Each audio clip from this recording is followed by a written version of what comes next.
be effective over several years in providing additional academic assistance to students.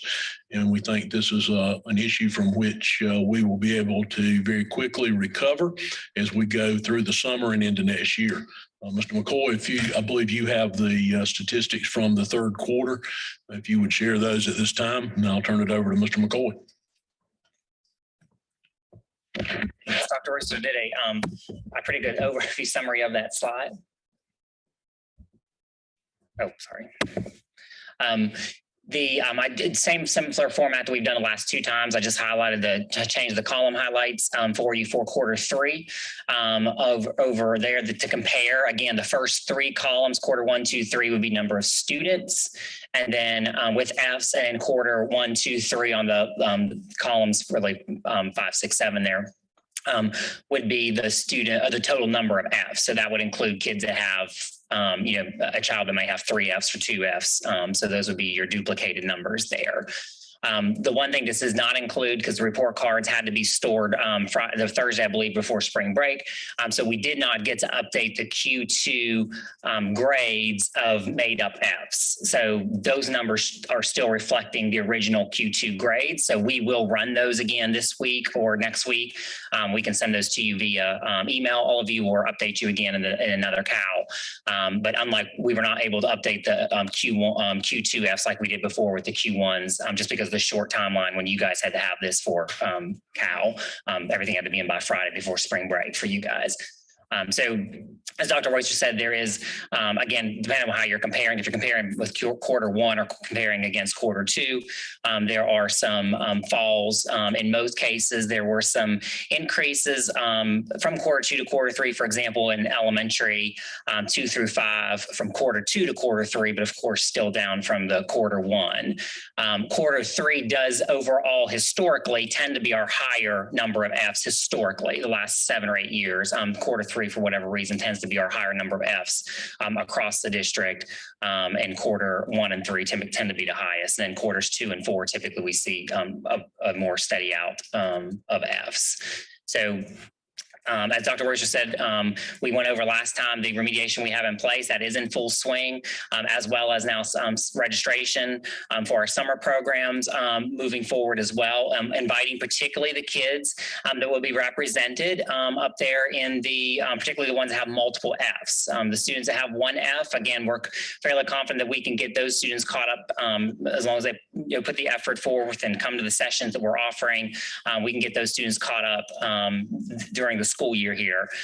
We will be focusing though on those students who need to attend summer school to recover multiple Fs throughout from this previous year. I'll also just remind you that while it says quarter 3 there, just remember on our block schools, which I believe is 8 now, our block schools, technically quarter 3 is quarter 1 for them. Those students are in brand new classes for quarter 3, obviously. So that does impact, again, we see some impact typically at high school. There's a larger number of Fs in first and third quarter because those are the first 9 weeks of a brand new class for those students in there.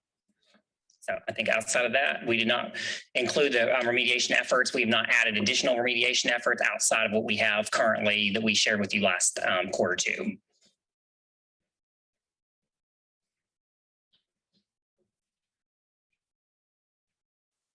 Thank you, Mr. McCoy. Do I have any questions? Ms. Mosley. Thank you, Michelle. Mr. McCoy, couple questions. I hear you say that registration is happening. I'm getting some questions. And I actually heard this on the school tour at one of the middle schools we went to. I actually asked that question of a guidance counselor at my children's high school, and he had no information to share with me about remediation efforts for the summer. So can you tell me, is that rolling out? Has it been communicated? How is that? When, or if it hasn't, when is it happening? So for K-8, yes, they have been doing their registrations. High schools now should all be rolled out, should be all rolling out now. We are waiting on final state confirmation that we could extend, for lack of a better word, extend the school year for students. Normally, the last day of school, if a student has an F, they have an F, and then they have to roll into credit recovery. We asked permission to extend, to allow our students to extend the year into the summer so that we could offer content recovery So the students basically wouldn't have two iterations of, let's say, Algebra 1 on their transcript, with one being an F and then one being a credit recovery. It's just more advantageous for students just to have the one grade, the Algebra 1 grade, and we use content recovery to average together, so those students' grades goes up to a D or a C or whatever they earn. So the state granted us that waiver, for lack of a better word, or permission. So now that we have that out in the schools, we did have to adjust summer school a little bit. Originally, we were going to start summer school a week, give kids a week break. Right. However, content recovery has to be done by both state requirement and our requirement before the Power School rollover happens at the end of June. And so because of that, we had to go back to our high school principals to say, do we really want to just start content recovery immediately after school starts to give those kids an extra week to try to recover that credit?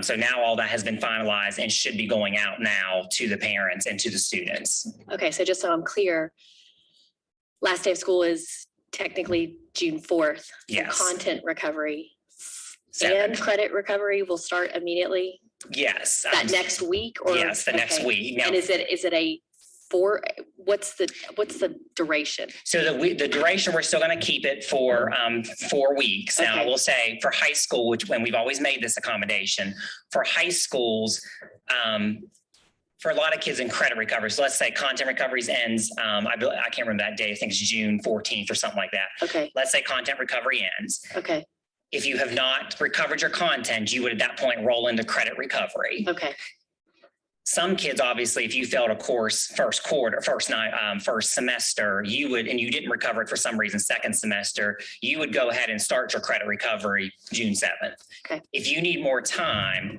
we have always been flexible of not having a hard end date for high school, summer school. If they need another week or two to complete it, we've always given that time. We just paid some teachers extra to stay and work with those students, as long as it's completed by the final date for the summer graduation date. Okay. But really, we have until July 31st technically to really complete that. okay. So the correct point of contact, if someone asks me, who do I call at my school? Is it the guidance counselor or is it an The principals have been informed from the beginning on this. Now, they should now have all informed their guidance counselors now that Okay. now that we've gotten the date set with the state and everything, we should be good. The counselors should know now. Okay. And then,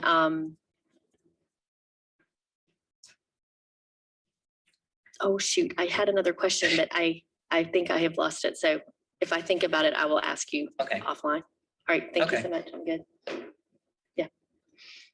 And Mr. Sutter, Mr. McCoy, I see the numbers here for the third quarter. How do you interpret those? How do I interpret the shift? How do you interpret the number of the third quarter with the brick and mortar students as opposed to the virtual students? And there are twice as many in the brick and mortar. It's really more, it's about a third of our students really in virtual school. But they're going 5 days a week with virtual. Understand this, how many days are the brick and mortar going? Well, elementary would be 5 days, middle school would be 5 days, and then high school would be the 75, 80%. When you look at those numbers, what do you ascertain from that? I'm just wanting to understand, when you look at those, Jeff, you say, well, this is what the brick and mortar students are doing. This is what the virtual. Oh, so what I would say is comparing brick and mortar to virtual students, obviously we have put some things in place. I think you can see that evidence as the grades have dropped, the number of Fs, so to speak, or students with number of Fs. In most cases, take elementary, for example, have gone down 16, 15, 1,200 number of students with Fs. That was a hard transition, I think, for a lot of our students in virtual, even though the vast majority of them, 95% of them signed up for virtual school. I think that was a hard shift for many of our students and parents, as it was around the country, just learning how to learn online. So there's a lot we've learned that I'll cover in the next presentation about virtual school for next year and things we've learned this year with input from parents and input from students and input from staff about how do we make that virtual school experience even better for the future. There are certainly, I think, and you'll see in the numbers reflected, we won't have the number of students in virtual that we have this year. There's certainly a profile of student that we would say is a student that's going to do better in virtual. For example, a student that's motivated and is self-directed is going to do better in virtual than a student that's not. I think this year we've got students and parents will say, there's several parents out there who say, I've had to hover over my child the entire year to get them to do their work. Those parents are typically not the ones signing up for virtual next year, just because they've learned that maybe the child's not as independent as they need to be as successful in virtual. So yes, we would love to see all these numbers, brick and mortar and virtual number of Fs, and the total number of Fs need to go down, which is the remediation efforts we're putting in place in both brick and mortar and virtual. What will be most significant, will it not be the final for the fourth quarter and for the year? Yes, the fourth quarter for the year, particularly for what you'll see for middle and high school, because those are cumulative averages. So again, what we're looking here is number of Fs across the board. So it very well could be that while you may have an F or two across the year, your cumulative grades may end up all being ABCs or ABCDs. So I would say to you, and we'll show you both at the final, we'll show you quarter four and we'll show you cumulative because that's going to be a big difference. We saw that with high school block schedules, for example. Even though a student may have had an F, they got a B or a C the next quarter, and then they end up with a D or whatever on their final grade. So yes, we can show you both, but you're correct, Mr. Sutta. The most important would be the final cumulative. Remember, elementary, there's no cumulative, though. It's just quarter one, quarter two, quarter three, quarter four. Okay. The virtual students that are signed up for next year, am I correct saying that when they sign up, they've got to stay there the whole year? We've asked them to commit to the whole year. That's just better for the students and the teacher and the students with the grades and teachers going back and forth. The transition is always going to be hard, but certainly parents can request to return, and we'll look at that return. So we have flexibility in that. That's not. Yes, sir. Just like we did this year, correct? When we're looking at the brick and mortar students, do we see them going back this year any more than they're going now at the high school level? Well, I think Dr. Royster, do you want to? I'm going to ask him next. I think you probably need to ask him first. I'm sorry, what was the question, Mr. Sutton? I'm trying to understand, are we going to have our high school students attending anymore for the remainder of the school year, or are they going to remain the same? Yes, sir, that's highly likely. Which is highly likely. That they're going to be back more if they choose to do so. If their parents choose for them to do so. Let me understand. For the rest of this school year, we've got students in high school that are going to be going the same number of days they're going now, or more days. More days, if their parents opt for them to do so.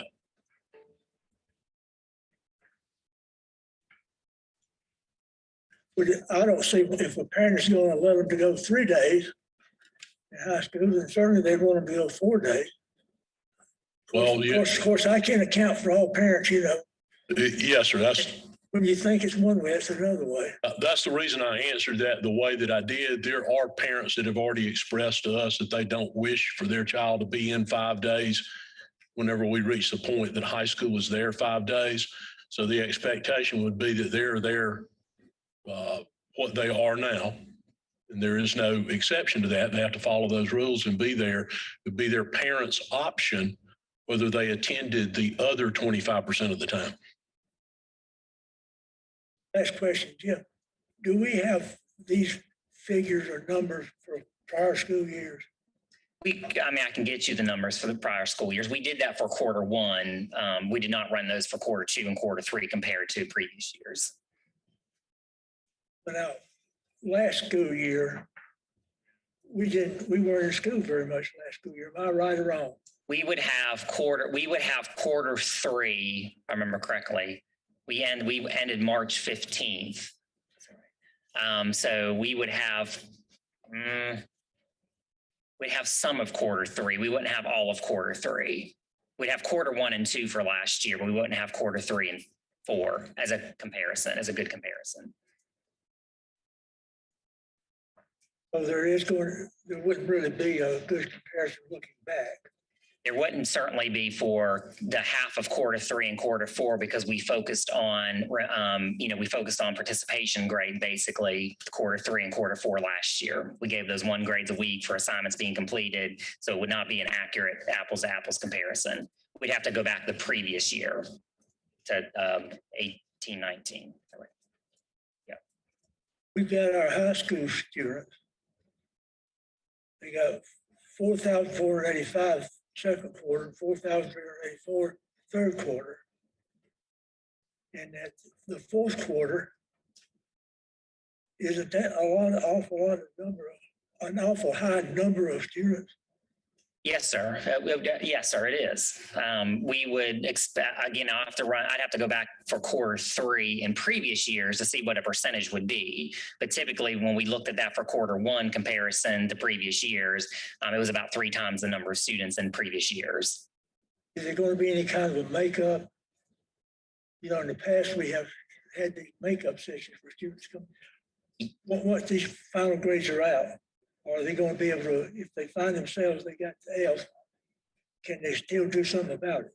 Yeah, so that was what Ms. Mosley was asking about with summer. So the content recovery, the state has been generous in giving us a bigger window this year. So this year when students, there should be no surprise. I'll just say this, principals for the most part do a pretty good job, and counselors of making sure that we identify kids previously they're either on the verge of an F or close to an F so that we can get them in some recovery ahead of time, or it might be the teacher saying, I need you to come back and do some help sessions. This year, though, for content recovery, we have the ability, if a child fails Algebra 1, let's say, for cumulative, they fail their cumulative grade Algebra 1, they will have several weeks to do content recovery, which are calling makeup. They'll have that opportunity to recover that content and get a passing grade. They'll have an extra couple weeks this year to do that.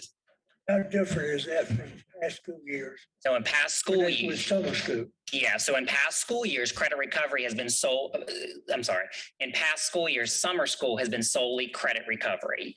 Once that final grade is posted, we are required then students, that grade's done, students then have to go into either credit recovery or they have to retake the class in summer as initial credit. They can't take it for the first time in summer school. They can take it for the first time in summer school. We do initial credit in many of our classes in summer school, but they're all online. Thank you. That's all I have. Thank you, Mr. Sutter. Mr. Lewis. Thank you, Ms. Kuhlenkahl. Jeff, just a couple of questions. It appears that we saw greater declines in the number of Fs in our virtual school than we did in our face-to-face school. Do you have any indication for why that might be?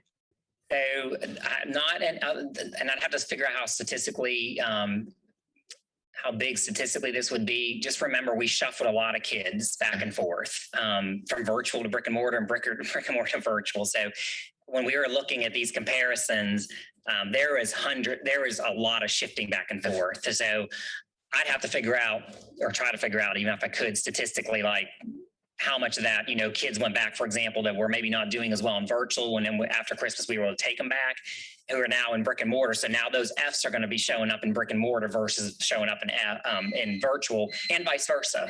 There's kids that were having Fs in brick and mortar, came to virtual, and now are doing better in virtual for a variety of reasons. I'm sorry. It seems like we're out of time. I'm going to extend it for another 15 minutes. So outside of that, I'll just say, Mr. Lewis, I think we've had some cases for kids that in virtual, and it's a little bit more challenging because you can't, obviously in a brick and mortar school, if I need Miss Doolin to come back and see me at lunch, I can go to lunch and get Miss Doolin and sit down with her and do math remediation. In virtual school, I can't do that. So while we schedule those times in virtual, for the students who show up and come, and we've had a lot more success after Christmas of students attending those virtual tutoring and help sessions, we've had an increase in that. Those students have made gains. It's those students we can't necessarily get to log on because we can't physically go find them like we could in a brick and mortar school. So I do believe our teachers, once we started the remediation heavily after Christmas, that has helped significantly some of our students who are failing in virtual. And you may be getting to this in the next section, but are we going to have any stipulations on who can participate in virtual next year based on their performance in virtual this year? We are contacting, and we've asked the schools to contact based on the list we've sent back to schools of who's signing up. We'll send another list once this last registration window is closed. We've encouraged principals to reach out to those families if your child was not doing well, to reach out to Mr. Lewis and say, you know, this really wasn't the best option for you maybe this year. You didn't really do so well. What do you think about coming back to brick and mortar maybe instead of doing this virtual option? I think we have more flexibility in future years probably than we do next year. I think as we've talked about on senior leadership and various things, because there is still no vaccine for kids and some parents are still very nervous about sending their children to school. We don't feel like in some of those cases we could say, you know, Mr. Lewis, you're not eligible to participate because you didn't do well last year in virtual.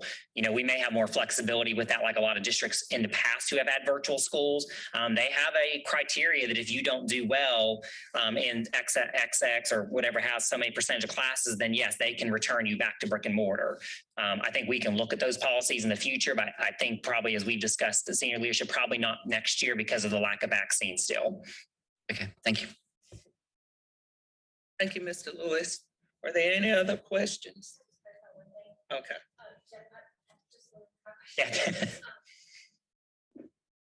Just to clarify, I think I remember this from an earlier meeting, but these remediation are going to be in-person classes versus, I think high school in the past has always been online, but this year, I think I heard Dr. Royster say a while back, it was going to be in person. Is that correct? Yes, we are doing in person. Okay. They have the option still through South Carolina virtual credit recovery and all that still to do it online. Okay. I mean, not in person. We want the kids in person. Right.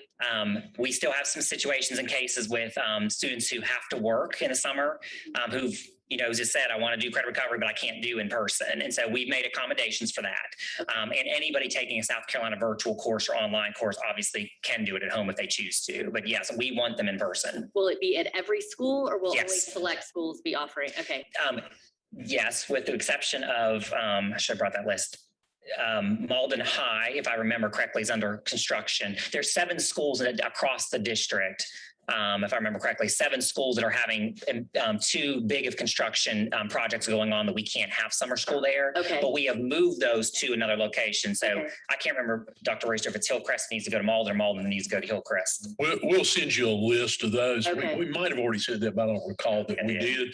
We'll send you a list, but it has to do with where we have major either roofing or HVAC projects ongoing, but they'll be sent to the next closest location. So most parents, because I've been asked this question, most parents should be able to be served if they need remediation for their child at their home school, unless there's a construction Yes. project or something that deems that school unavailable. Yes. Okay. And we are And also, and they should have an in-person option if they choose it, yes. or a virtual option if they choose it, depending on their circumstance. Yes, and the only ones that can choose really online or virtual, virtual or in person would be high school. The K-8 is pure face-to-face. Face-to-face. Okay. And then are we providing transportation? We are providing Across the transportation. board for all ages? Absolutely. Okay. Yes. Okay. Thank you. Okay, thank you, Ms. Mosley. Ms. Morrison Fair. Ms. Mosley asked a couple of my questions, but are you having problems with staffing this summer school and all of that? It just seems like, because we always have summer school. So are teachers stepping up to the plate to volunteer for summer school? So we do pay them for summer school, to teach in the summer school.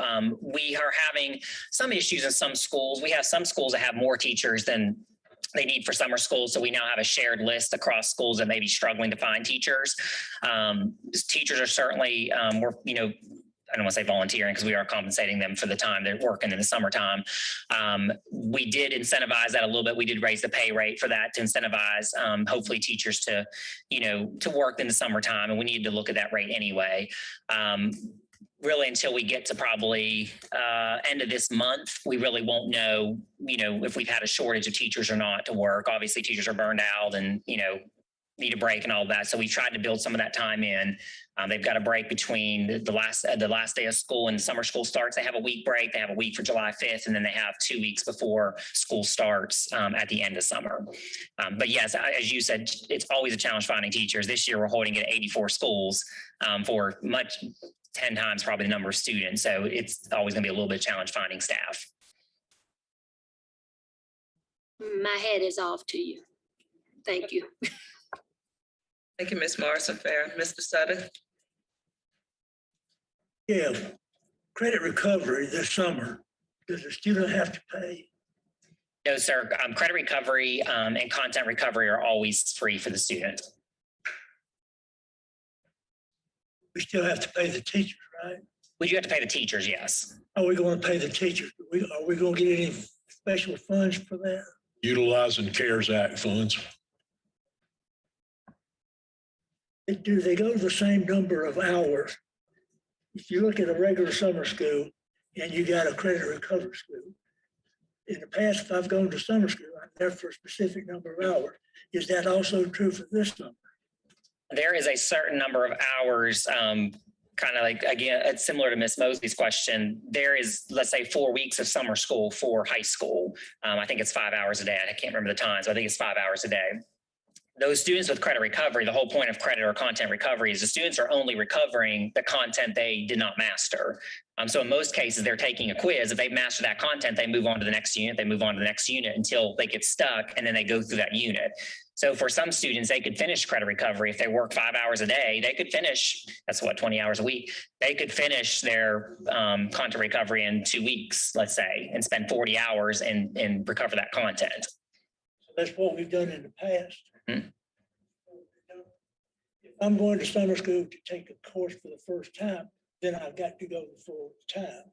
Yeah, so I'm going to do, am I doing credit recovery or content recovery? you could, so credit recovery is if you failed the class already and you're just recovering the credit. Content recovery, you technically haven't failed the class yet. Content recovery, we noticed that you're struggling. We put you in content recovery so that you can hopefully recover that content while you're in the class and you won't actually fail the class. Initial credit, Mr. Sudduth, is going to be typically 6-7 weeks of summer. Again, remember, most of that's online. So it's synchronous learning. So students take it week by week, but you may spend 10 hours on your course and Ms. Doolin may spend 5 hours on her course. It really just depends on the student and how quickly they complete those assignments. Well, my concern on summer school is that we make certain that they recover what they have lost. Oh, absolutely. Because we haven't had a summer like this we're going to have this summer. We can't look at past summer schools.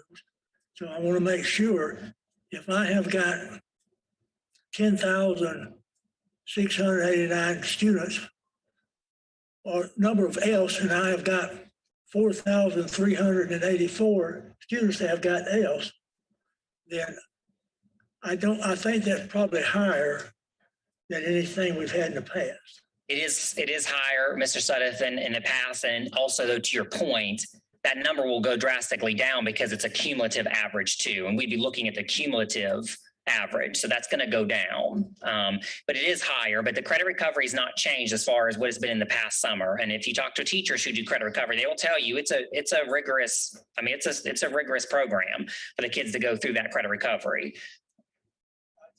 Make sure that when they go to summer school, that they're going to get the credit recovery or whatever it is that they need, so that when they go on to the next, like if I'm taking algebra 1, then if I go to algebra 2 or Geometry. 3, I will make sure that I can go. Yes, sir. And we haven't had that in the past. In the past, we've always had, well, I went to school for 90 days or I went to school for 180 days. But this time they might have gone only 40 days. So I hope we can try to make sure that those that are going to this credit recovery or this content recovery, that we make sure they're recovering. And I don't know how we're going to do that. Yes, sir. You are, though. Yes, You sir. know how to do that. Yes, sir. Yes, we will. That's all I have. Thank you, ma'am. Thank you, Mr. Sutter. Mrs. Styles? Jeff, as I was looking over the data, like everyone else in the room, I was very concerned that the number of virtual students is much lower, but yet the number of Fs exceed those. And I want to speak just a moment and advocate for the most at-risk students. It's my belief that a lot of our most at-risk students are choosing the virtual, attributing to a lot of the Fs. And I'm really concerned about that. I heard you say that you've asked principals to reach out to the families of those students and talk to them and encourage them by stating that perhaps this is not the best option for your child. And that's a good thing. But in my mind, as a former principal, I think there needs to be a plan of action that's more specific and more collaborative and involves others at the school level, perhaps the counselor and the teacher, a collaborative effort on the part of the teacher, the administrator, and the counselor to have a plan of action for that student.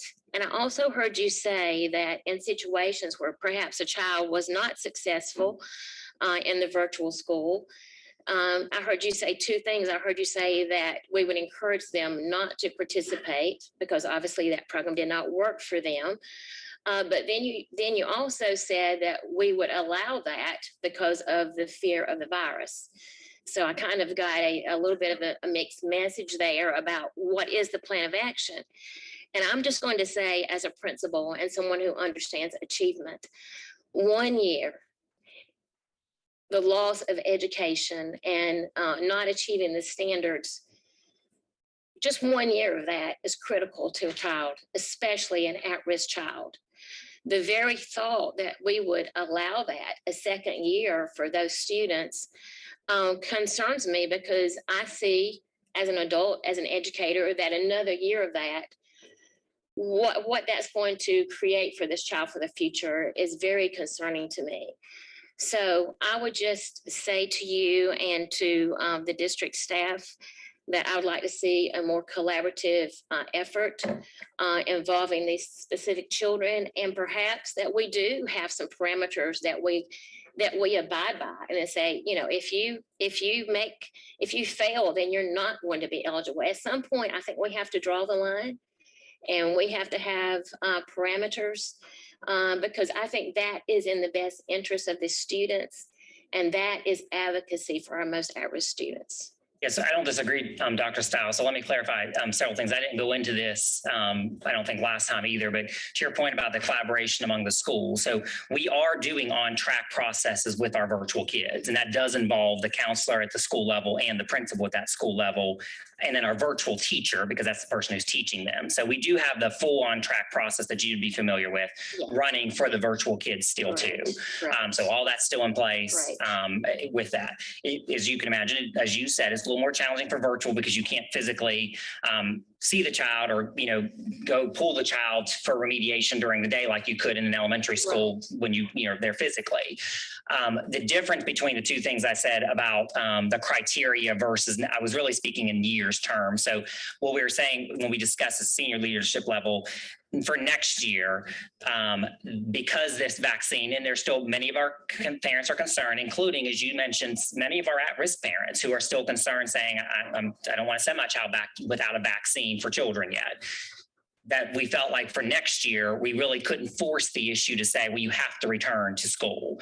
But in the future, once that vaccine's available to children and all that's done, then in the future, we could, like many districts do, to your point, like many districts have in place certain criteria that if you've not been successful in this in the future, it's a choice school.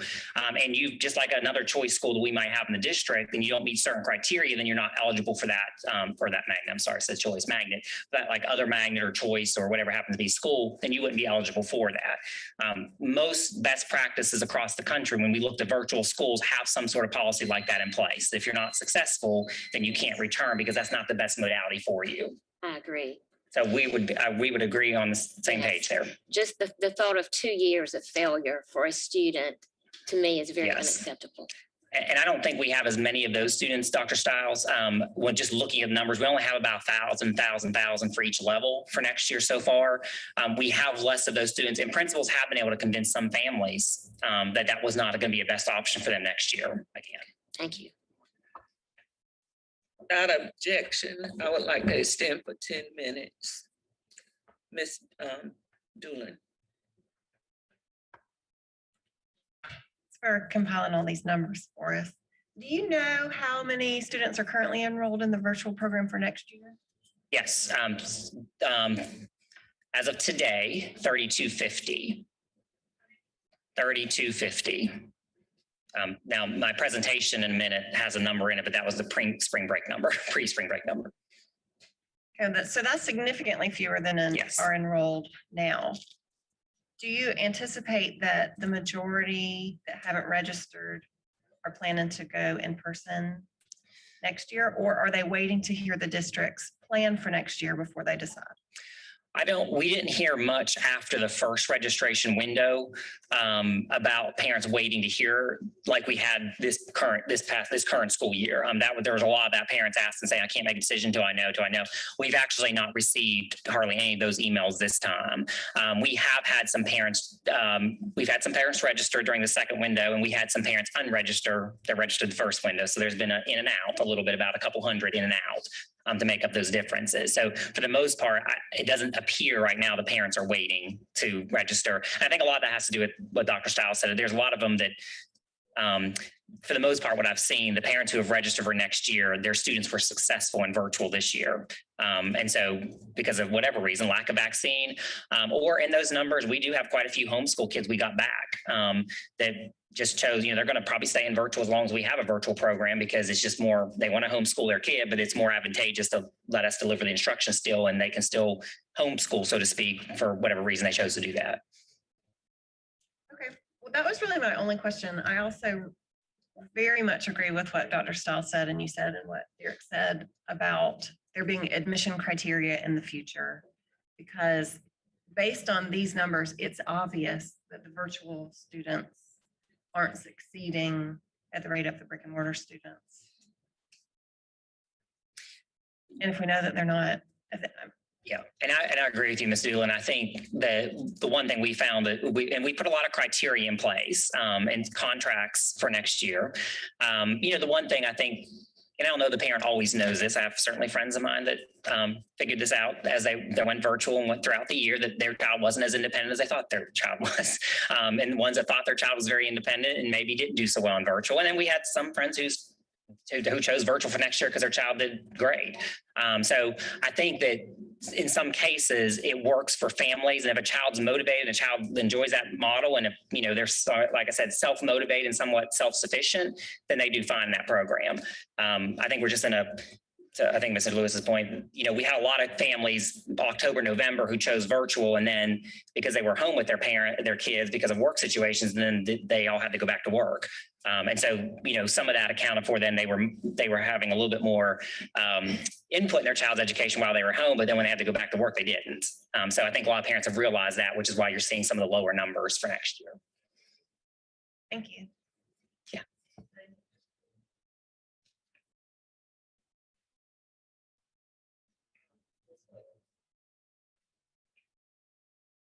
So on the virtual program, we'll wait till we see your presentation, but I just want to make sure I'm correct in understanding how virtual for high school is being delivered.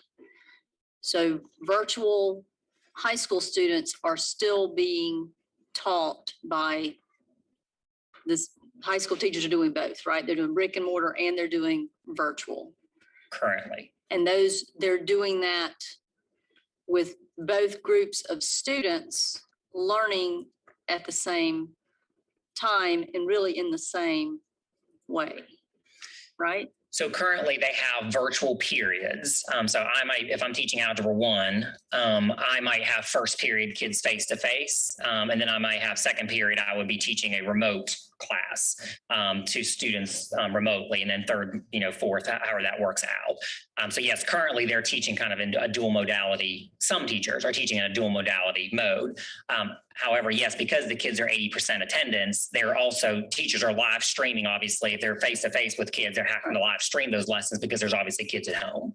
Yeah. So what I have understood is that from the student's perspective, even though students virtual, their teacher is teaching them at the same pace and the same content and providing them the same assignments as they are to the face-to-face student. So I guess to me, there could be something there in looking at our Fs and looking at, maybe it's not that virtual doesn't work for those high school students, but it might really be more that we are trying to deliver virtual content in this, and do the online streaming and do face-to-face all in this same big group that probably doesn't work very well, because you're trying to teach students who across the board have different proficiencies, and you're trying to do it in 3 different ways. Yeah, I certainly think to Ms. Doolin and Dr. Stiles' point too, is that I just think we've got a lot of kids in virtual this year that we would never have normally recommended for virtual school for a variety of reasons, but self-motivation, whatever happens to be. But yes, teaching online, virtually teaching is very different from face-to-face teaching. So you can't just simply take the same activities you're doing with your face-to-face kids and give them to your virtual kids. So you're right, there's a big difference between what you provide. Yeah. So then the other question was just following up on the questions about the content and credit recovery. That work will all be this year offered in person. We'll Yes. have, and students, even if they're virtual students will be able to come and do face-to-face for their content and credit recovery starting June, whatever that date was. I think it's 7th. Yeah. Yes. We were encouraging our virtual kids to come in to do that.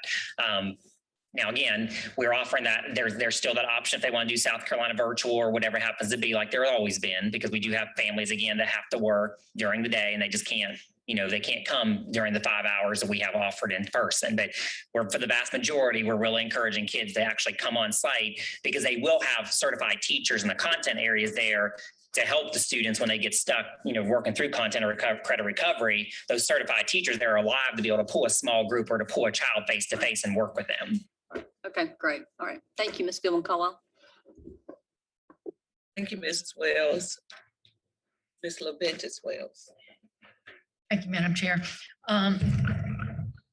McCoy, I know you stated that, the grade levels, elementary, middle, they're like just 1,000 plus that are failing.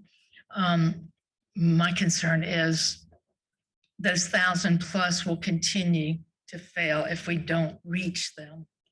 And in my opinion, failure is not an option. And I totally agree with Dr. Stiles.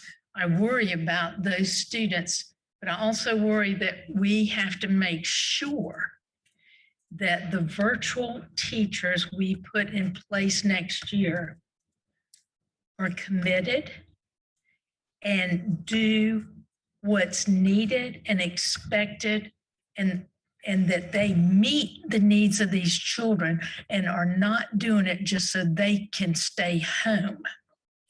Because I think that is a disservice to our students when we have virtual teachers who may not be fulfilling the expectations that are needed.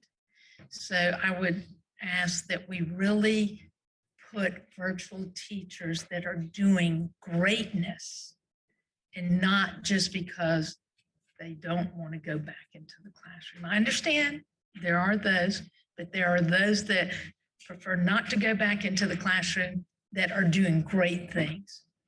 And I will also say that even parents that are working every day with their children in virtual school, still listening and everything, the students still may not be doing their work. Sure. So it's, you know, and these are parents that are committed. And then you have those parents that may not have the understanding that's needed to help their children. So my And- goal is to get these kids back in school. Yes, and I agree, Ms. Lynn, as well. And I'll update that in the presentation next. But we had about 700 teachers in our virtual school this year. Of those 700, 400, some wanted to return. So obviously we can't take near that many to come back. So our staff has done interviews, and to your point, and I think our virtual teachers this year have done a phenomenal job. It's teaching, and the students, again, the K-8 program, which is the one we've overseen this year. I think our high school did as well. I just haven't been as involved as heavily with those teachers as I have in the K-8 teachers. But the K-8 teachers, from what I've seen and popping in classrooms, they've done some, to your words, of some amazing things. I think it was a big learning curve for all our teachers, but we were able to, through that interview process, find those teachers, to your point, who have a passion for really doing virtual, who have found a niche that really works well for them. Yes. Thank you. Without objection, I will extend for 5 minutes because I have some questions. Is there anyone else that has any questions? Mr. Sutter. One question. Is summer school going to be 4 days, 5 hours a day? Yes, sir. Thank you, Mr. Sutter. Anyone else? Jeff, I have a couple of questions. Are y'all looking at the success rate of the teachers in the virtual program to determine who does virtual Yes, this sir. coming year? Yes, ma'am. Also, can we get a breakdown on the subgroups for the Fs to see which subgroups really need the intervention? Yes. Are you thinking, yes, we can provide that to you. You're thinking poverty? Specific subgroups that might not be performing. Yes. Yes, I would like to have that data. We can send that. Because you're putting the Fs across the board. I would like to have the data if it's certain subgroups that are not performing what we're doing, what kind of interventions stuff we are putting in place. Yes, if you could Those just subgroups.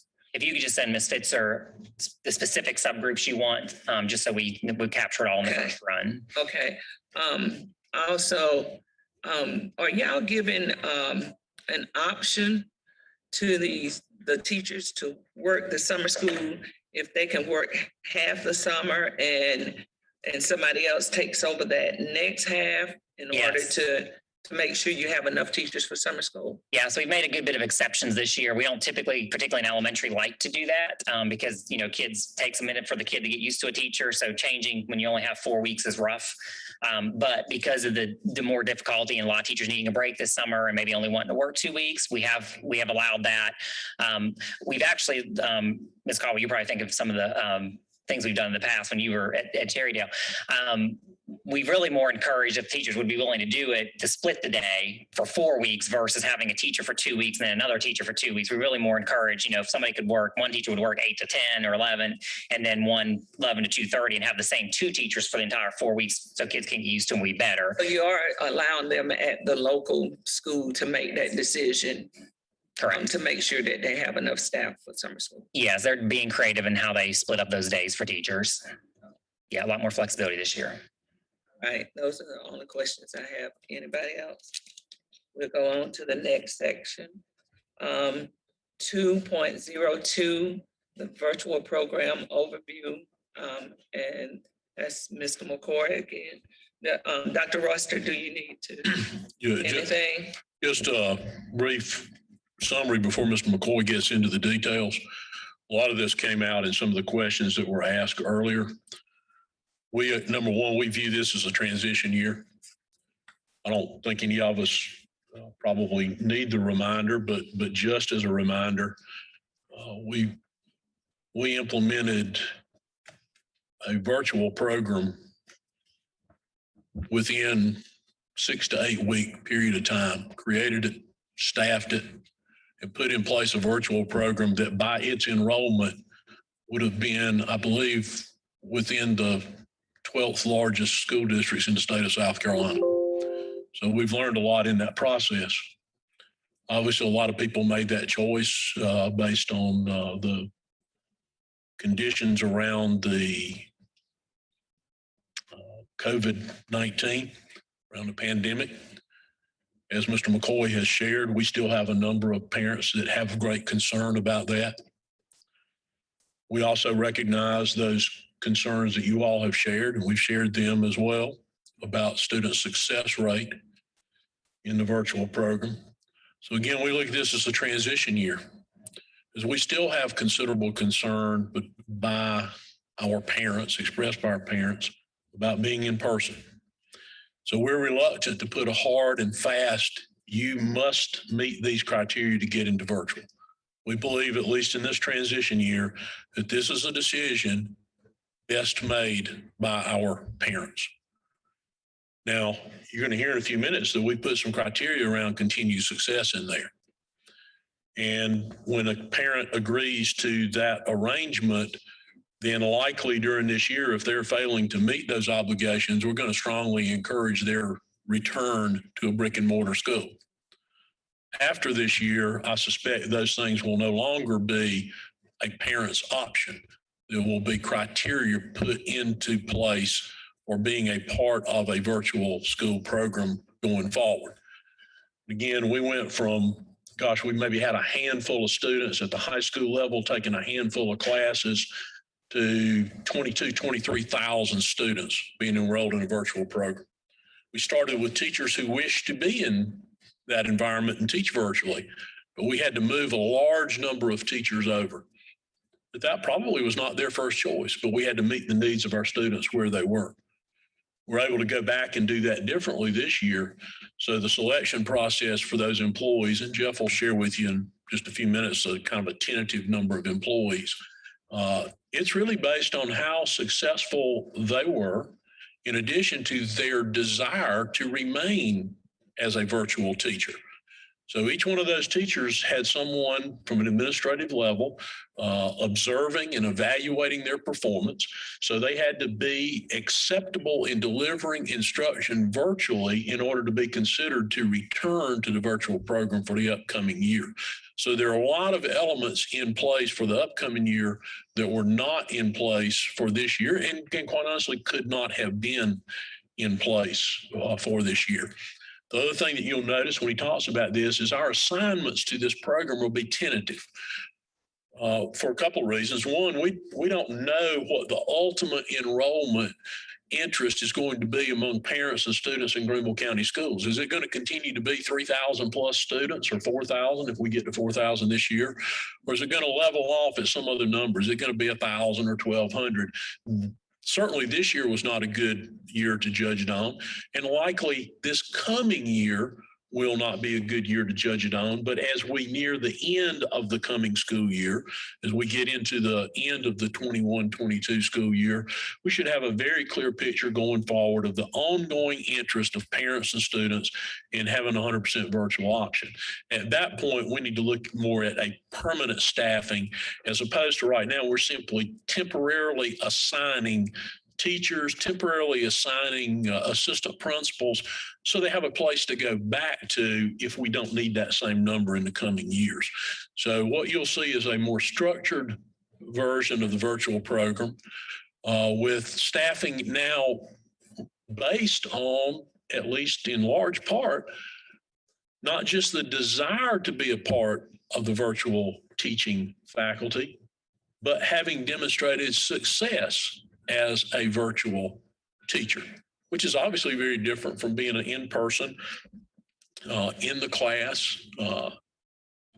traditional classroom teacher.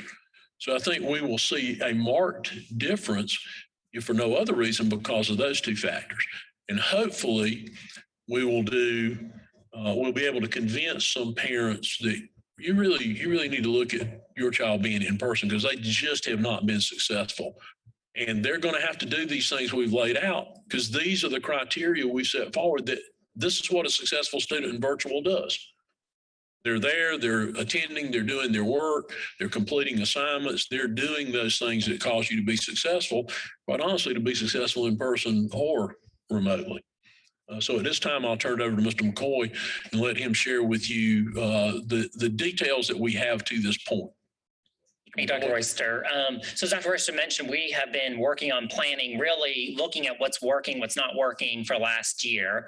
I'll also say that we belong as a district in multiple consortiums, and I belong to several consortiums.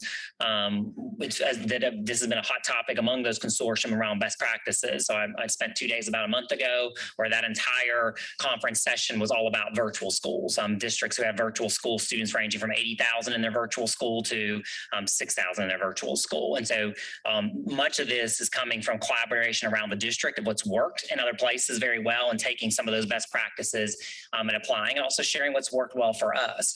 So that planning process will continue to go on. As we continue to hopefully improve this process. Just some overviews, and Ms. Doolin asked about the enrollment. 3,250 as of today. This was as of right before spring break. So during this registration window, like I said, we've had some have come out of virtual school, have chosen to change their mind. And we've had some come into virtual school in the second window. That window, if I remember correctly, is open, I think through the end of April, if I remember correctly. So right before May, I know we closed the window. So we've got a few more weeks of registration. The parents can change their mind either way if they want to come in or out. But you can see again, our largest is elementary still at this point. And then middle school and high school is fairly even as far as the number of students who have enrolled. I put it up there. Last window is April 23rd. So 10 days from now, we'll close the window. The registration flyer is there if you want that on your presentation. I know it's hard to read on the side there, but there's a link to it on your presentation if you want to see that in more detail. Just really about basically an overview of the program, what it entails. Again, most of these parents, we'll run the final number, but most of these 3,000 some parents have been in virtual this year. So these are not new to just trying virtual. The majority of them kind of know what to expect. So we don't anticipate a lot of shifting and movement during the year because they've gone through a year of virtual, so they pretty much understand what virtual is. And again, we'll run the numbers, but we, for the most part, looking at the initial rounds, the vast majority of students did have success in virtual this year. And then, as we mentioned before, the ones that did not, we're calling, or principals are calling to say, to really push those families as far as, is that's really the best option for you for next year. Dr. Royster mentioned a little bit about staffing already, our temporary staffing or in this or interim staffing, if you will, for a year. These numbers will change. Again, these were based off of the number I gave you in the previous slide, but this is where we're looking at most likely our staffing will end up. If we increase significantly, then obviously we'd have to add some additional staff. So right now you can kind of see our teachers, how they've shaken out. 54 teachers, 54 elementary, 39 middle, and 24 high school teachers. In that some of those high school teachers, we're doing a lot of accommodations and planning right now. We know now of these 3,250 students, we know what their course requests are. So we have those in Power School. We've staffed appropriately based on what they've requested. So in some cases, we will contract, so to speak, with schools or high school teachers. For example, if there is 12 teachers signed up for 12 students signed up for AP Physics, obviously we can't hire a full teacher to teach 12 students. So we may contract with a school with their AP Physics teacher to teach a period of virtual AP Physics to make sure we can accommodate as many as possible classes the students have requested. We'll also utilize, when we can, South Carolina virtual classes in that, so that students have that option to maybe take classes that maybe we do not offer here. That's just kind of where that last bullet point there is, just that we'll contract with schools or teachers when we have low enrollments in classes, but we still want to try to offer that class. So just instructional expectations, very similar to this year. Again, this will be pure virtual, and we are changing the model a little bit, where before we were doing academics oversaw the K-8 students. Each high school oversaw their individual virtual schools. We are pulling this into one model, for there'll be K-12 across the district that we will have a virtual school for. That will give us a little bit more flexibility over moving students back and forth if we need to. That will also provide us the flexibility in some of our classes. Well, several things. The fact that we are now moved to a block schedule across the district actually gives us more flexibility for classes, let's say, lower enrollment schools like Carolina and Berea that cannot offer 12 or 15 AP classes because of their low enrollments. If we've got 3 kids that want to take AP calculus, third period, because everybody's on the block and we're following the same schedule as the traditional schools, we will actually be able to teach that class virtual remotely to those kids if they choose to take it that way. So that will be, in the past, has always been a challenge. We've had school students who wanted to do that. We just couldn't always do it because the schedules didn't mesh up. So that will give us a little bit of an option to expand opportunities for students even within their traditional schools. We do require live instruction. Those of you who have K-8 students in our virtual and even our high school level, that we do require the live instruction with our students. So this is not a post assignments in our virtual school. This is not a post assignments and do assignments. This is actually live instruction. And then there's alternate instructional methods as far as where they turn the kids loose in small groups, or they do some pulling out of smaller groups to help students, and other groups are working independently.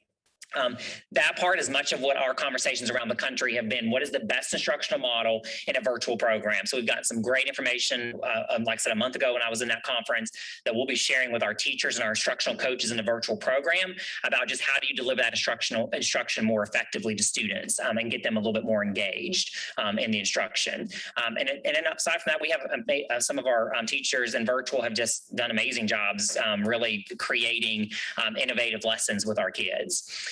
And then students would be expected to have our cameras on and be active participants in the lessons. Again, we want to make sure that the students is actually the one learning, and the students is actually the one participating in the lesson. And we want them to be active participants. We're all used to Zoom meetings, and we want to make sure that when our kids are on for instruction live, that they're actually engaged and they're actually present, that they're not have their screen off and they're off in the house doing something else. So we want to make sure that our kids are engaged so they can have maximum success.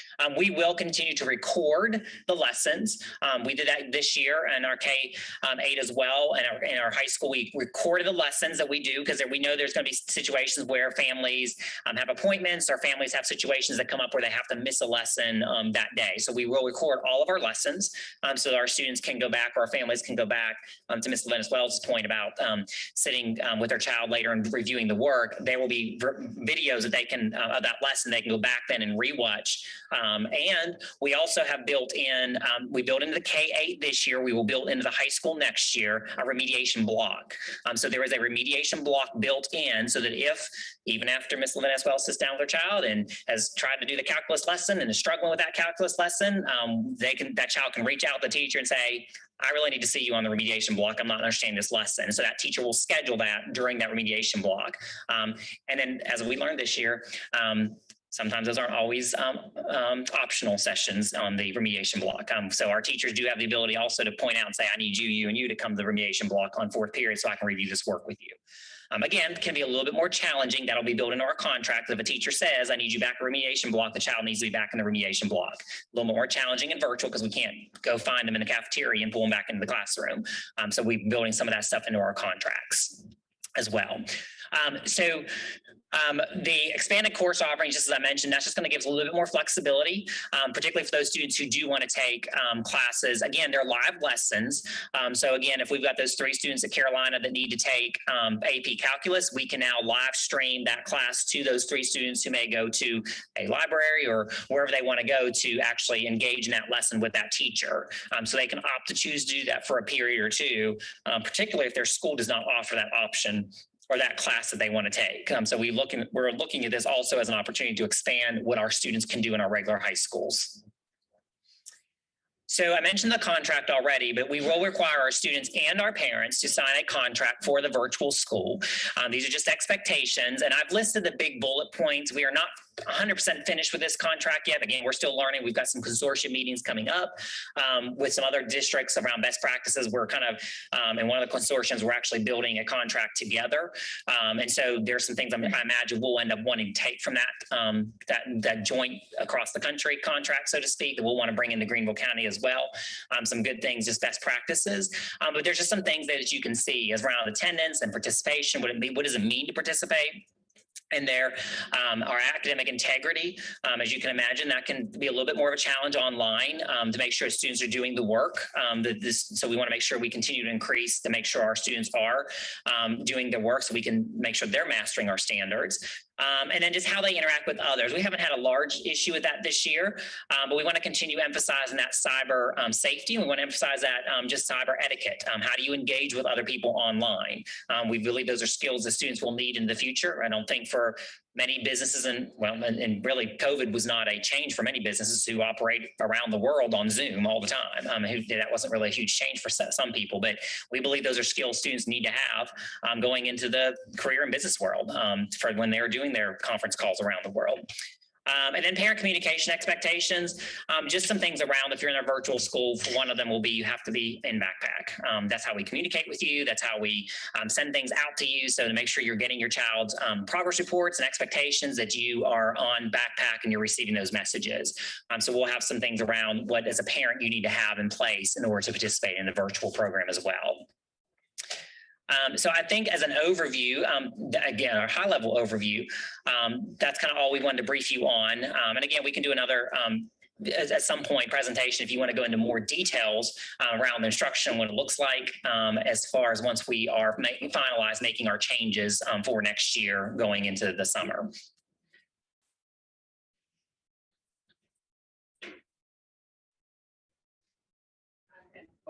Question. Thank you, Madam Chair. First of all, I would like to commend the district on not missing a beat in implementing e-learning and virtual immediately. We were ahead of the curve and ahead of many throughout schools throughout the nation in providing avenues. Now, each time we implemented something, was it perfect? No. Did we understand that? Yes. Were we constantly working to perfect it? Yes. Were there tons and tons of hours that no one was aware of, that staff, administration, everybody was working diligently around the clock? People did not know all the work that was involved. If you were here, you knew. So Dr. Royster, I thank you for the leadership and the vision in trying to and reaching our students as best as we all could in a short period of time when this pandemic hit. With that being said, now that we know where we were, where we are, and where we're going, I would like to ask you, what is the planning, Mr. McCoy, for really doing professional development for these virtual students? Students as well as teachers over the summer and preparing them for this virtual teaching and delivery? So we will definitely have, we had ongoing professional development for our teachers this year. That Ms. Dean, who led our virtual school this year as our principal, our director, we did that monthly, and a lot of that professional development was led by our teachers. So to what you mentioned before about some of those rock star teachers that were doing some innovative things, we tapped them to lead some of that professional development, and we will continue to do that. We will have 2 instructional coaches on board. They're not hired yet. Once we have those on board, we have myself and Dr. McDavid and Ms. Dean have been gathering the stuff we've been learning around the country on best practices instruction. We will be working with those instructional coaches who will then be able to turn around and deliver that PD or that professional learning to our teachers in preparation for the school year next year. Okay, so this year, how many virtual students did we have in this program? It varied from 22,500 to 23,000. To 3,600. That's what we're going to have next year. Yes. Between 3,600, 3,600. So that's considerable difference.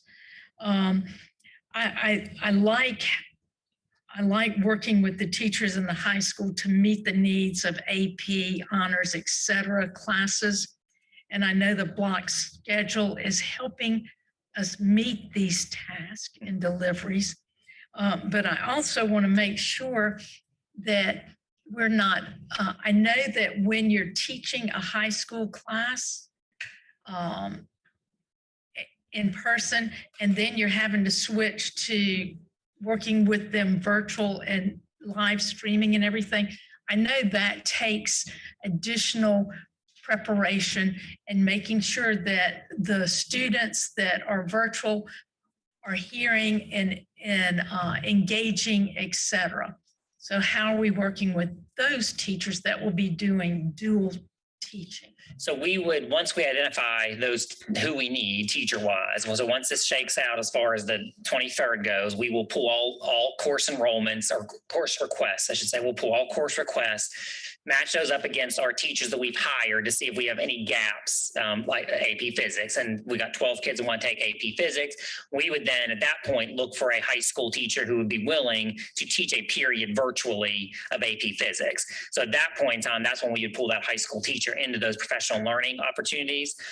Ideally, it would be one of our teachers this year that taught virtually in the high school. So it's not a brand new, teacher, but it would be somebody who's already done it in the past. Because I think it's important that we teach them, not give them assignments, do a 10-minute teaching period, and then give them a lot of reading and assignments to do on their own.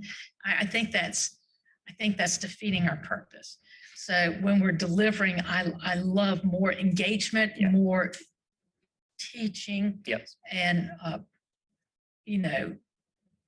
personal contact, et cetera. Yeah, and we are trying to, Ms. Alone, as well as we're also just trying to work through, and again, what we've learned around the country, how do you mimic some of those things that we can mimic in the regular classroom? For example, when you turn kids loose in activity to do collaboration, right. Just like Zoom, Google Meets now has that feature where we can do breakout rooms. Right. So now we can put kids in groups to say, we want you to discuss this reading or whatever it is, and the teacher can pop into those rooms, which is going to be obviously more engaging for the kids if they're discussing than just sitting listening. Right. So implementing lessons learned. Yes. I like that. Also, are you going to look like students' expectations, et cetera? Are you really going to look at the students' track record of how they perform virtually, and then they've signed up for virtual when we know that they may not have performed proficiently and have fallen maybe behind? And then I know you talked about this just a few minutes ago, but I want to make sure that when they sign up again for this, I don't know what the parameters of the district is to discourage or say, okay, look, no, this child needs to be in class, personal, brick and mortar, in class with the teacher. How are we going to do that? So to this point here, when we've looked, and again, we'll have to pull all the students once we finalize the registration is done to look at which of those students we would identify to say maybe weren't as successful in virtual as we would have liked them to have been. So that next step really is that principal calling or a counselor calling that parent, ideal maybe even a meeting with them in person, but at least calling them to say, we really feel like, particularly at the high school level, it may be more critical at that point. Foundationally, it's critical in elementary. High school, it's critical because you got to get the graduation requirements done. If you're failing courses, you're getting further and further behind on graduating on time. So having that conversation with the students, and then also exploring all options. I know of at least 2 cases where they signed up for virtual because of job related issues. And really, once the principals talked to those parents, it really ended up being the satellite diploma program was a better option because the child was more flexible and they could still go in person to attend satellite diploma program versus when they were at home, it was a little bit more sketchy as far as doing that. So I think it's just having those conversations again for this interim year coming up. And then we'll be able to apply more strict to say, you're not meeting these criteria. I'm sorry, we can't admit you to the program. Right. And I like that because they get behind in elementary and they fall behind in middle school, they're going to drop out before they even get to high school. And I do not want that to happen. I want to make sure that we're providing and we have an understanding with the parents, the importance of what's best for their child, and not what's best for them, but what's best for their child. Also, I love the live streaming. I do love that. I love what you're looking at as far as the innovative scheduling and giving students the opportunity in the classrooms. I think that's very, very important. And I think the beauty of what I'm hearing is we've gone from 30,000+ virtual to 3,000+ next year. So I feel so much better about that. Thank you so much, Mr. McCoy. I appreciate you. Thank you, Ms. LaVentus Wells. Mr. Lewis. Thank you, Ms. Goodwin-Call. To just a few questions. Well, one, if we could maybe talk about some of those support positions that you guys described. So I know one of them is an attendance clerk. So there will now be an expectation of attendance and full participation. You mentioned the camera being on. So will the attendance clerk have the authority, have the same authority with virtual students that they may have in a traditional school? Yeah, so they'll have the same authority when it comes to things like truancy. If a student's not attending, around our attendance parameters around that. And really what we said for next year is what we need students to be is logged in during the day, live instruction in the virtual program. Unless there's exceptions to that. We do have some students who are medically, going through cancer treatments. And so during the day, they may have to be at their cancer treatment. So they're doing theirs at night. So we will make exceptions for those students. The critical part is there for those students that they're getting their work done.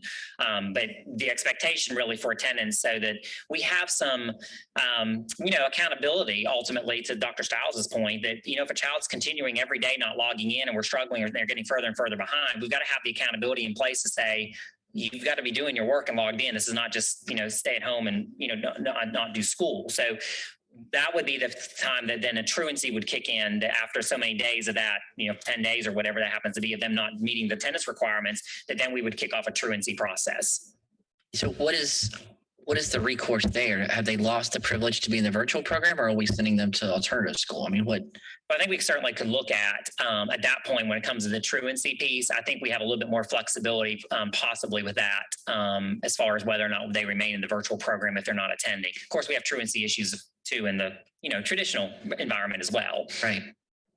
Yeah, I mean, just, as the spouse of a virtual teacher and talking to other virtual teachers, that seems to be their greatest challenge. Yes. Is it's not whether the teacher is effectively teaching or is effectively engaging the students. It's that students are not present, are not turning their work, or their camera is off, and they have no means to get a hold of that parent or the student to change that behavior. So, having these additional supports, I think would be really helpful. And I appreciate that there's more expectation being put on them at the front end to meet those expectations of being present and being engaged, perhaps than maybe we had on them last spring or in the fall of this year. Yeah, I agree, Mr. Lewis. I think we can, one of the things we've learned from, and we've learned a lot of things. And unfortunately, because we were, as Dr. Royster pointed out, we had about really 4 or 5 weeks to put this together.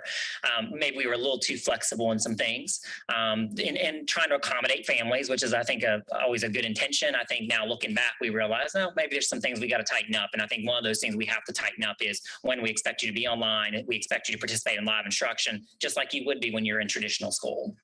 Last year, we asked people to make a 12-month commitment to virtual. Are we making that same expectation this year that if you go into virtual in the fall, you're going to stay virtual for the school year? We are still asking them to do that. We just feel like at the end of the day, it's best for students. It is always hard, and that's true for even moving from school to school. They can petition to go back to their traditional school.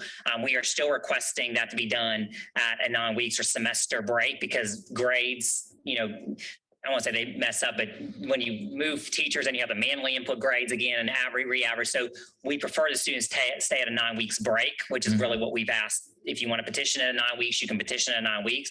If we can accommodate that, then we can accommodate that. But we really would prefer you stay the 12 months in the school.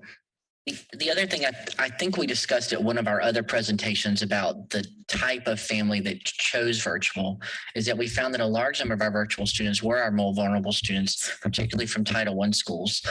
In a Title I school, though, they have access to supports that may not be in this virtual environment. And so if a family needs a parent engagement support or a mental health counselor or the kind of things that aren't listed here, but would be available at their home school, do they still have access to those things even though they're virtual? Yes, we would still be able to access some of those, most of those resources, actually. I didn't put mental health counselors up there, but we'll have access to mental health counselors. The on-track process that we go through, we'll continue to do that in a virtual school. So if part of that process is, we really feel like, they need some mental health counseling, we'll have access to pull in those mental health counselors. Some of those staff options, it maybe not warrant a full-time person, but we'll be able to tap into those folks outside. Okay. There's a lot of things up there you may not see listed that we still will have access to. It just didn't warrant a full-time necessarily position as a staffing issue.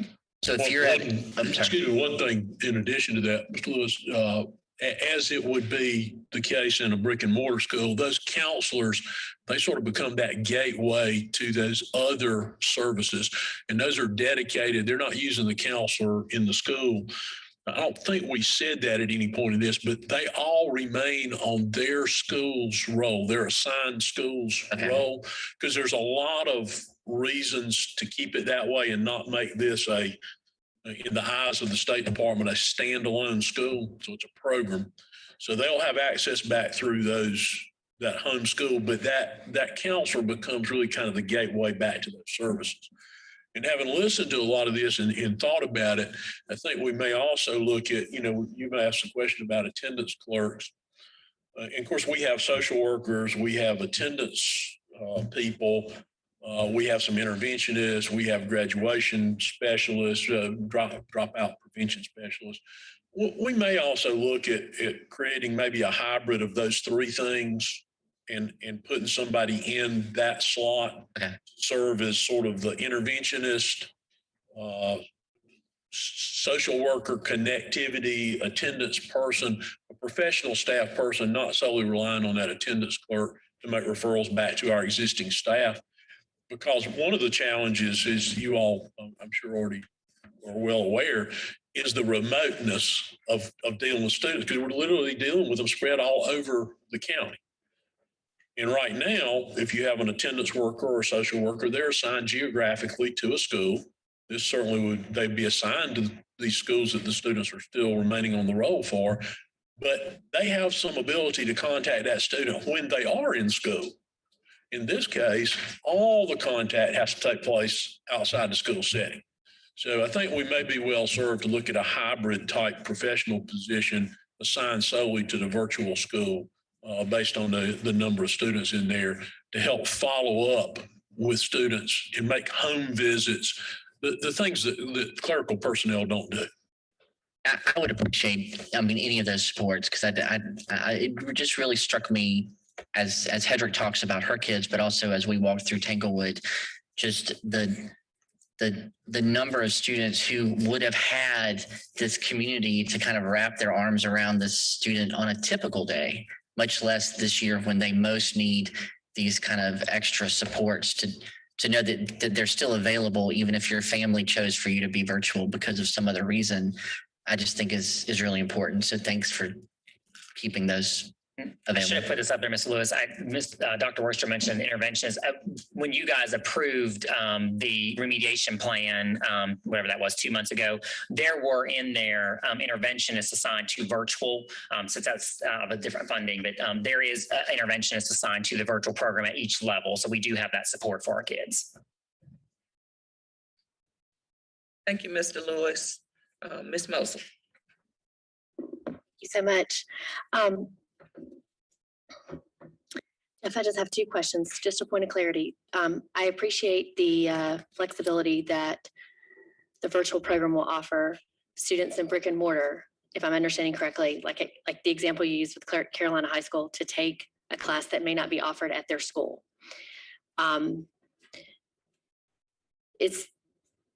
Will the virtual school offer every single class that all our brick and mortar schools? I guess my question would be, would the reverse happen? Like if we had a virtual student that wanted to take a class that's only offered in a brick and mortar school, does that happen? And would we offer the reverse option for a virtual student to go into a brick and mortar school? Yeah, so we've talked about, we actually have some scenarios of that going on. Okay. The only challenge, and we'll work with the family, the only challenge would be they may miss the bookends, if you will. So they're going into school for that class, which some of our parents are. Right. They're just missing usually the last end of one class and the beginning of another class.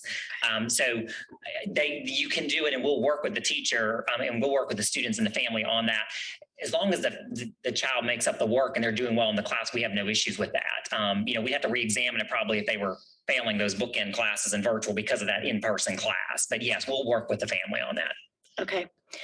And my second and last question may or may not be appropriate for you. I recognize that Ms. Hogan is not here. Oh, she's on Zoom. Okay. However, I know there's been a lot of, or some concern expressed by some parents. I've received some communication about that, about serving special education in a virtual school setting. I understand that can be challenging. Yes. However, my question is, how are we serving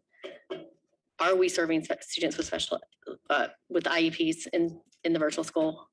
And are we working with families who have concerns, particularly self-contained families, in this coming year, since we still have concerns about the virus and the vaccines and stuff? I know that there's some health concerns. Yeah, so I'll let Ms. Hogan certainly chime in too. She's on the Zoom, so Okay. there she's up there. Thank you. But yes, we are serving, particularly this year and even going in next year, students with IEPs as well. As you know, some people have, and as you've noted, you're correct. We have had a little bit more challenge adjusting with the special ed population, and a lot of families have realized that may not be the best option or environment for their students. But for those who continue to want that option, Ms. Hogan can speak to those scenarios that you mentioned. Thank you. Excuse me, but I would like to extend without objection for 15 minutes. Ms. Hogan. Sure. I can't see the room, so I didn't know if that was time for me to talk. So yeah, Ms. Mosley, what we have done is that any family that has signed up for virtual school that their student has an IEP, they would have their IEP meeting annually, just like they always do. The majority of our students that have signed up for virtual, or the majority of our students in the district, do not receive self-contained programming. The majority of them are students that receive their services primarily in general education, and then have support services from special education teachers. But some of those who have that are more involved, that require more intensive services, that the majority of their day requires hands-on direct instruction through special education teachers. If they are currently in virtual or have signed up for virtual for next year, there is an IEP meeting being scheduled for the team to look at if that child can receive a free appropriate public education in a virtual model. We have had some students that I would say that have been successful this year that are in a self-contained model that won't require self-contained services next year. For instance, a student with a significant emotional disability, when they are online, we've had a couple of those students that I can think of in particular who have done very well when the aspect of a classroom and the pieces of other students and that all being in one place, that they are more successful when you take those pieces and parts out. Obviously, teaching social skills and the interactions that they need to be successful in life may not be as realistic or as prevalent in the virtual model, but that they are more successful academically, or have been more successful academically when they've been able to participate through a virtual model. So that IEP team may certainly look at the services provided and may determine that that student doesn't need intensive services for academics in the same way that they would if they were sitting in a brick and mortar school.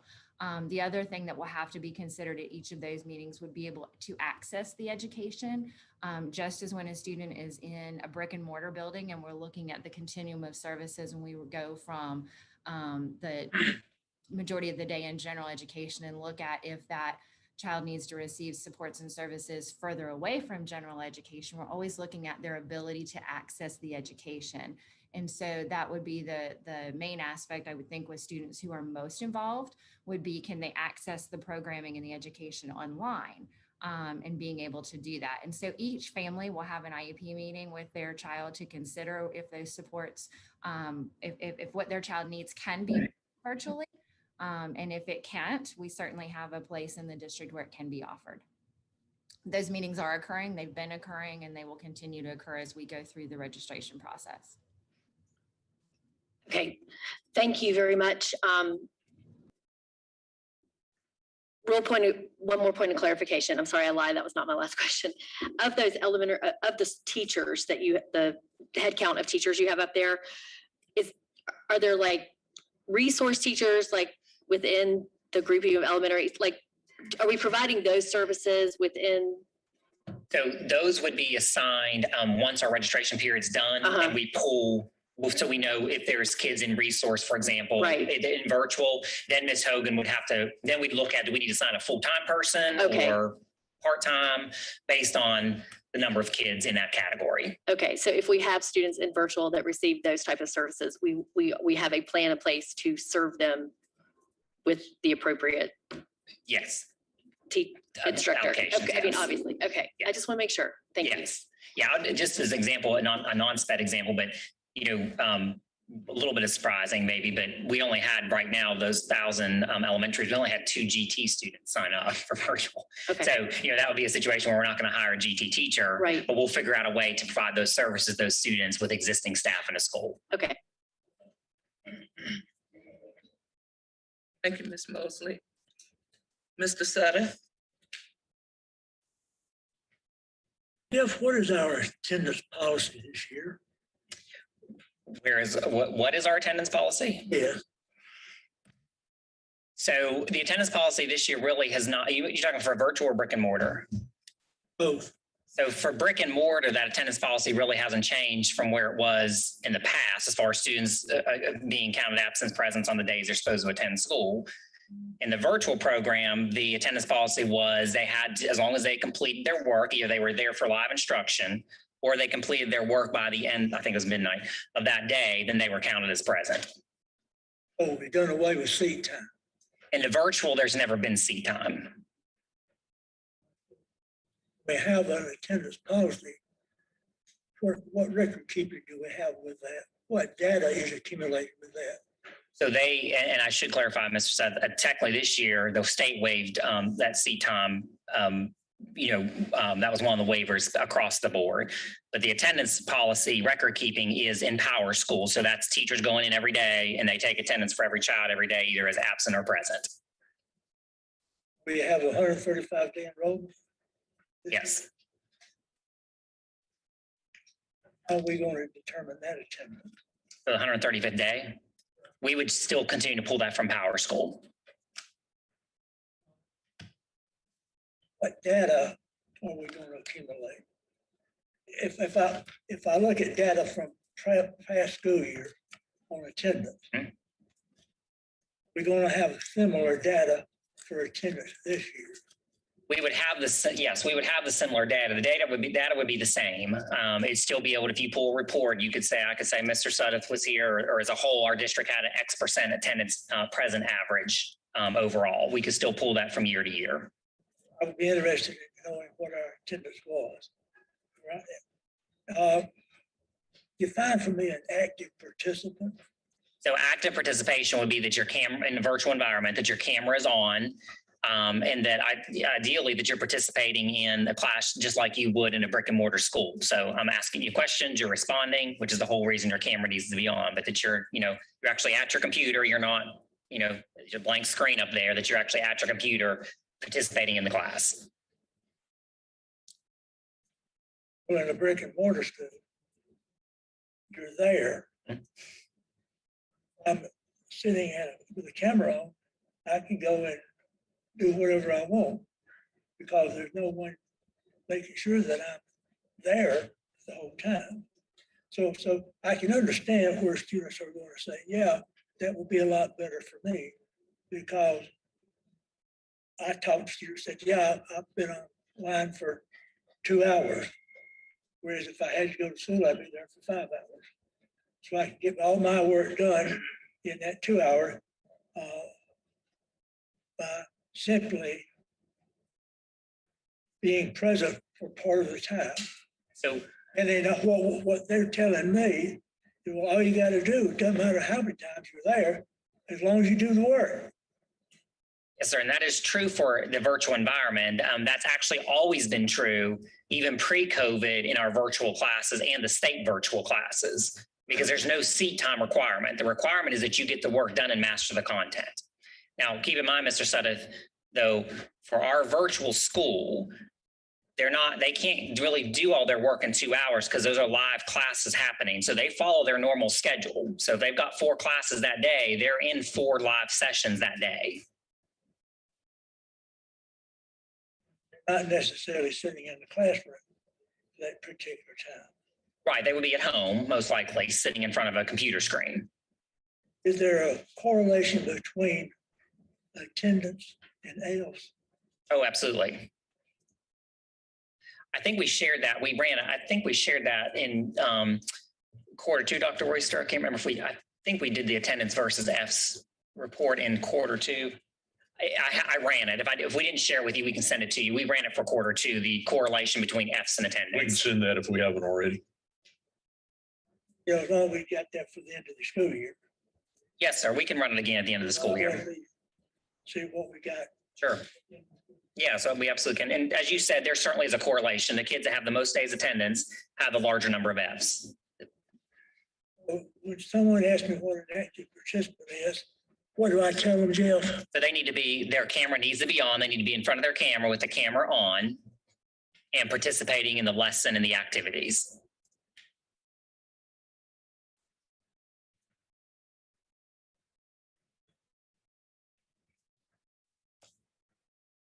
Active participation means I got my camera on and I'm participating in activities. And you're in front of the camera. You actually need to be present there, but yes, Now, present, in front of the camera. how long have I got to be present in front of the camera? You need to be present in front of the camera for all your live sessions.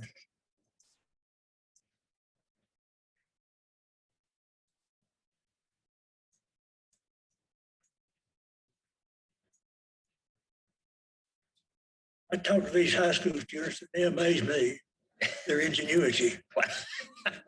Yes, we've learned a lot this year. Some of them would make great criminals. Well, they're just. That's all I have. Thank you. Thank you, Mr. Sutter. Mrs. Bush. Thank you, Madam Chairman. First, I wanted to, my first question is about the participation in extracurricular activities for the virtual school students. So are there any type of state regulations or anything that would keep a student from participating? And I'm assuming that if they're in virtual school and they live in Travelers Rest, they're on the rolls at Travelers Rest. So anything that they participate in, like if cross country, it would have to be at the school that they're. Yes, that's one of the reasons Dr. Hurst mentioned earlier about why we chose to keep it a program and not a school. If you do a school, then there's a whole different athletic eligibility and all that you have to deal with. So yes, this way with the program, it's just like our virtual program in the past. You could take virtual classes with us, but then you still participate in, as long as you meet the eligibility requirements, course grades and all that, you could still participate in your whatever sport at Travelers Rest. Okay, and any kind of extracurricular. So if there Yeah, were a chorus or a club that, you know, I'm just thinking there might be parents that don't want their child in that risk category of it back into a 25 student classroom, but yet there might be something that is a smaller participation of numbers that they would be able to participate in through the virtual school also.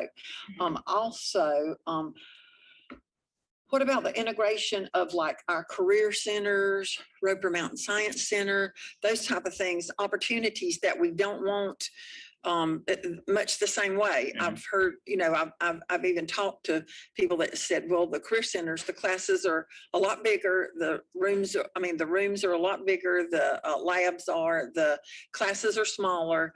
So is the possibility they could take classes, virtual classes, and then be able to attend the career centers? Yes, they can. As a matter of fact, they would, in that situation, if you want to take Career Center classes, you do have to attend the actual face-to-face in person, simply because we can't meet the certification requirements if you don't. So yes, Fine Arts Center, Career Center classes, they could do all their virtual, they could do their virtual instruction in the morning and then go to Career Center in the afternoon or vice versa. Absolutely. I didn't think there would be an issue with that, but I have had some parents say that they didn't know if they would be able to do both, and that the children would miss out. And they knew that there were classes that they wanted to take at the Career Center, but they weren't quite ready to go back into that full-blown high school attendance. Yes, that's not a problem. All right. And so like Roper Mountain Science Center, those type of things too would not be. Those would not be an issue. Roper Mountain Science Center, we'd have to look at, we'll have a little bit more flexibility, possibly maybe next year. We've done mostly virtual field trips this year. Yeah. We'll do a lot of virtual field trips probably next year. We'll have a little bit more flexibility possibly to look at in-person field trips, but again, it's going to depend on polling our parents on comfortability as far as going live, going in a face-to-face field trip. Okay, great. And then also, I was glad to hear you talk about the services offered to touch on that, about counselors, mental health, social services offered to virtual. My goddaughter is a senior this year in high school, and I keep asking her questions about college applications and all this stuff. And she's like, I said, well, you didn't ask your counselor about that? Well, because, she feels like because, and I've talked to several families of virtual students that I've heard the same thing from parents that, oh, well, they're having real emotional problems. I've said, have you talked to your school's mental health counselor? Have you talked to your counselor about scheduling for next year for that rising senior? Well, because we're in the virtual school, and I just want to make sure that we do everything we can for these parents, and I know the numbers are going to be significantly less next year, but I don't want anyone attending those virtual classes to feel like they're a second class, or that they are offered any less opportunities or availability to the services that we offer just because they're in the virtual school. I know sometimes it might make that parent have to reach out a little bit harder. It's not like pulling up to pick your student up at school and you can run in and make that contact, but just to make sure that they realize that any opportunity is also open to their student as a virtual student. Yeah.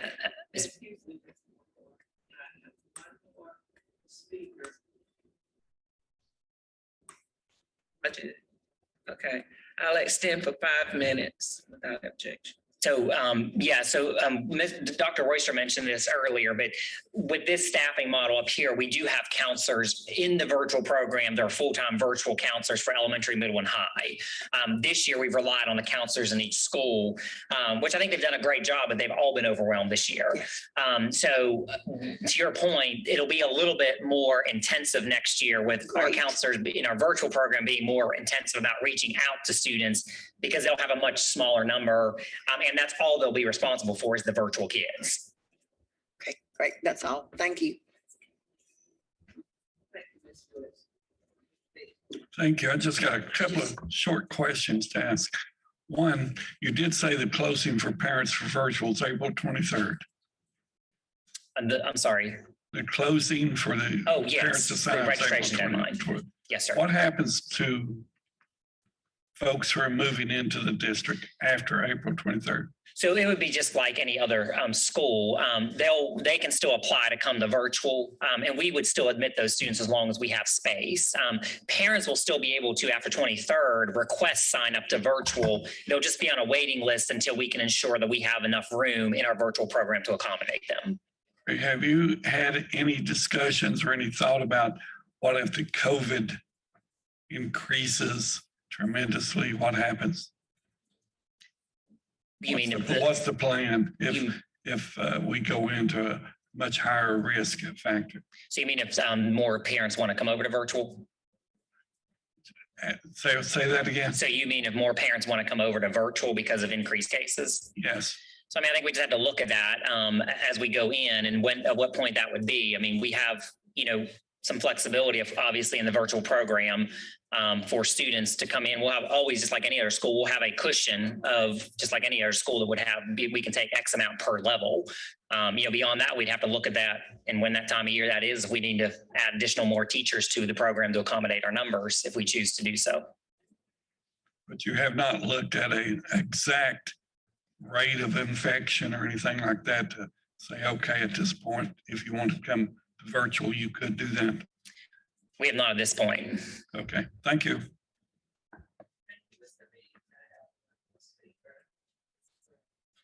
Thank you, Ms. Goenko. I'll try to go really quick.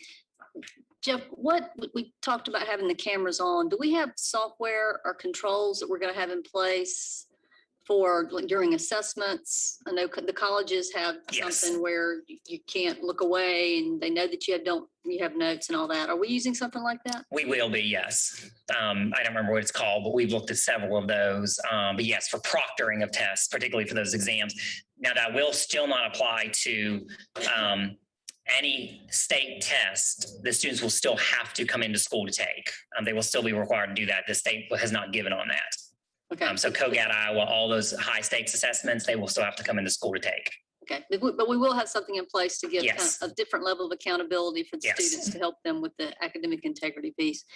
And then in that same platform, are they able to put different backgrounds behind them so that you can't see anything other than Yeah, them? so that's one that, as you'll know, probably around the nation, that's been a big hot debate about requiring kids cameras on, all that, because of kids in, maybe in poverty and Right. backgrounds, all that kind of stuff. So Exactly. now, yes, Google Meets does allow you the option to blur the background.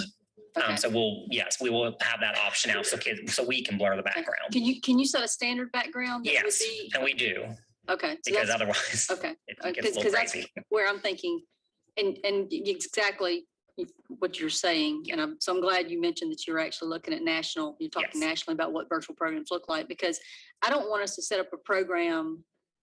We have an opportunity to deliver instruction in a different way to every student we have. Yes. And I don't want it to be a program that is set up from the get-go to only be available to students who have a lot of family support, who are academically talented, or, I don't want it to be for that specific group of students, which is what it has been in the past. So I want us to set it up in a way that it is available to students who might not want to be in school because they have a number of concerns that would keep them from wanting to be there. Maybe they would be more successful if we deliver it in the right way. So making sure we're thinking about that inclusionary piece of it, Yes. and making it available to those at-risk, those marginalized populations is really important. So if that's some of the national work that you've been able to kind of pull, I'd love to kind of understand what those specifics are that we've. Yeah, we can certainly pull. I have one more coming up. I think we'll have a better picture in May. I have another one coming up. It's a big consortium meeting that virtual is a big hot topic, leading some sessions on that. We'll have a much better our contracts will be a little bit more solid. And then our profiles, we're working on a profile of the virtual student, of a successful virtual student that really crosses socioeconomic status. It's more about traits and characters than it is socioeconomics. Okay, great. Thank you. Thank you. That concludes the instructional session of the agenda, Madam Chair. Thank you, Mrs. Goodwin Caldwell. You did an excellent job. I appreciate it. Thank you. At this time, we will move on to administration, and I will turn it over to Mr. Meek to chair this section. Thank you, Madam Chairman. The first item is 3.01, alternative certification programs. Dr. Royster. Thank you, Mr. Meek. Excuse me. This came as really rose out of a question and request that Mr. Lewis had based on an earlier presentation we did this year to discuss and delineate between and among the various types of alternative certifications that we utilize within the district. So we have a presentation that Ms. Cap. Ms. Cap is what was outside. There she comes. That she will share with you. She and Candace Moore will share with you about the various programs that we utilize. And a lot of the emphasis will be placed on the one that we developed in-house, which is the GATE program. And I think in a minute, you'll see why there's so much emphasis placed on that. We've had really considerable success with it. Ms. Cap?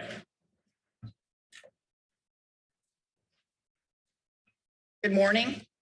Thank you for the opportunity to share with you a bit about our alternative certification pathways, those that our teachers use in this district. With me today is Candace Moore, Dr. Candace Moore, who is the coordinator of alternative certification programs. Let's see if I can get this to move. There you go. So in the context of our strategic plan goal for a premier workforce and the goal that 100% of our classrooms would be filled with a certified teacher on the first day of school, we're going to share with you an overview of the alternative programs used in our district, those alternative certification pathways. And then Candace is going to give you a closer look at GATE and how our expanding GATE program is helping to ensure the effectiveness and the retention of the teachers who take that pathway. So this table presents to you the 4 types of alternative certification programs used in our state. There are those that are state provided, partner provided, district provided, and those delivered by institutes of higher education. All on this page will lead to full certification in the state of South Carolina. Those in orange are the ones that Greenville County Schools is currently using and where we hire our teachers.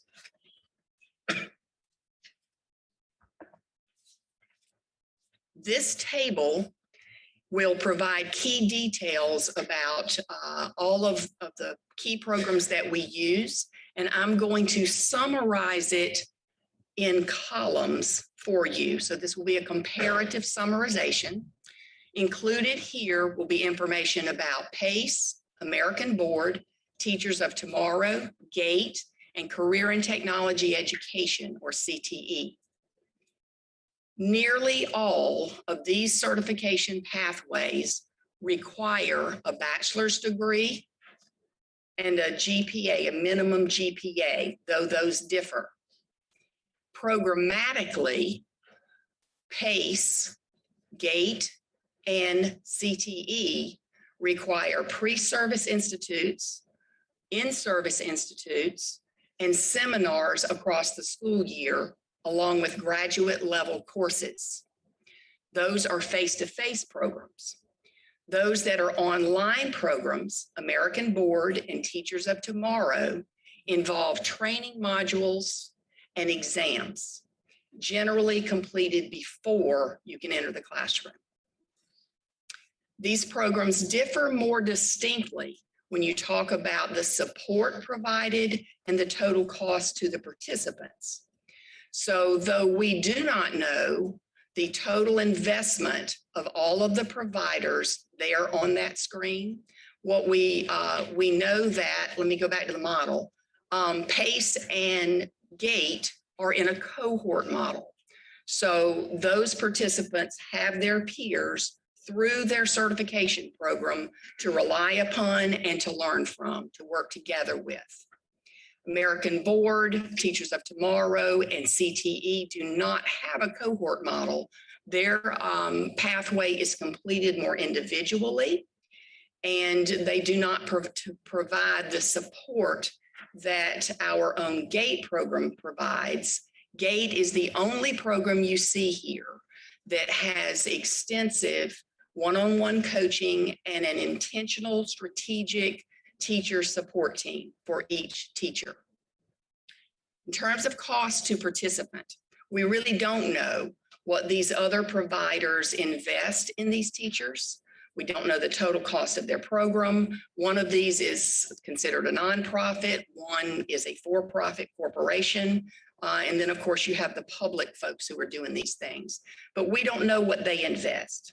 We know that Greenville County Schools invest an average of $9,700 per participant for the 2-year programming that we provide. That is defrayed in part by corporate contributions that are solicited and managed by public education partners and through participant contribution. Only, you will see the cost to participants there on the board. That's their maximum cost. Only South Carolina PACE and Greenville County Schools GATE teachers are eligible for the South Carolina PACE loan. It's actually a grant. They don't pay it back, but they are reimbursed $2,250. That means that a Greenville alternative teacher education teacher, a GATE teacher, nets a cost to self of $0. You will see here the content areas for which we may hire teachers through the different alternative certification programs. Note that under our GATE, we will be adding business and special education, and Candace will tell you a bit more about where we're going with that. But there are a number of content areas that if we get to a place we cannot find a teacher, we can reach out and bring a teacher on board to fill a classroom. You will recall from Ms. Gibbs' presentation to you in February that in the 2021 school year, Greenville County Schools hired fewer teachers than is our usual pattern. Among them were 62 alternative route teachers. That's 14% of the total new hires in our district for FY21. You will see below where those teachers were traveling in their pathway. PACE in this year, there were 18 teachers hired. The average across 5 years for PACE, that we've had 32 on average. GATE, you know, has grown every year. We started with 10, we're at 23 this year, we continue to grow. And then Kate is our next highest number. We only hired a handful of Kate this year, or CTE teachers this year, and American Board and Teachers of Tomorrow, we always have a small number of teachers hired through that route. So I want Candace to give you some deeper detail about our GATE program and the success that it is having.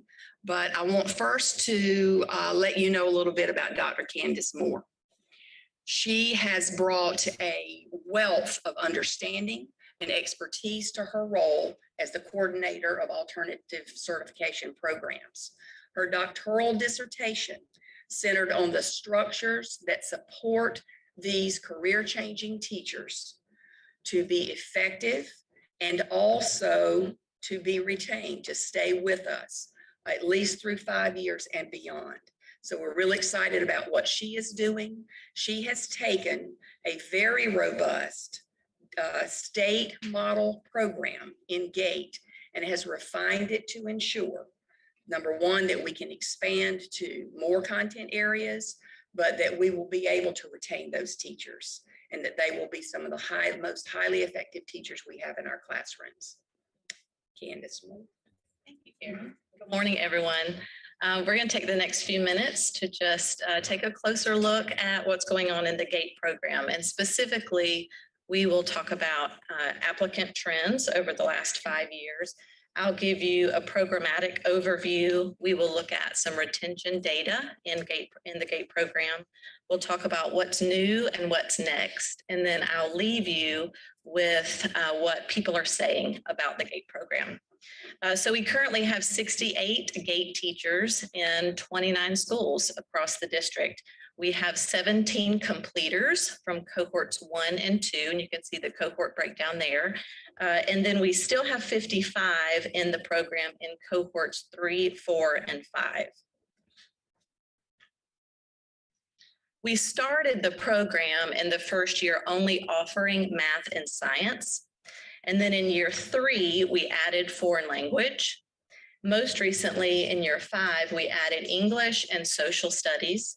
But you can see that the majority of the GATE teachers remain in math and science, which really speaks to the critical need of those two areas.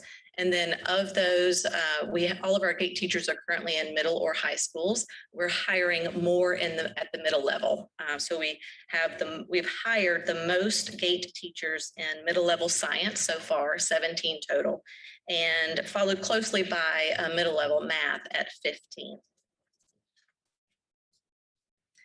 This slide represents data on the number of candidates who apply. And then of those who qualify for the program, and of those, how many are actually hired. So you can see we began cohort 1 with 45 applicants. The number of applicants for cohort 2 doubled and then remained pretty steady across the next few years. And then you can see with cohort 5, the most recent year, we had a dramatic increase in applicants. We have 2 reasons for that, one of which you already know. We added 2 new areas, English and social studies. So while we didn't hire a large number of English and social studies teachers, that did dramatically increase the number of applicants. I'd also like to point out here that applicants don't pay anything to apply. They do not incur a program cost until they are hired and start receiving a paycheck. The orange bars represent the number of those applicants who qualify for the program. So right away, you can see that not everyone who applies will qualify. We have a very rigorous screening process, 2.75 minimum GPA requirement, background check, district level interview with a writing prompt. We check references, and then they do the building level vetting and application process. So we're highly, highly selective with our GATE teachers.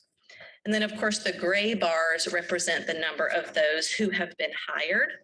So you can see that, as Karen mentioned, while the overall hiring was down for the district, GATE numbers remained stable this year. Also of note, with cohort 5, there is a 22% diversity rate represented within that cohort compared to 15% district-wide. You might recall Lynn Gibbs' presentation from the February CAL meeting in which she highlighted the impact of alternative pathways on teacher diversity, and GATE has certainly consistently helped to expand teacher diversity in the district. This is how we are shaping up in our cohort 6 recruitment. We've already had over 100 applicants. We have had 28 of those qualify, and they are currently out there seeking positions within the district. And 3 have been hired already, 2 high school science teachers and a Spanish teacher. Our program is designed to offer the most intensive support in the first year and then taper off gradually in the 2 years that follow. So the GATE program begins with an online self-paced orientation to education course. This course was developed for them, and it's really just to orient them to the district and to the teaching profession. Then in mid-July, we begin the GATE Summer Institute, which is a 3-week institute that then dovetails into the Induction Institute that is offered in the district. Throughout the remainder of the first year, we offer seminars, which continue the more formalized learning about teaching as a cohort. We also offer learning labs, which afford GATE teachers the opportunity to observe teachers in action. We pair those GATE teachers with a more knowledgeable other, so either their GATE coach or an academic specialist, to go in the classroom with them to help scaffold these learning experiences. And then perhaps the most unique feature of our program is the teacher support team. So job embedded support is offered throughout the first 2 years of the GATE program through the teacher support team. This team contains 5 members, 3 are at the building level, and then 2 are external. There is an administrator who serves on the team, the instructional coach in the building, and then a state-trained mentor teacher who teaches in their content area. The 2 external members are myself, and then we also hire a coach specifically for our GATE teachers. And that coach generally leads the teacher support team. And so we meet that first year 3 times throughout the year.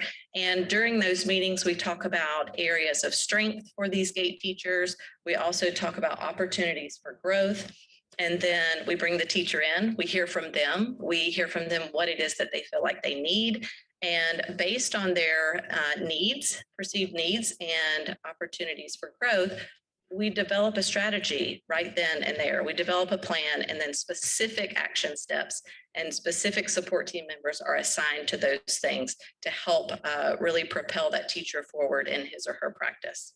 So we meet 3 times, October, January, and then again in March or April. Now that at the end of the year, I sit down with the GATE teachers and talk about how things went, what needs to be different for them in year 2, and what they feel like their support needs to look like in year 2. Personalized support is a goal of the GATE program. Then in the summer between year 1 and year 2, we take an educational psychology course together. This is the first of 2 graduate level courses that is offered in the program. This course is heavy in learning theory and really prepares them to take and pass the Principles of Learning and Teaching exam, which is a praxis exam required for teacher certification, and it is required of all teachers for teacher certification. Then you can see the fall and spring of year 2 looks much like year 1, but remember we're tapering off the support just a bit. We continue to offer seminars, another learning lab, and the job embedded support continues as well. The difference in the spring of year 2 is that second graduate level course that is offered in the program is taken by our GATE teachers. And this is the formative assessment course, which is really centered around that teacher working with the students in their classroom, formatively assessing that learning, and then making data-based instructional decisions accordingly. So this is a very authentic learning experience that they get to do with their own students. And then in year 3, GATE teachers are formally evaluated using ADEPT or PAS-T. Most new teachers go through this formal evaluation process in year 2. For the GATE program, we've really just expanded that induction year to span 2 years, and then they do the formal evaluation in year 3. So in terms of what's new, this slide represents the key enhancements that we've made over the past 2 years. So we've added 2 additional content areas. We've mentioned that a couple of times already. We have also provided some formal training for our GATE coaches, those external coaches that work with them. We use the Get Better Faster framework, which focuses on 2 trajectories that we note the first any beginning teacher really struggles with, and that is management and rigor. So right away, we start to hone in and devise some coaching around those 2 areas.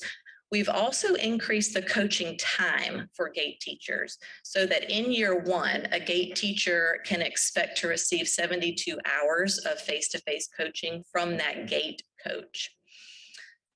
We've also restructured the GATE Summer Institute experience. Now we bring in those GATE coaches that we hire, and they work alongside the GATE teachers in the second week of the GATE Summer Institute. So that work around management and rigor begins early. And then we also developed a tiered support system for GATE teachers in year 2. This represents a differentiated approach and just acknowledges that different teachers need different things at different times. We also, remember, we talked about a dramatic increase in the number of applicants for cohort 5, and I gave you one reason. This is the second reason that we saw such an increase in applicants. We were able to start paying GATE teachers for their summer training experience.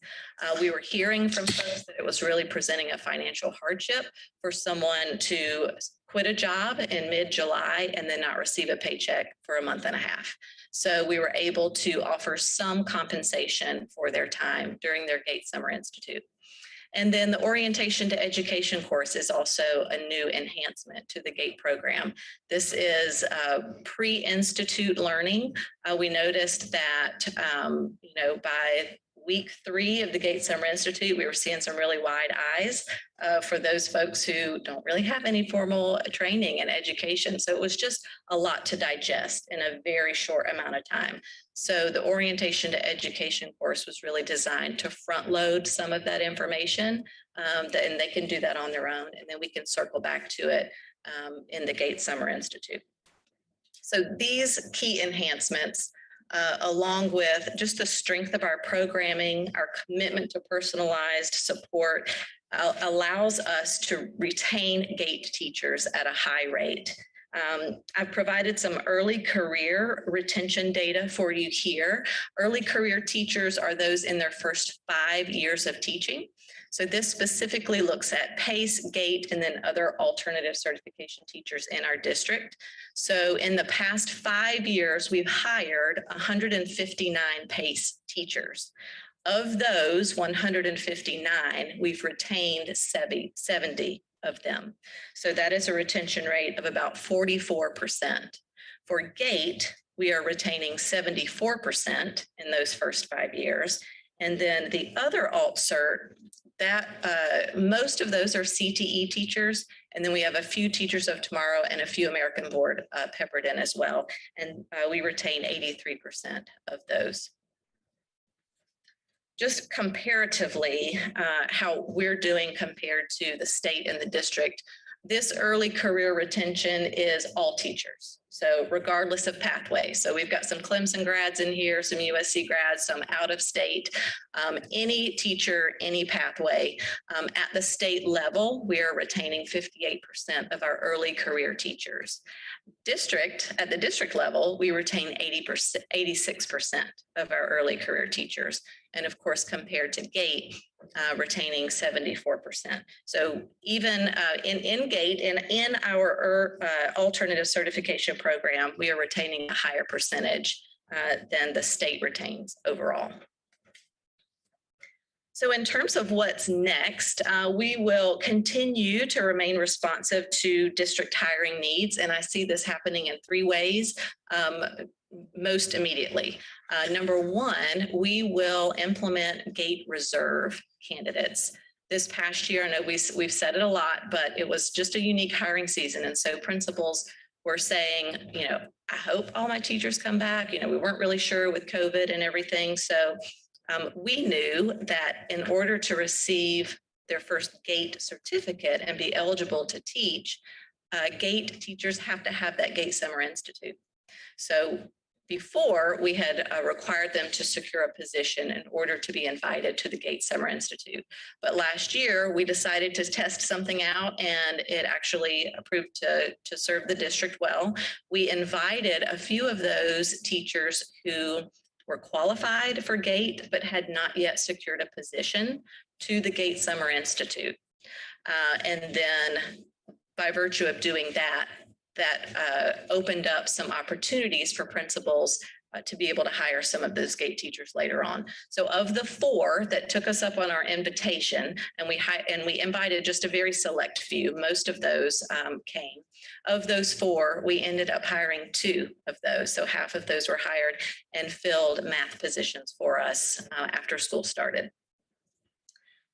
The other thing that is next is we do have a proposal in to the State Department of Ed to add business as soon as next year and special education as soon as the year after. And we are looking to add all other PACE areas as quickly as we can. We've looked at quite a bit of quantitative data this morning. I want to leave you with a little bit of qualitative data. In terms of what GATE administrators are saying about their GATE teachers and about the GATE program. Overall, they highlight the strong support that GATE teachers receive. They are acknowledging that GATE teachers have all the tools necessary to be successful in the classroom, and they see tremendous growth as a result of having access to those tools. We are consistently being asked to consider other alternative certification areas, which we are. And we also hear from principals that they would not have been able to staff that position if not for that GATE teacher. They also speak to the high quality candidates that we provide. So we have hired PhDs, MDs, accountants, engineers. We're very selective, and we have candidates with a depth and breadth of knowledge and real world experience to bring to our students in classrooms. So we're very proud of that. In terms of what GATE teachers say, they also speak to the support that is provided specifically through that teacher support team and through their cohort. They talk about a family feel, a community feel within the program. And overall, they feel very supported and capable of success in their classroom. So we have a lot to be proud of. And we continue to be a model across the state for how to do alternative certification and how to do it well. So I thank you for the opportunity to come and talk to you about GATE, which I'm very passionate about.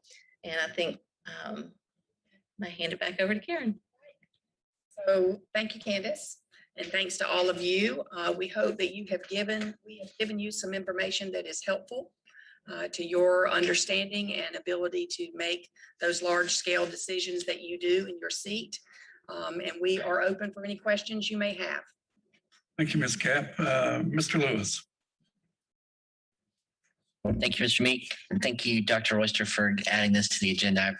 I appreciate it. It is incredible to me the number of different opportunities and different pathways that are available for people that may have not considered education as their first career, but are now looking at the opportunity to get into the schools. And I think it's really exciting what we have that's available. Could you help me just understand a little bit about, from your perspective, the difference between a GATE participant and what they receive as supports, and maybe a PACE participant and what they receive as support? Because it seems different, and I don't really fully understand the difference in the levels of supports those folks receive. So a key difference, I mentioned that both PACE and GATE are cohort models, and that those folks have the opportunity to go through their program together. That whole ability to have this partner that you call in the middle of the night when you can't get your teacher, plans together. But a cohort model is really important. One difference between GATE and PACE is that the GATE cohort is involved together from summer institute, all the way through the program to include their graduate level classes. A PACE participant is together with their cohort in their seminars and their institutes, but their coursework is on their own. That coursework also may not be the same coursework. They have some prescribed. They have to take 3. Some are prescribed, some are by choice, and they take them at the time they choose. So we have PACE teachers right now coming up on the end of they're coming up to go to their goal, and they've not taken their coursework yet. And then we have some who take care of it, from the beginning. They might not have even taken their PLT yet. So in the GATE program, we march together. Everybody's in classes together. There are 2 prescribed, very carefully selected and crafted classes, as you heard about the formative assessment course. That's one big difference. PACE is a statewide program. Most of them will drive to Spartanburg for their seminars, their institutes. And so they're meeting with folks across the state.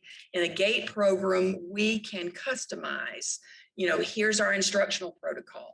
Here's what we mean when we say that the environment in the classroom is conducive to learning. And here's what we're looking for in the children when you are effectively providing that environment. Statewide is just a different context altogether. So you may or may not get that.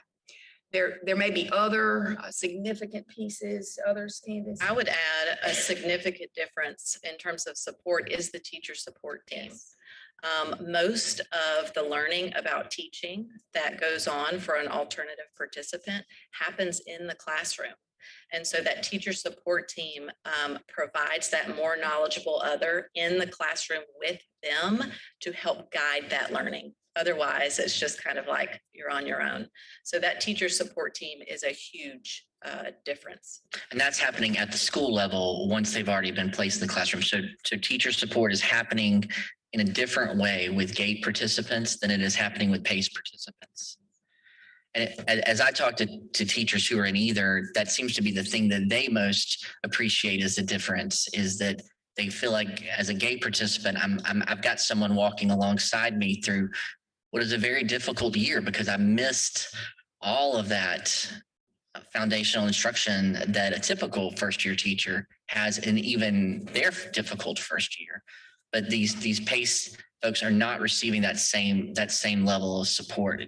Do we think that has to contribute then maybe to the retention rates? Because when we look at a GATE participant, we're seeing that their retention rates are 58%, I think we're showing, and a PACE participant is 44%.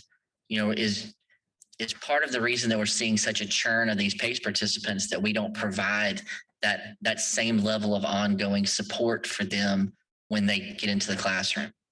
So and the GATE's at 74% and PACE at 44, I believe.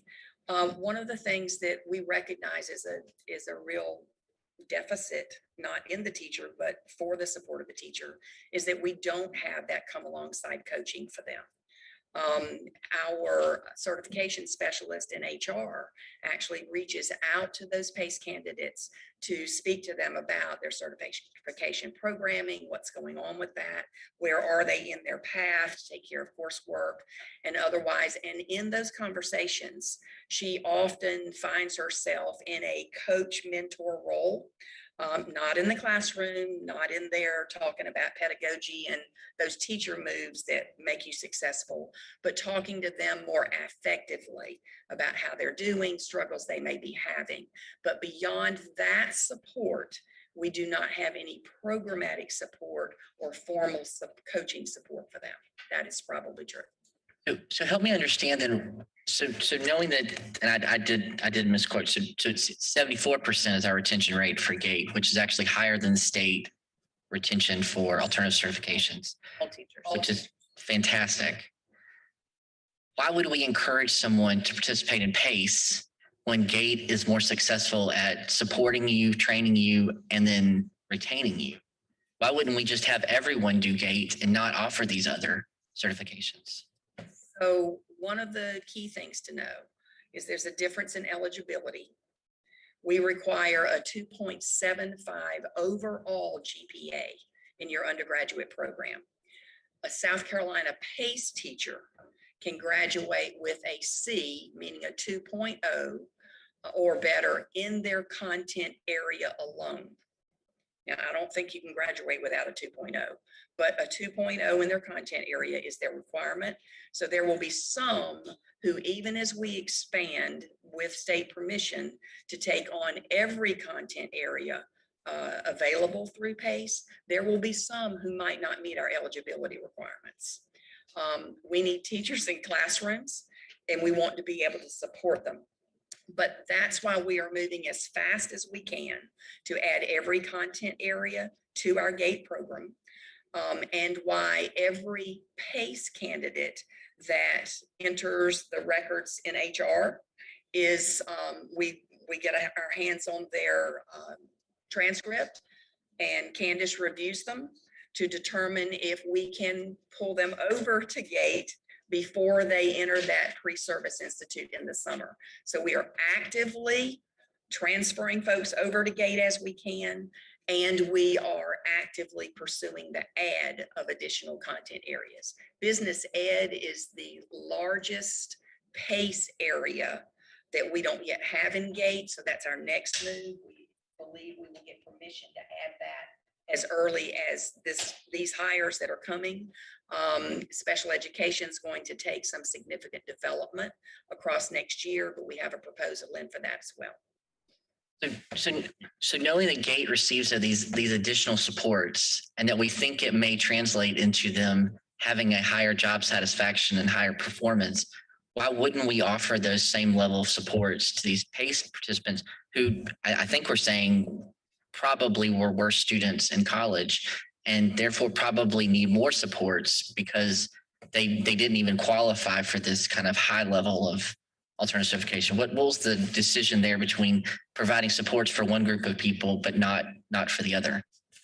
I think maybe the decision was about the fact that GATE is a certification program, and it was a budgetary item approved by the Board of Trustees, obviously, proposed by the superintendent, approved by the Board of Trustees, and you continue to annually support that.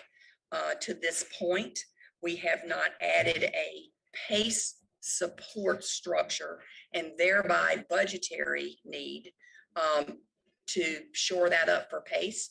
We would love to do that. In fact, we drafted something last year and then COVID hit and that was set aside. Sure. But what we want to do is pull as many to gate as we can until we are ready. Superintendent's ready to present to you. How can we replicate this for those that we cannot bring into gate?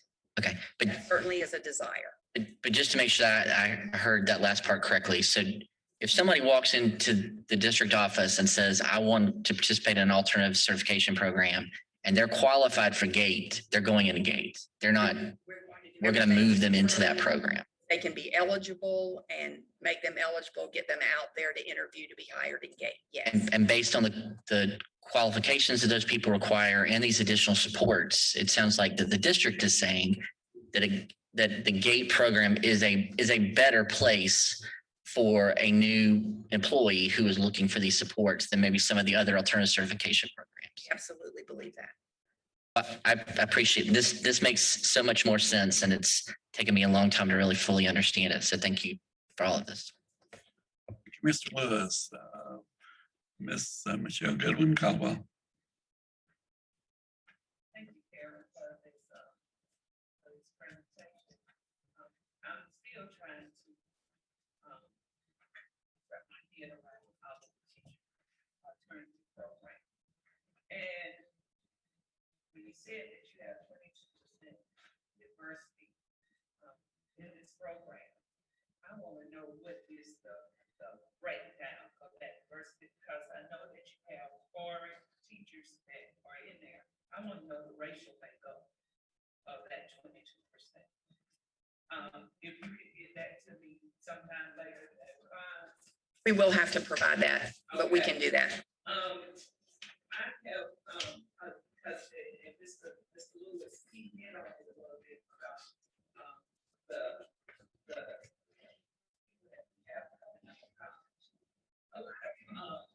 have tests inside as I do. I want to know, under your qualifications on here, how did you come up with those qualifications? Because a lot of our people can't pass that practice. And I know with your Teachers of Tomorrow program, they get like a gap year or a leeway into taking that test while they are working. Why do we not have that yet? For the people, you had a whole lot of people that didn't qualify. They applied but didn't qualify. Do we have, because you have a lot of people that could be really good teachers, but they can't pass that test. So do we have anything in place for it? You had 185, but we never teach a shortage. You had 185 that applied, but you only had like 90 something that you accept. So can you tell me anything about what we're doing about that? And how did you come up with qualifications? I know you said 2.75, which is higher than PACE. But sometimes people have test anxiety. I know I do. And I hate standardized tests. So why is that a qualification? So the Praxis 2 is a state certificate qualification that is, to my knowledge, non-negotiable unless replaced by the exam that is given by an American board or a Teachers of Tomorrow. Those are partnered through the state and the state approves those routes. But our GATE program was put together not only to ensure that teachers who completed it could meet state certification requirements that don't go away, but also we had to be, the entire program had to be approved, every element. To add more content areas, we have to go back through an approval process. The Praxis 2, that's a long-term concern for folks. You will recall Candace spoke to that class that they teach the first summer, the Ed Psych course, and they are really prepared for the PLT, which is that next test that a lot of people don't pass. They're already in the classroom, but a lot of people don't pass the PLT even after they're in the classroom. So we do everything that we can to prep them for that next level test.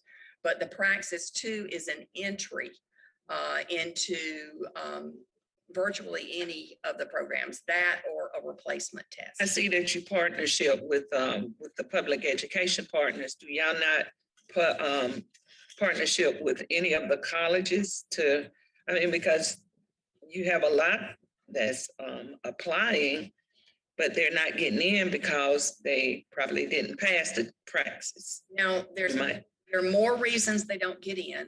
And Candace, will you speak to, Candace manages all the eligibility. So she's looking deeply into those transcripts and other factors. So Candace, will you talk a little bit more about that? Sure. I'll say that the single eligibility requirement that keeps folks from qualifying is the GPA requirement. With the Praxis, the content area Praxis, these folks have a degree, a 4-year degree in their content area. So they have a depth and breadth of knowledge, and they don't have trouble passing the content area Praxis exam. And they don't have trouble passing the Ed Psych. I mean, we have like a 98% pass rate for the PLT as well. So that has not.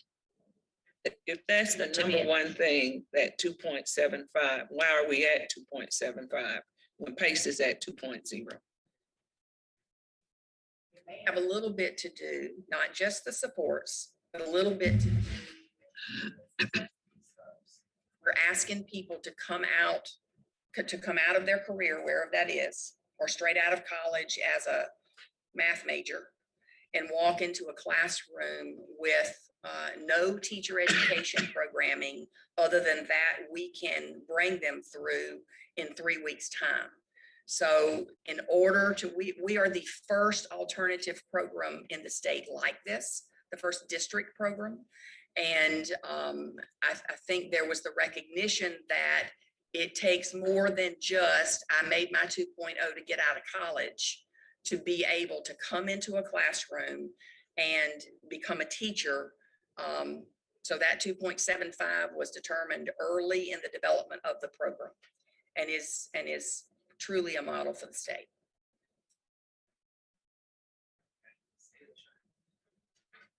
Might not be the answer you want us to answer. I'm still trying to wrap my head around it with us having a teacher shortage. Well, really, we do want every classroom filled. We want the folks in those classrooms to be high quality candidates. So they don't have knowledge of pedagogy because they haven't completed a teacher education program. So we rely on them to bring their depth of content knowledge. And the 2.75 GPA and the content area Praxis are 2 ways that we can ensure that they know their content well. But you said you want high quality, but you know, you have the training and stuff when they get in here for them to be high quality teachers. I'm just wondering, you know, about the way that you choose the people for the program and the qualifications for the program. And like I said, that Teachers of Tomorrow, they get a whole year while they're teaching to take the test. So why don't we do it with the GATE program? If that is one of the reasons why they didn't get in, and we might see that they might be an excellent teacher once they get the training and everything which we provide when they come in here. What we're seeing is that they pass the test. But the test is not the thing that's keeping them out of GATE. It's their performance across 4 years of their college experience that is really the threshold that fewer are making. My question again is, who said 2.75? And why was that set? It was set from the beginning. Because you could have been a mediocre college student, but you came out and you did great in your career. And I don't know whether this is part of it since you are talking about the program, but do we have, and Karen, you probably can answer this, do we have a program or mentors identified for parapros that want to go? I know it's a lot of parapros that want to go into teaching. Do we have a program in this district for that? That is our next recruiting effort. Candace will be reaching out to our current employees who are college degreed and basically saying to them, hey, you know, we have a GATE program. If you are interested in looking at that, we'd love to look at your transcript. Here are the areas that we have currently approved. We want to be able to recruit from within, to bring on board our dedicated Greenville County Schools employees who did not take a teacher ed route, and see if we can't get some of those folks into our classroom. So that's Because you have a lot of them. You have a lot of that. That would be a good resource right there. Okay, that's all I have, Mr. Mayor. Thank you. Thank you. Ms. Mosley. Thank you. I don't want to spend any more time discussing it. However, I do want to echo, I kind of agree with Ms. Goodwin Carlisle on the GPA standard. It probably would be worth revisiting at some point because I mean, if you're talking about, my understanding is some of these folks have got many years of work experience. And so if you're going all the way back to a college experience where someone kind of dug a hole for themselves, maybe freshman year, sophomore year, maybe got their act together, but it wasn't enough to get their GPA to a certain level, but they have solid work credentials and really pass the other things. Given the teacher shortage, might be worth revisiting. Just my thought. My only other question has to do with the special education aspect of it. I obviously can use my logic to understand where you pull math and science expertise and what field those come from. Where are you, in business too, where are you looking for special education to fill those positions? Yes, in terms of content expertise. That is in unique. Very early development. We will be developing that particular deeper proposal and submitting to the state after a good bit of collaboration with our special education services department. We have not in the last 3 months been able to dig deeply into that to get that to move forward, but it can involve a lot of different things. Under PACE right now, you could be a psychology major and get a PACE certificate to support emotionally disabled children. So there are children with emotional concerns, but that is the only area right now that you can qualify under PACE. We want to broaden that and to develop a very robust and authentic program. And we will be doing that as a major initiative in the fall of next year to submit that proposal. Thank you. Ms. Lisa Wells. Thank you, Mr. Meek. The gate cost to the district, is that difference in the 9,700 and the 2,250? Is that all in? It is in essence, and that is an average, that 9,700 across the 5 years of cohorts. But that 2,250 has actually been reduced for this next cohort to match the money they get back.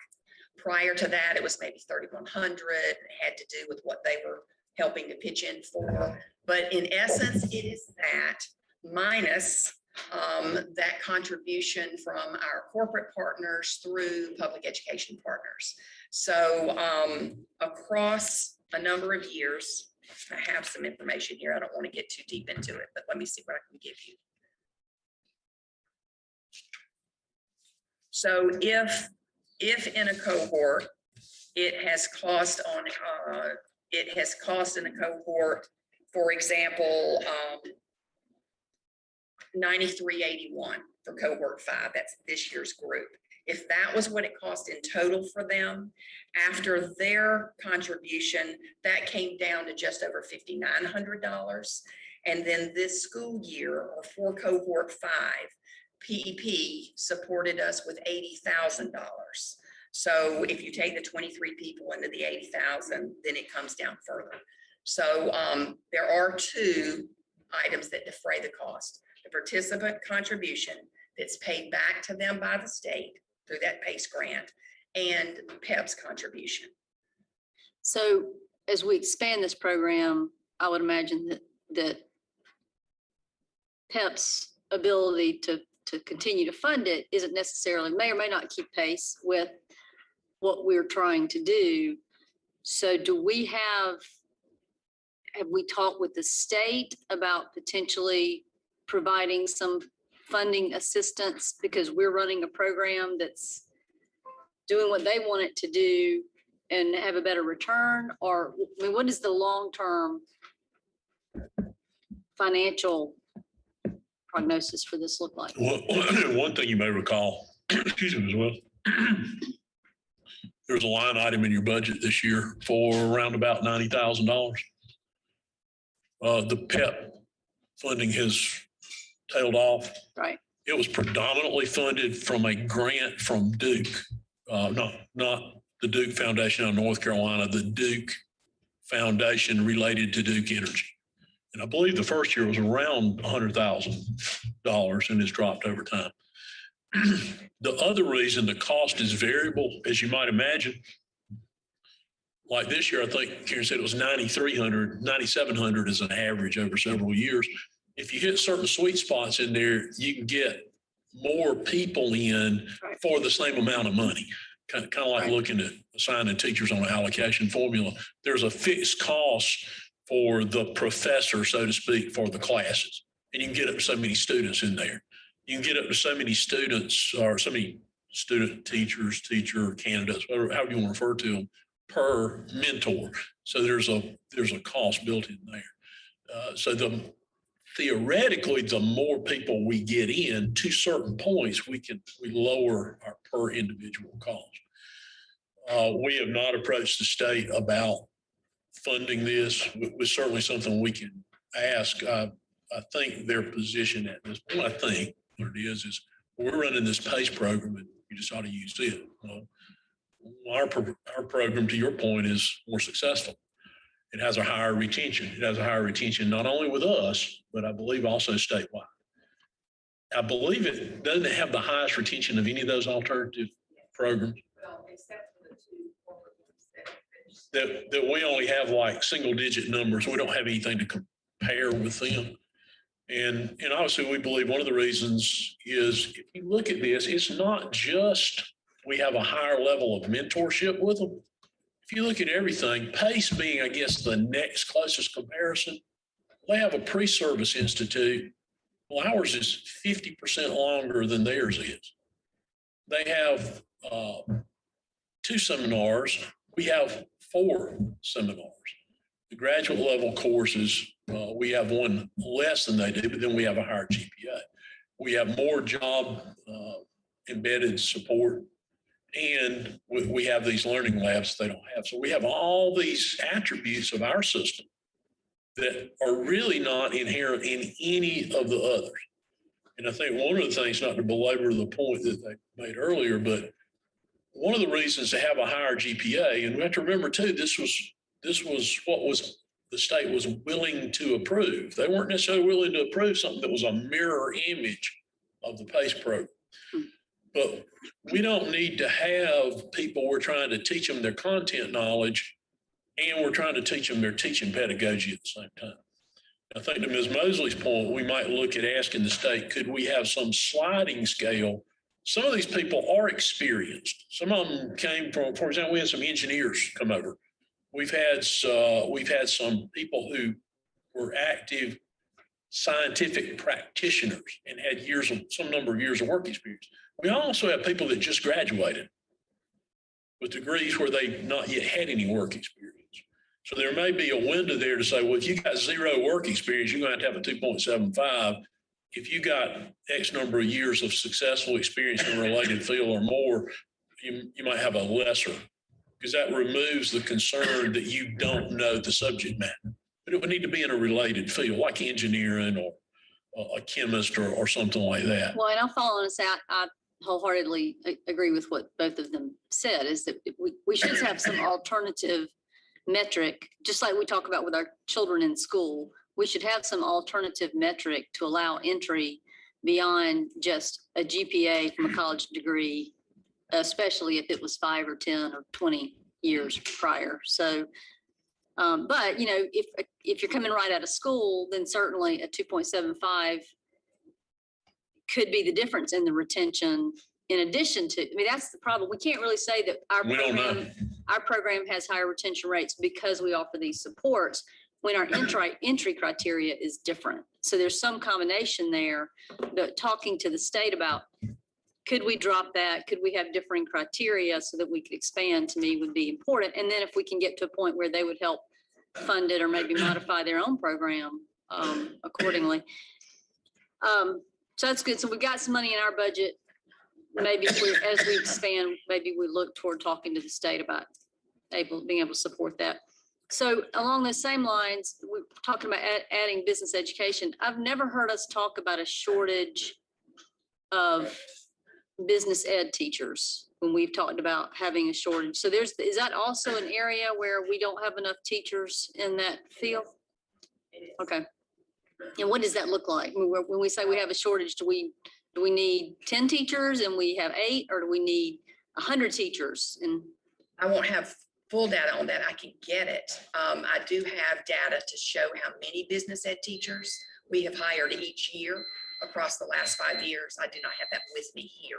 I'm happy to get it to you. okay. Yeah, I guess the important thing for me, and this will be my last, well, I was going to tell Mr. Meek, this will be my last question. So yeah.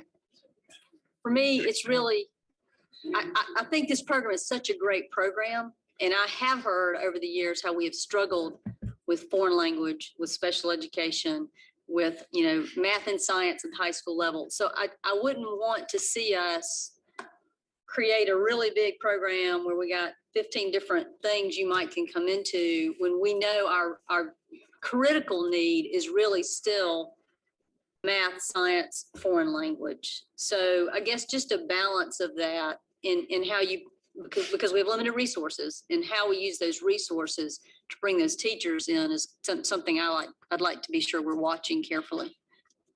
So if I can say 2 things to respond to that initially.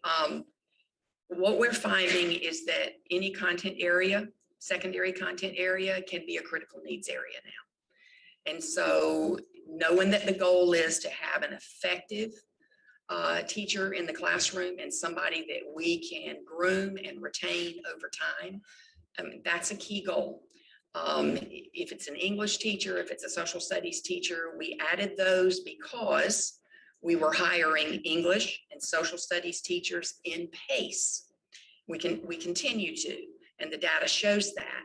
So if we want to provide those supports for PACE teachers that we have in GATE, why not pull those folks over to GATE? So that's really where that came from.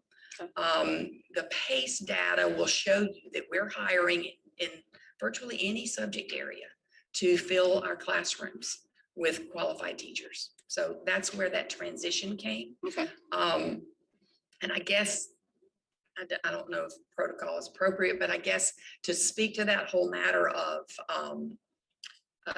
being able to support those PACE folks, the more we can pull into GATE, and our program will provide for that, the better.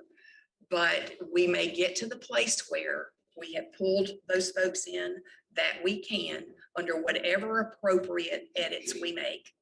And we may have to look at, so what are we looking like in PACE and what can we do? Can we do a full GATE? Maybe not. But what can we do for them? And there will be, in most elements, there's going to be some cost involved there. Yeah. Okay. Thank you. There are currently 26 areas considered critical needs for 2021 school year. 26. Thank you, Ms. Wells. Without objection, we'll extend for 10 minutes. I have 2 more speakers signed up. Ms. LaVenta Wells. Ms. Capps, first of all, I think it's great that we're looking at options where we can bring these people over. I think that's important, and I appreciate y'all looking at that. And Dr. Moore, I like that openness and thinking out of the box and trying to get more people into the GATES program. Also, once they fail the tests, are they allowed to retest? How many times can they retest? Okay, so it's just like the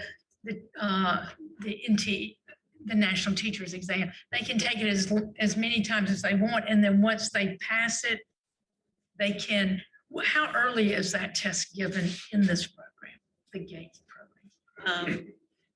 They can take it at any time. They go and register for it themselves and take it on their own time as they are preparing their application. Okay, as they're preparing their application to get in or get out? In. Get in. It's an eligibility requirement. Okay, and so, so do we offer any kind of prep class on it? Well, and I'll just reiterate, most candidates don't have an issue passing it. I can think of one instance where there's an aide in a classroom, in a school, math. She's got the content, she's got the GPA, and she's got test anxiety. So I have paired her with other GATE teachers who've been successful on that exam, just to, you know, help get her through that. So, you know, aside from one-on-one, you know, personal little anecdotes like that, there's nothing program-wide that we offer because it's just not an issue. It's kind of. Well, I understand anxiety, test taking and so forth. And, you know, if we could ease that tension and stress level to where they're comfortable and they can just walk in. But being able to take it, how much does it cost each time you take it? It depends on the exam, the content area, but it's $100, 150. They're 120, generally 120 or 146 depending on the test. Okay. All right. Thank you. Thank you, Ms. LaFentus Wells. Ms. Morrison-Fair. Thank you. I'm gonna continue along the lines of the pool that you're pulling from, and these programs pull from people who are basically already in industry or in business. Mostly, yes, ma'am. Okay. There's a huge pool every year. At the end of the year, I have call after call from across the state of South Carolina on students who cannot pass that praxis. And I agree with these two ladies. Have you ever thought about, and they have been through teacher education programs, did well. Everything they needed, they graduated, but could not pass the praxis. Have we ever looked at that pool of students? Those students are already qualified to teach. They have the passion to teach. They chose teaching as a career. And I'll give you one example that really touched home for me. A young lady graduated from Clemson, early childhood, did not pass the praxis, changed to accounting. I don't know how many other classes she had to do to qualify to get a degree in that, but got a degree in accounting and is working in accounting. I would have loved to have had her in early childhood. There's a whole pool of kids. Could we not pull from those kids and start them in one of these programs? So if I hear you correctly, you're mostly talking about folks who've been through a teacher ed program, who have now, they want to culminate, they're ready to go and they can't pass that praxis. So those folks are technically going to fall outside the purview of what we do. Those are teachers who have not yet, this is terrible, but are not yet eligible to become teachers, and would be folks, a service, I think, that you would be requesting that a school district, and certainly we could do such a thing, might have some folks that we would bring together and provide a service to folks who might want to teach. But those folks are still in their college program. And so the universities, I believe in most cases, are where they are providing those supports. I can't speak for all of the IHEs in regards to that, but those folks are still with them. They're not yet anybody we know in our system.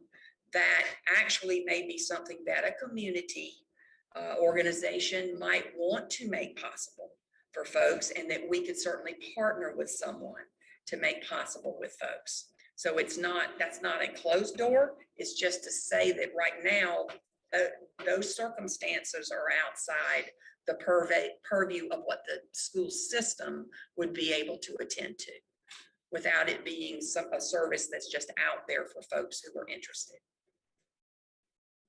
Well, of course, that's not the answer I wanted to hear, but that is unbelievable. Yes. I mean, every year, and the same answer, I cannot pass that praxis. Do they ever say what happens at their schools? Could not tell you all the stories here today. But do I'm they trying talk to about understand. supports? I'm trying to understand it myself Okay. as to why this is a big block when we have people that have a passion for education, and that's the block. I don't know. I don't know. I'm just asking, is that a pool that maybe we can pull from? Not in an alternative certification program, because if someone has registered for student teaching, that precludes them from being able to participate in any alternative certification program in the state. So the other avenue that Karen was mentioning could be a possibility, but an alternative certification program would not.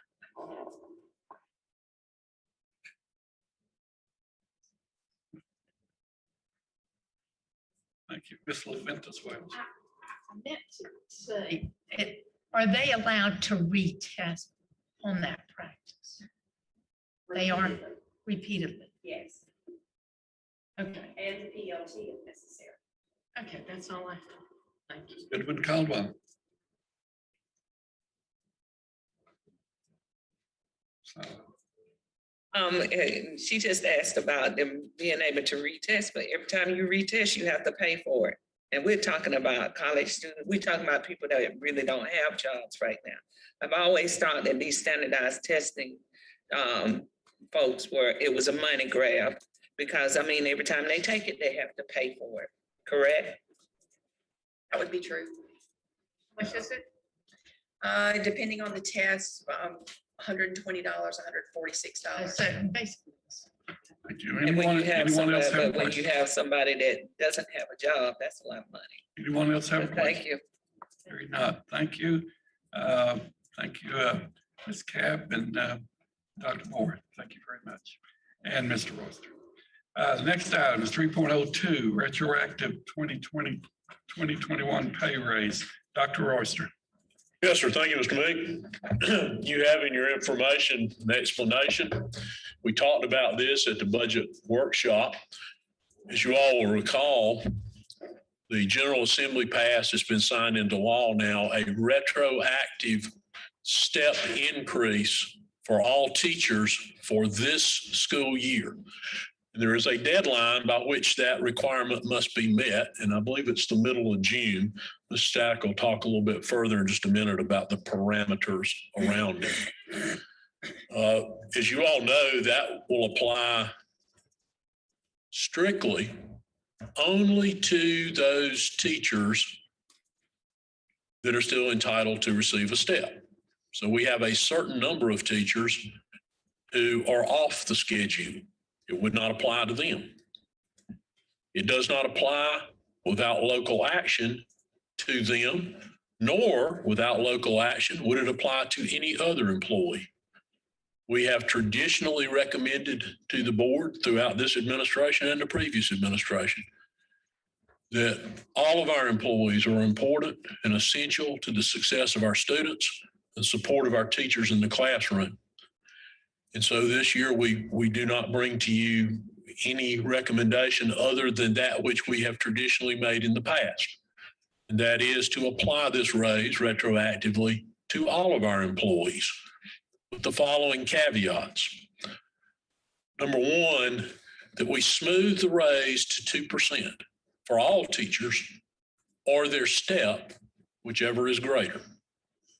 With the compression of the lower end of the salary schedule several years ago to get people to 40,000 and the compression of the state schedule to get them to 35. Some of the steps are now only 0.56% difference. So our recommendation is to provide a 2% guaranteed minimum step or the step to which a teacher is entitled if it's greater than 2%. For those teachers off the schedule, a 2% step. So that would add a step at the end, guaranteeing that every teacher in this district would receive a raise retroactively paid before the end of this year of at least 2%.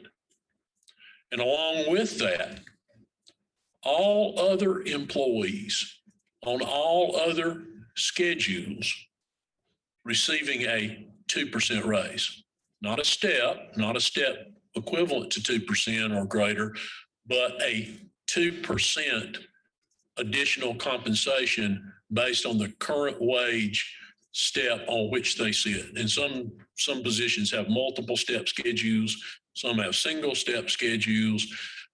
This also applies to all supplemental salary schedules, as we would always do with any salary increase.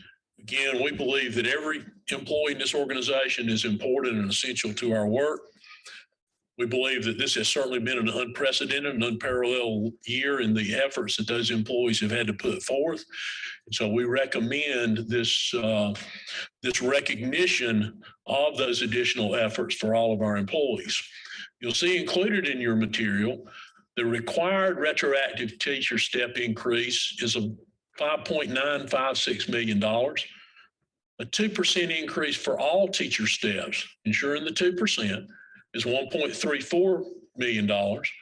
Increases for teachers beyond the current top step is $203,000.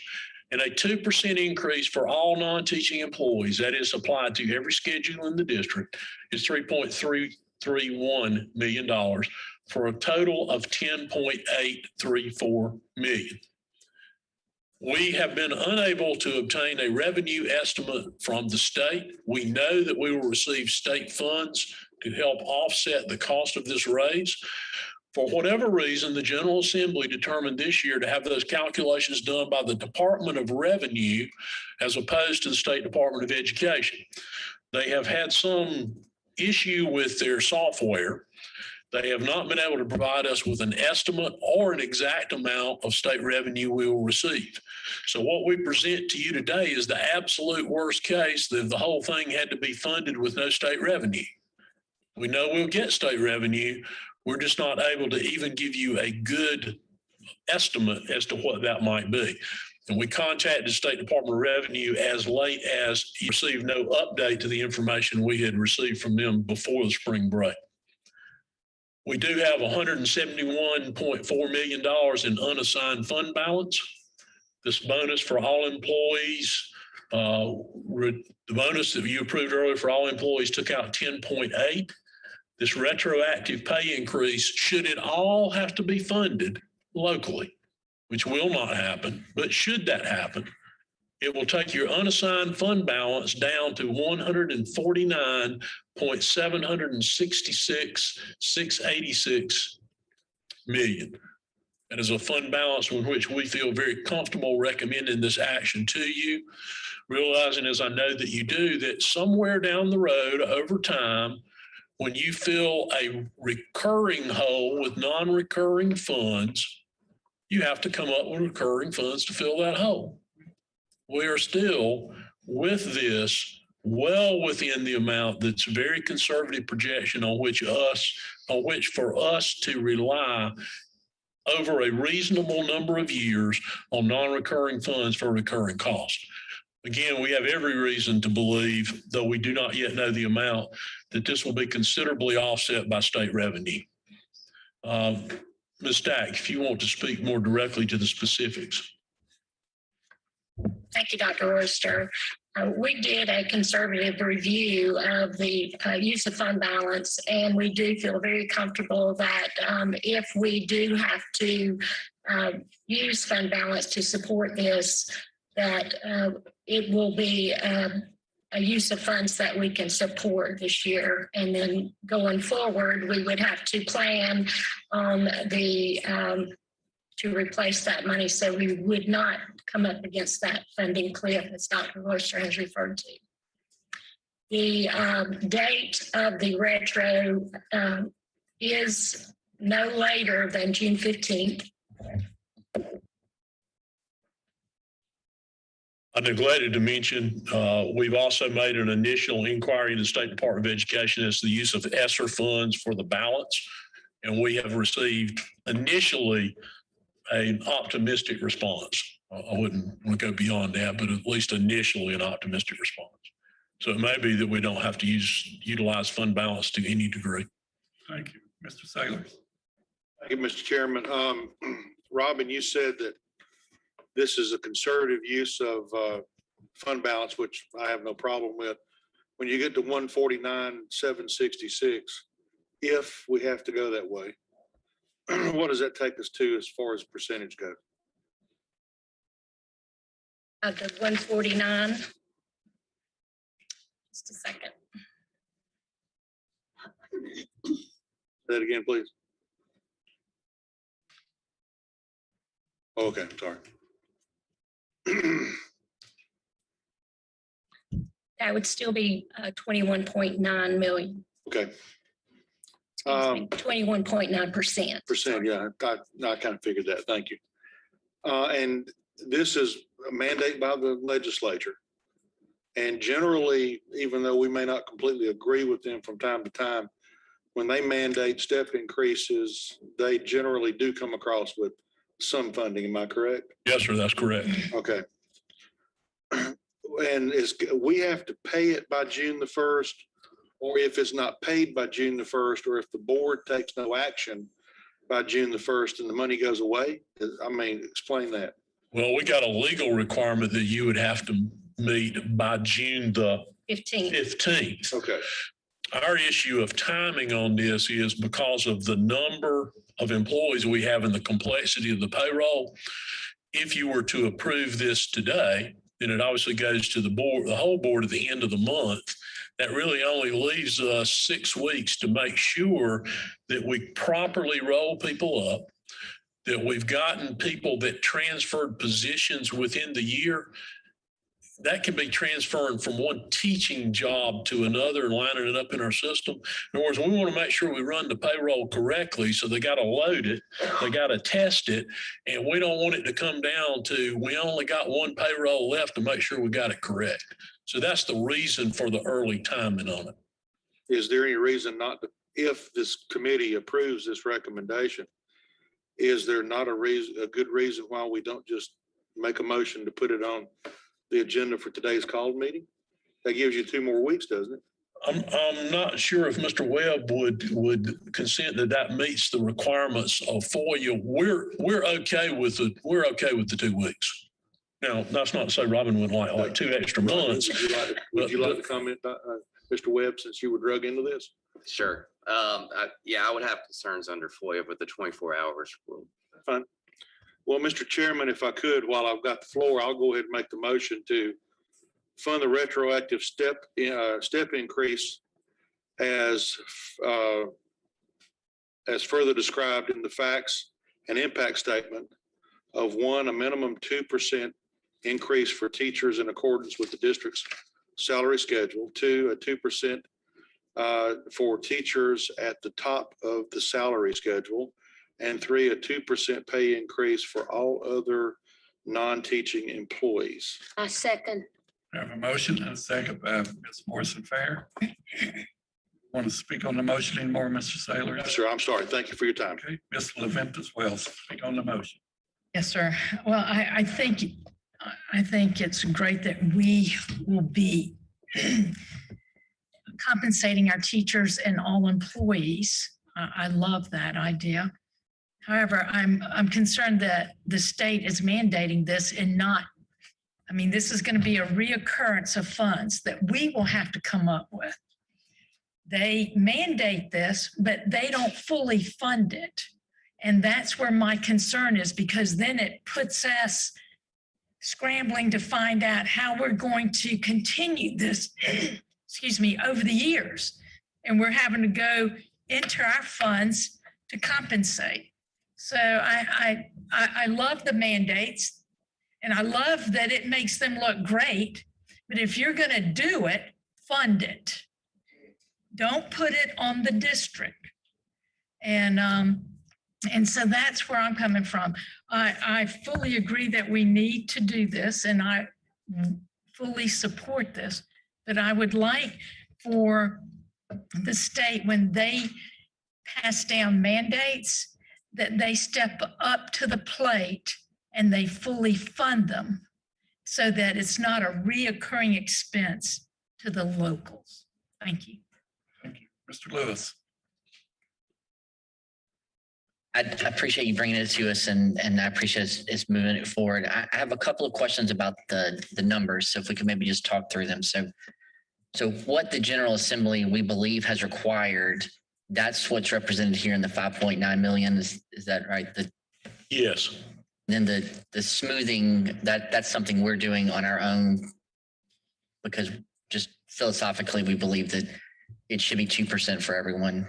Well, we believe that's, certainly we think our employees deserve more than that. I think most people would agree with that. They put forth great effort. That's what we believe is a reasonable amount that's affordable for us to do. It also goes back to a point, I don't remember who raised the question in the budget work session. In fact, it probably was more than one board member, about maintaining competitiveness of teacher salaries. That move right there, that rounding that up to 2%, that's one of the techniques we've used in the last several years that's helped move our whole salary schedule in kind of small chunks to a much more competitive level. Because a lot of people, they're only going to do what that step requires be done.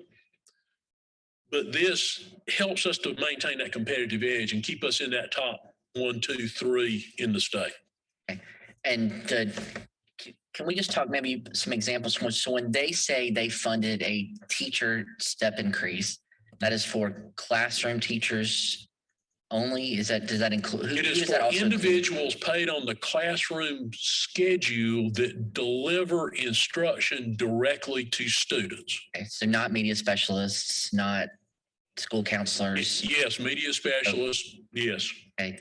The ones that are not included, Robin, do you have some examples of not included? Instructional coaches, nurses, they're not included. I don't believe PTOTs are included, but all of your certified staff that teach students or work with students, like guidance counselors and media specialists, they would be on the state. Okay, the certified staff are included in the teacher portion. And then non-certified. If they deliver instruction directly to students, yes, sir. And then as we think about this, where this money is coming from, and I certainly appreciate my colleagues expressing their frustration that yet again the General Assembly tells us to do something and then doesn't pay for it. What portion of that 5.9 million do we actually think is going to come from the General Assembly based on their early conversations? Is it going to be weighted in the same way that our district's ability to pay is weighted on most other funding? If past experience is the best guide, it will fall short of that amount, with the exception of 1 year. I believe that was 2 years ago, Robin? 2 years ago. It actually equaled that amount. But that's exceptional. And because we can't get an estimate out of DOR, we don't know whether to think the 2 year ago experience was, I won't say a fluke, that it was just an exception, or is that going to be the path going forward? Okay. So I probably past year's experience somewhere around 4.5 to 5. I think we included 4 in the budget. So somewhere around 4, but it may be more than that. That's why we hesitate to put a number out, because generally speaking, this early on we can get an estimate, but whatever. And Robin talked directly with DOR. It had something to do with their software, Robin. That and data integrity, the data that they got from the Department of Education. We send our position report to SDE. Then they have that software that converts it over, and it should create a printout of, well, you got this many eligible teachers in Greenville County schools. Teachers meaning those people we talked about earlier as well. Well, apparently the software at DOR, if I understand this correctly, is not correctly talking with the software at SDE. So DOR thinks their data is maybe not right. So they won't venture a guess as to an estimate of the revenue, at least as of yesterday. And every district submits their own information. So I think that has a little bit to do with it as well, that it's not consistent across the state. And I don't leave the impression that they're not working on it. They're working to try to rectify this. They just don't have it resolved yet. And it's something they don't traditionally do. I have a few more questions. Finished? No, I have not. How much longer you need? A few more questions. We'll extend for 5 minutes without objection. All right, so the proposal here is for $10.8 million. And the suggestion is going to be that the first place that money we hope is going to come from is from the General Assembly making good on their portion of this money. And then the second place we hope it's going to come from is from ESSER funds that we currently have the ability to spend on this. We just need approval to use the dollars for that. Yes, sir. That would be our express intent to do it that way. And then the third place it would come from is from fund balance. That's correct. To offset those two buckets of money. Yes, sir. Okay, so my last question is if you could just talk a little bit about the use of fund balance, because I remember, as recently as 9 months ago, we were concerned about a fiscal cliff that this community was going to face, the state was going to face, and there was some reservation, I think, on the administration's part about using fund balance at that time. It seems like in our budget meeting, you seem to have more comfort with us being able to use fund balance. Could you maybe just talk me through kind of how your position has changed on that? Yes, sir. A couple of things. One, we were talking about that 9 months ago. We had an inkling of ESSER 1. Now we have an amount from ESSER 1. We have an amount from ESSER 2, and we have kind of an estimate for, I don't think they're calling it ESSER 3. I'm going to refer to it as ESSER 3. I think they're calling it the American Recovery Act, right, Roman? We also have not seen a huge drop that we might have well anticipated in state revenues. In fact, the BEA projected last week, I believe it was, a 1.7 billion increase in revenues, now some of which is non-recurring. So we've got not as dismal a state revenue picture as one might have thought going into this pandemic. We've got this backstop of ESSER funding, which we've already used with your all's approval to do a number of things, particularly related to remediation and compensation for lost academics. But we also have the ability to journal entry some items in your general fund budget back to ESSER that would be eligible, therefore further increase in your fund balance. This fund balance right here assumes us not adding anything to it this year, which, as you know, we will add something to it. So supplemental revenue from the federal, much greater picture of that. The concern we had over lost state revenue has not materialized to the level that I think we would reasonably have assumed going into this. And we have had the ability to utilize already to this point ESSER funds, which relieves stress on our budget and helps to position you all to increase the fund balance, which provides greater freedom for the utilization of those funds for the betterment of students without some of the federal restrictions. Okay, thank you. Yes, sir. Thank you, Mr. Chairman. Thank you, Mr. Lewis. We have a motion on the floor. Any further discussion? Hearing none, all in favor of the motion say aye. All opposed say no. Motion carries. At this time, we were going to break for lunch. Be back and ready to work at 1 o'clock. Thank you.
It's 1 o'clock. Everybody ready? Yes, sir. Yes, sir.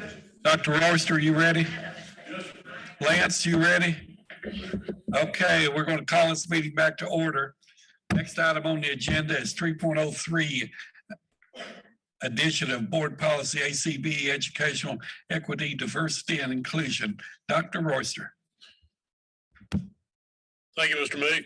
You have in front of you a draft policy. I'm going to let Mr. Webb just a minute speak to the specifics of it. But it is a policy that gives a generic place in your policy manual to address broad issues of diversity, equity, and inclusion. You have a number of places where you address those things in specific areas. But this gives you a place where, depending on our work with the committee that we have in place, we may bring recommendation back to you for policy. It would also give us a place to attach administrative rule. It would give you a place to, down the road, amend this policy. It is, in essence, a starting point and is very general and non-specific in nature for that very purpose.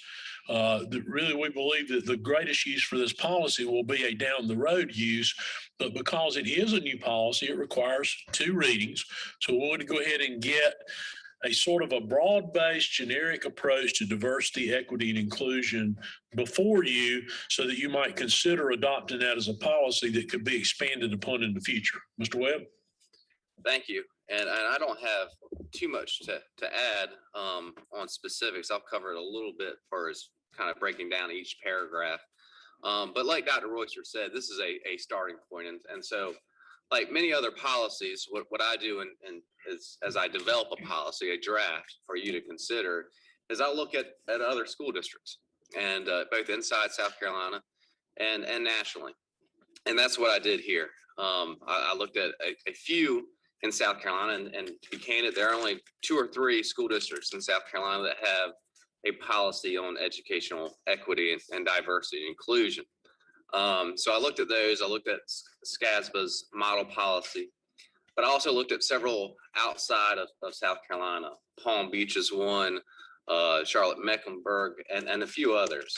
And so what I did was I took the best and kind of created some additional language and merged that all together for a policy.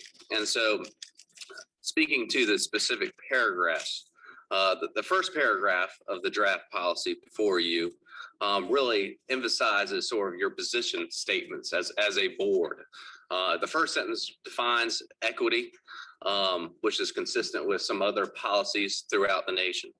But the second sentence, I think, is important, and it really focuses on emphasizing and unequivocally stating that racism and discrimination has no place in Greenville County schools. And then further in that paragraph talks about how inclusive practices and welcoming nature and cultures is imperative in our school district. And it goes on to talk a little bit more about some of the other points of emphasis that the school board has in the district for eliminating barriers and opportunity gaps for students. So that's the first paragraph. The second paragraph speaks towards data and other information that the district will utilize in assessing what barriers and opportunity gaps exist for particular students. Individual students, every student is a little different, will need different supports.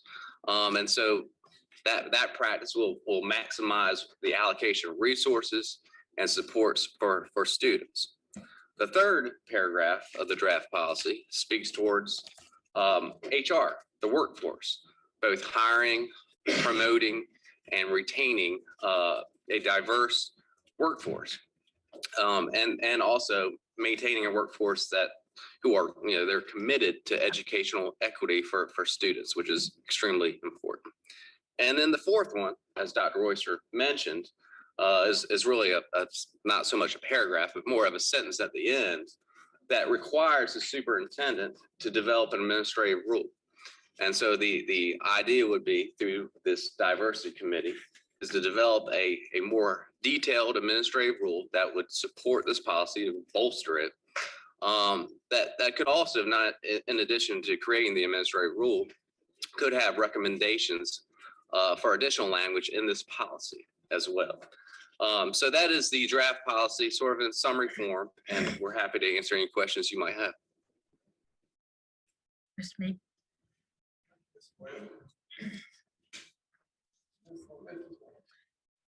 Mr. Meek, I'd like to make a motion to approve the adoption of board policy ACV, educational equity, diversity, and inclusion.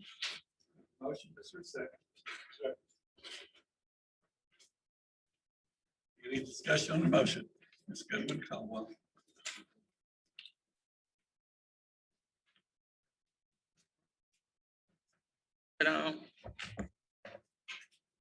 Okay, why are we making this policy so broad? I mean, when Dr. Royster brought it to us, was it last month or the month before?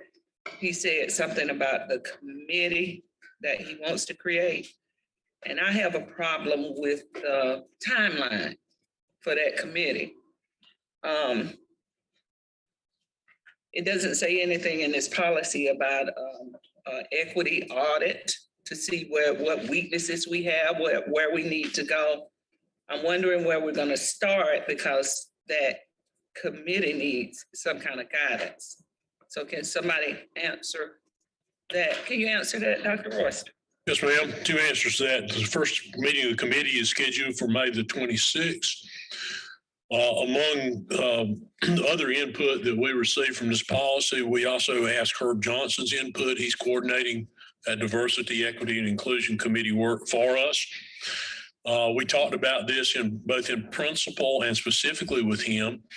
He believed that having a broad, overarching policy would be a good starting point so that the committee sees the commitment of the district to diversity, but has not yet spelled out the detailed specifics of that, which would be something we would be seeking their input to develop to bring forward to you as recommendations about more specificity to it. We have not met with them, so we've not talked with them about any sort of audit, whether one would be something we would want to conduct or need to conduct. We don't know what direction they might want to move in until we've had the opportunity to first meet with them. But he agreed with and supported the idea of a broad-based policy, again, showing the commitment to this effort on the part of the district, but not being directive of the committee that has not yet had any opportunity to delve into issues that they may perceive as being of substance or issues that we believe that they need to look at as well. But would that not, you gave us an 18-month timeline. They would bring stuff back to us before 18 months, right? I have a problem with 18 months. That's just too long. Well, for one thing, would they bring, I mean, you creating this committee, but would they bring the information back to the board? Because this is very important to the board. I would anticipate that they would bring things back during that process. But again, that's something we would want them to weigh in on. What do they believe are issues that need to come forward and at what point? And we certainly would give you progress reports periodically during that period of time. So would the board not have any way to weigh in on anything? Certainly. But now this committee was developed to advise the administration and for the administration to present jointly with that committee any recommendation that rises to a policy level for the board, and certainly to provide a report to the board before it concludes.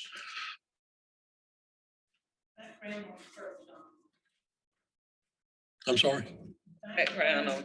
You want to talk about Herb Johnson's experience? Oh, I'm sorry. He wants to know who Herb Johnson is. I thought that was generally well known. Herb Johnson was the chief diversity officer for Michelin North America prior to his retirement.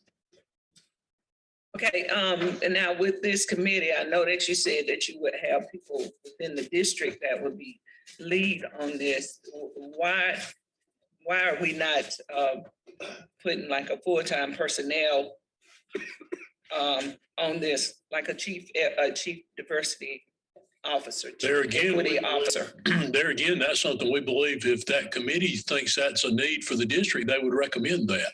At this point, we have staffed it with individuals from within the current district staff. No, I mean, what's a timeline on what kind of recommendation they would make to us? I mean, when you gave us the 18 months, is it gonna be within 3 months they give us a recommendation, 6 months? I mean, or how will we know the progress of it?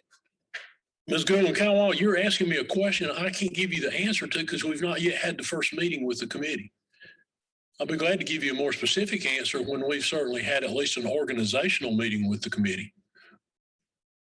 Okay, so can you tell me what kind of direction they're gonna be going in? Because I mean, you are creating this committee. Do they have have you given them direction? I mean, are you giving them direction, or is Herb gonna do that, or is the committee gonna do that? I'm just trying to understand when you gave us that 18-month window.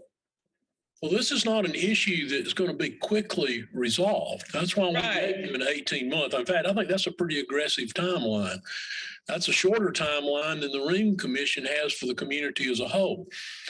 But until we have an opportunity to meet with them, to hear their concerns, to see, are there concerns that we might have that are not concerns of theirs, or more likely, are the concerns we've not thought of that occur to them? Who's going to be made up of this committee? Is it going to be some? As soon as we have received affirmative responses from all those that we've invited, and to this point. Who did you invite? Did you invite somebody from every one of our districts to be on this committee? I'm trying to get a feel for who's going to be on this committee, and if it's going to be representative of the diversity in Greenville County, if it's going to be representative of all of our districts, somebody from all of our districts. We did not select individuals based on the district, the election district in which they reside. We have selected individuals working with Mr. Johnson to represent diversity throughout our community. I think it would also show that it has geographic diversity as well. We sent formal invitations out 2 weeks ago.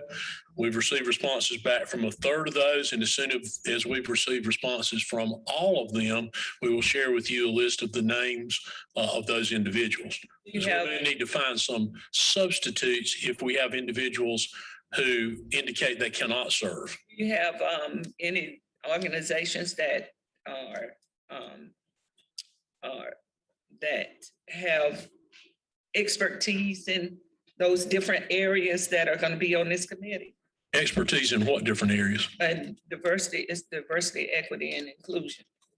And those three different things. We've tried to select individuals that represent diversity throughout the communities that we serve. We've tried not to seek out people representing a particular viewpoint of an agency or an entity. There's different kind of diversity, not just racial. I mean, it could be. Yes, ma'am. It could be socioeconomic status. It could be college educated or somebody that doesn't have. I'm just trying to get a feel for what this. Who's going to be representative on this committee? It represents great diversity. And again, I will gladly send you those names when they have accepted or not accepted. I don't think it would be appropriate to publicly release the names prior to them having accepted an appointment to it. Gave them a deadline on when to be able to accept. We are making contact with those this week who have not yet responded to us. That's my questions right now, but I might have some more later. Thank you. Ms. Wells. Thank you. Oh my goodness, I still have that ice cream in my mouth. We'll pucker up a little bit. My mouth's cold. I appreciate the administration bringing us a policy. I think this is a good starting point. I know that the administration committed back last year to convening a committee and a group of stakeholders that could help us navigate issues around diversity, equity, and inclusion. But I think it's really important for the board to have a policy in place that we have all thought about, discussed, debated, whatever, and then agree upon to set a roadmap that when those recommendations come back, it's clear that there's alignment in the work of that stakeholder group. There are some things I've reached out and I did some research on my own. I've talked to some other folks and tried to glean additional information. And there are a few things that are missing that I'd like to see us weave into this policy. So there was one policy that I looked at in particular that talked about culturally responsive curriculum and teaching learning strategies. We know that we have a lot of diversity in kind of the ethnic population and different cultural groups of people that come into our school system. And I'd like for us to be sure that kind of goes back to what we talked about with the virtual learning, is that we have something in our policy that says we're going to be deliberate about having teaching and learning strategies that are inclusive and that meet the needs of all different types of people and different backgrounds. The other thing I did not see really referenced in this policy, and this is very specific to academic achievement, but we don't mention the approach to discipline, which I think is it's a concern in the education system from all, the years I've been engaged. That's a topic that comes up. So I was hopeful that we would have something in the policy related to discipline. And then community engagement and partnerships. We do have a sentence in here that speaks to, it says the district will be intentional and strive to create a welcoming, inclusive, and bias-free culture and an environment that values, reflects, and is responsive to the diversity of students, families, and the community. But we don't really go so far as to say that we will establish any community partnerships, or there's nothing here that would lead us to say that part of the work we're going to do is going to be sure that we form those partnerships with the communities that we serve. So those are three things that, and kind of in the guts of it, I felt like we're missing.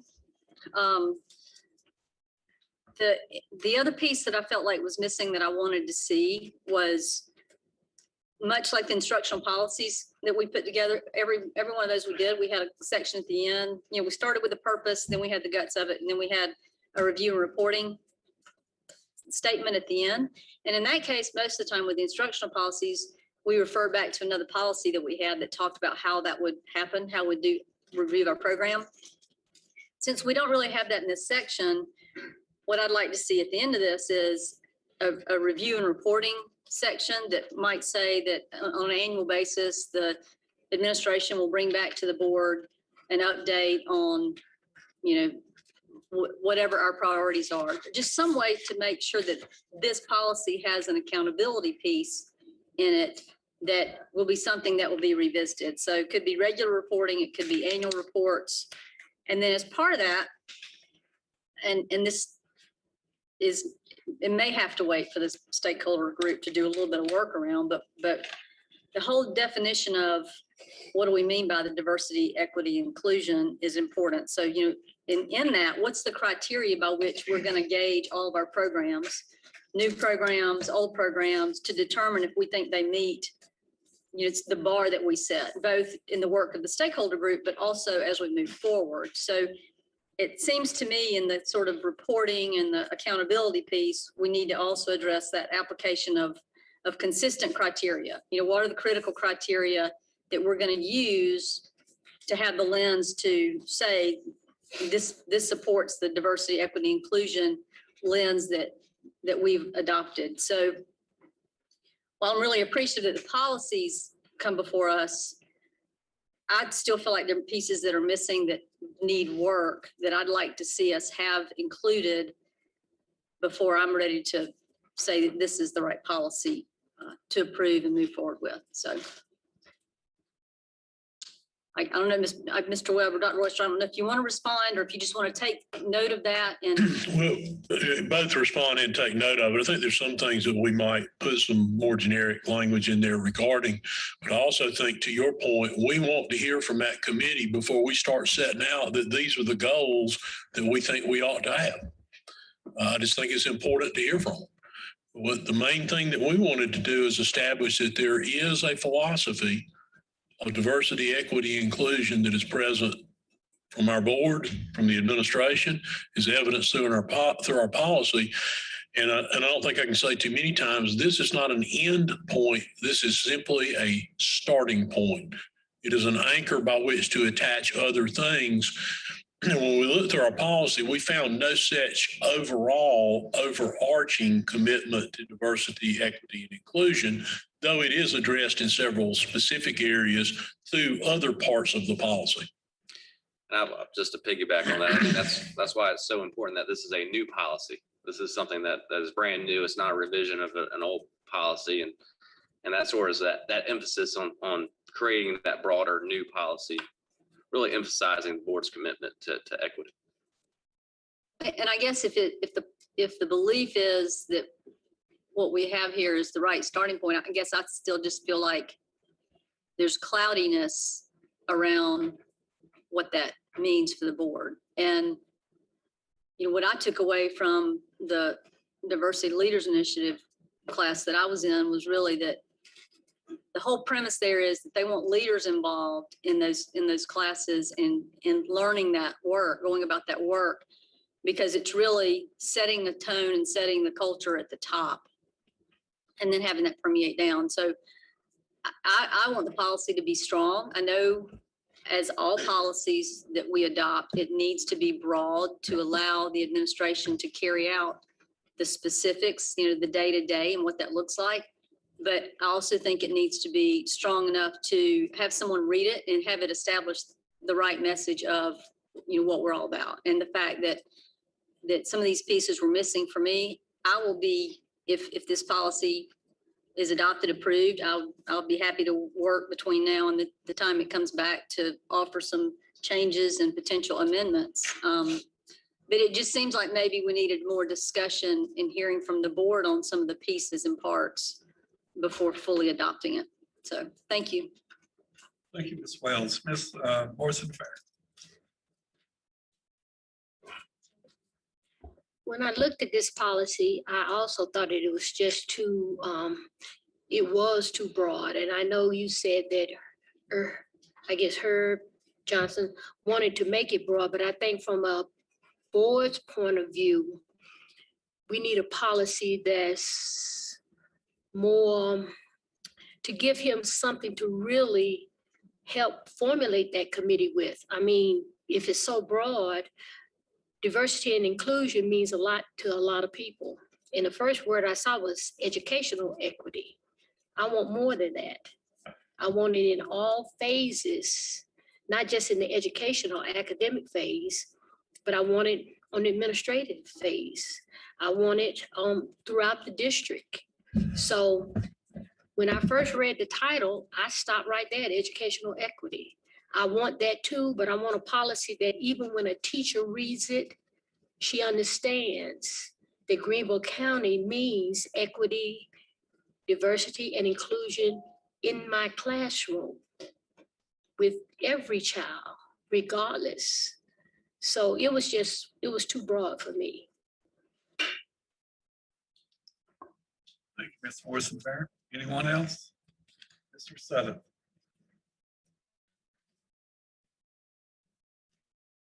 I'm trying to understand, Dr. Royster. We talk about here the facts and the impact statement, eliminate opportunity gaps and barriers. Give me some example of those opportunity gaps that we need to eliminate. We have populations that are underrepresented in things like rigorous and advanced courses such as AP and dual credit. That would be an example.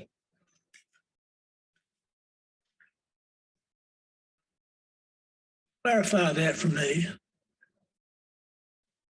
number of minorities enrolled in those courses is not representative proportionate to the number of minorities in enrollment in the school district.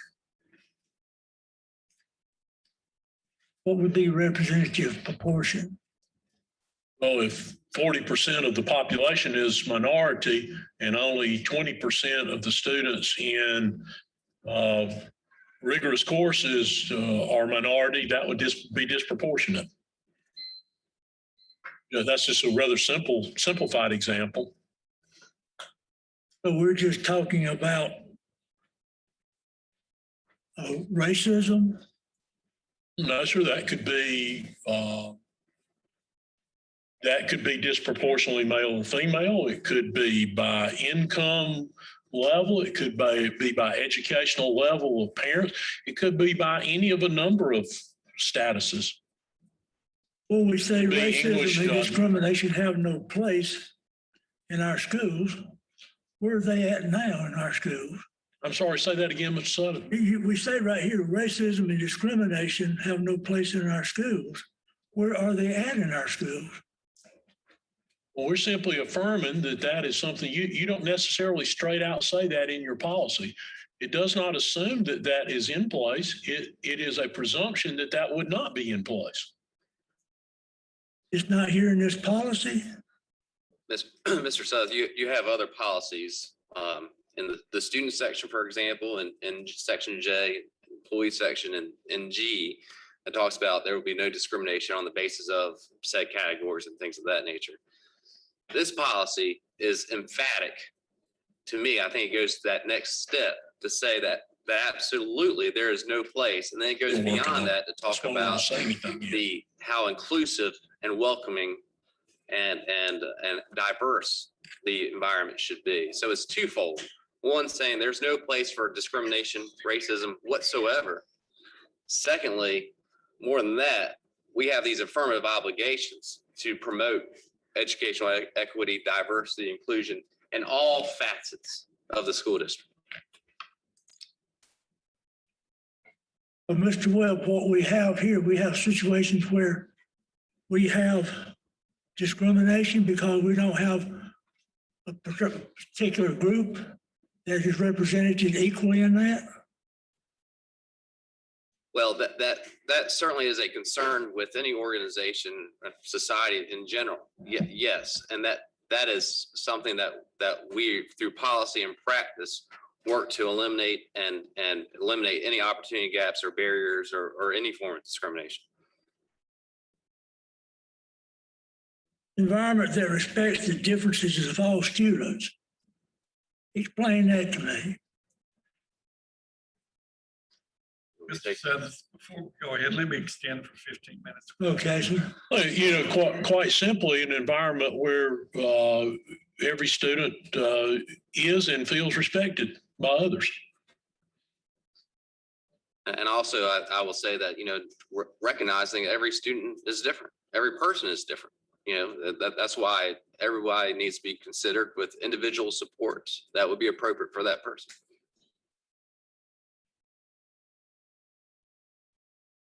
When I read this sentence, I don't get that from this sentence.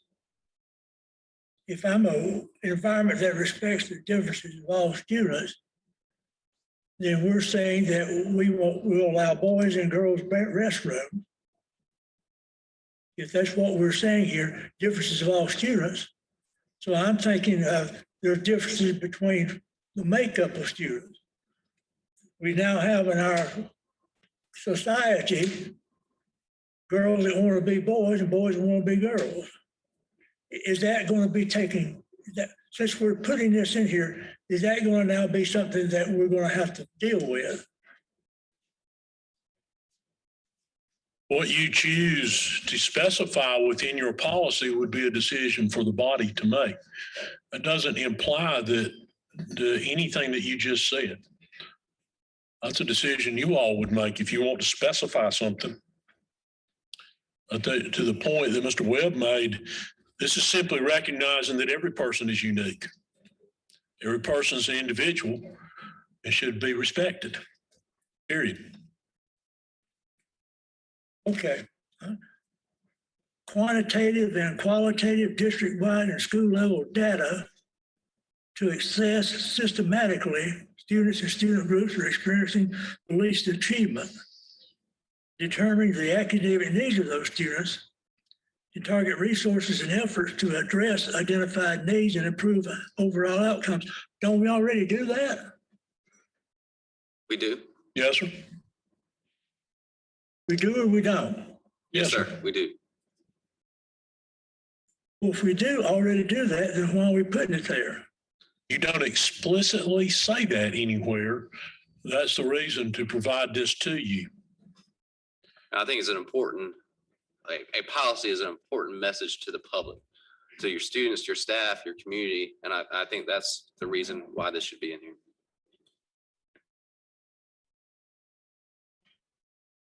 Where would you place hate speech?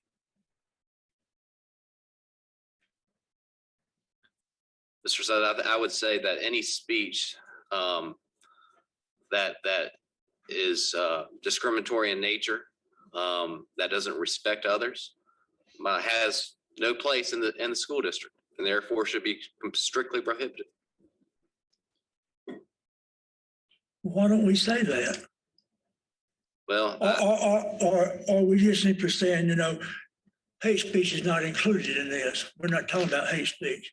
So you can't include that in here. Well, I think that goes back to the more generic phrase about respecting the differences of individuals.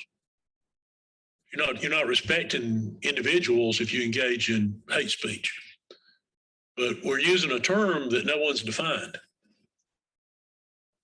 And that's part of the problem with all of this is it's emerging quickly from this discussion.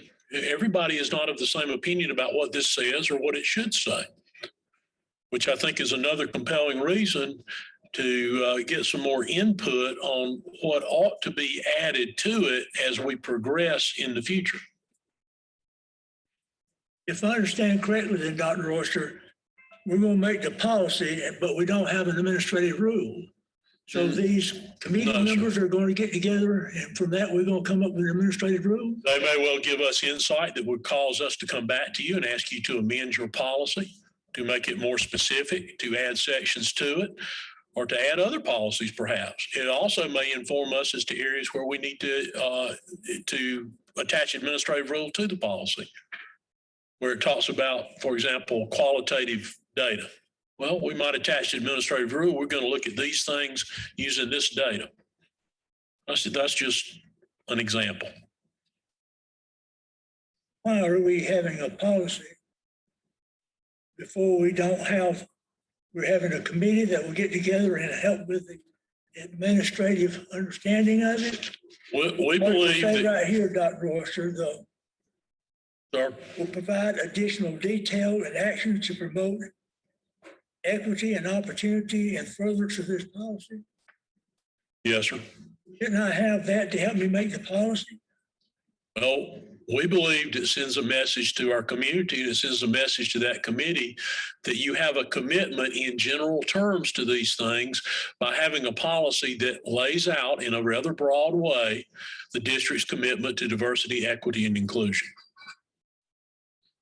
And let me just add one thing, and certainly there have been several good points here and several possible additions to this policy down the road, and perhaps this committee would agree with many of those. I will say from my review of policies, both inside South Carolina and nationally, there are policies even broader, not saying it's right or wrong, broader than this one, shorter than this one, 3 or 4 sentences, paragraphs. And that is a policy for several large reputable school districts.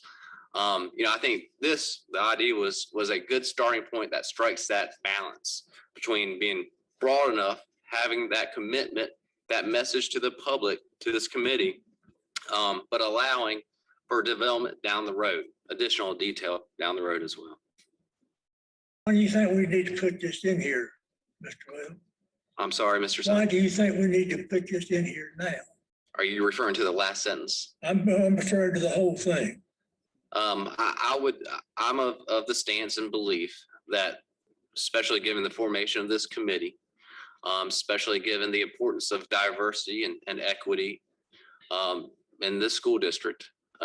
I think it's an important message, emphasis that you're putting in place right now with the idea and the realization that down the road, there will be additional detail to be included. What committee?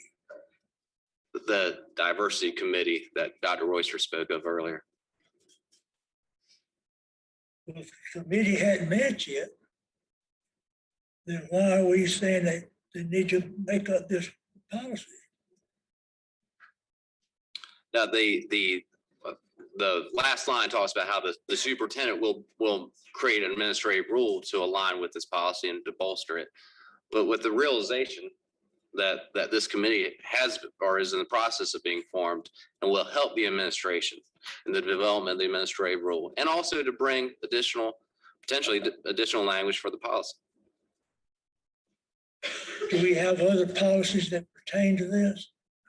Yes, sir, but not to this detail on equity. You have some non-discrimination language and some other policies. This doesn't have any detail either. It has more detail than your others. Well, what other policies are included that would contain this? Well, you have non-discrimination policies.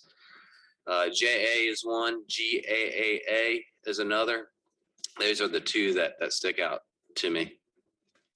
So I've got JA and JAAA. I think it's GAAA. GAA. Yes, sir. Is anywhere else? Those are the two primary ones.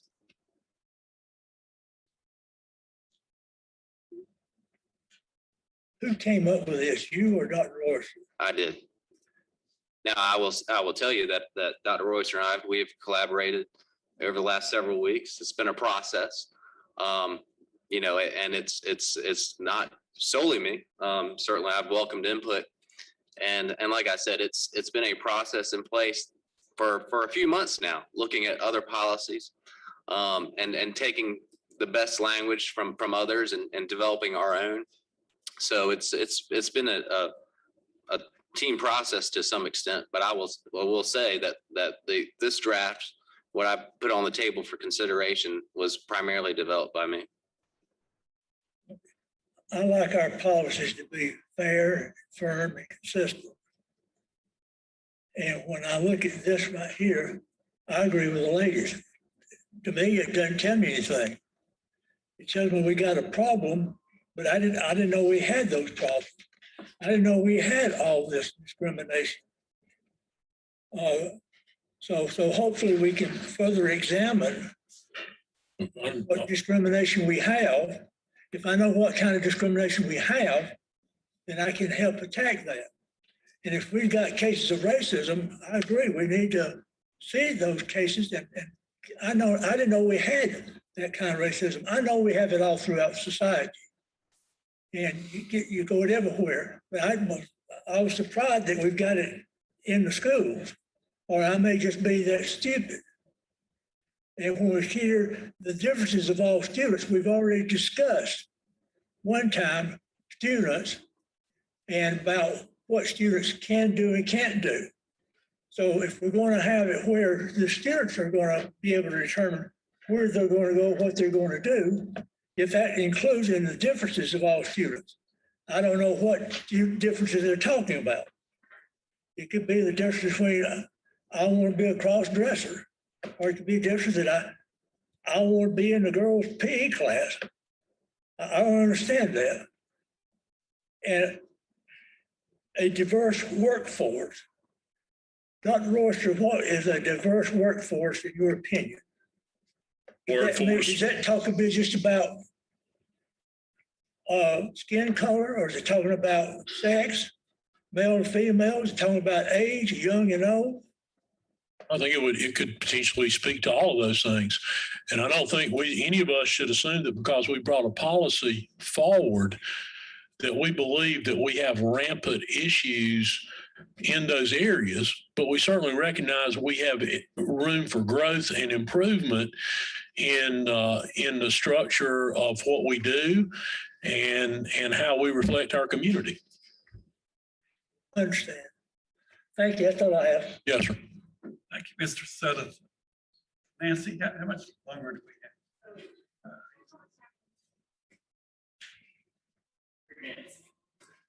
Without objection, we will extend for another 15 minutes. Mr. Lewis. Thank you, Mr. Meek. Thank you, Mr. Webb and Dr. Oyster for bringing this. So I heard something in the introduction to this that I didn't understand to be true. So I just want to say back to you what I think I understood, which gave me a little more comfort than what I read here in the policy.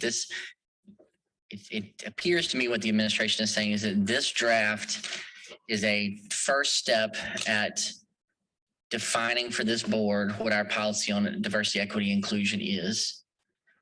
And then there are going to be additional steps that come after that, which include recommendations that may come in the form of administrative rules, but may also come in the form of recommendations of changes to this policy or additions to this policy from this committee that has yet to be formed.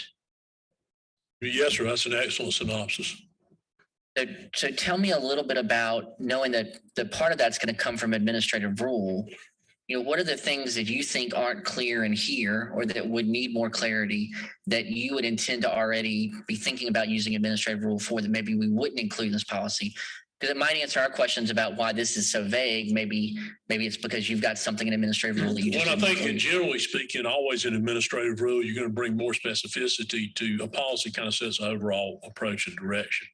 Although there may be things as you noted and we noted that you may want to do through policy. Through administrative rule, we might want to specify some ways in which we want to seek to further diversify recruitment of the workforce. That might not be something you want to set forth in policy because those things can change literally overnight based on how colleges of education conduct their programs, changes that they might make. That might be something that we put in administrative rule. We might put in there something related to if we see somehow we're failing to adequately communicate to certain segments of the population what you need to do to be prepared to take more rigorous courses. We might put some sort of administrative rule in place that we set forth some responsibility to counselors or some responsibility to principals at certain levels to do certain things to ensure that families understand if you want to do this down here, you need to have taken advantage of these opportunities over here. It could be any of a number of things like that. One of the things that obviously is very challenging with all of this is we're trying to go in this and provide a framework that shows support and commitment without defining ahead of time to this group of people we're bringing in and saying, here, we know what all the problems are and here are all the solutions.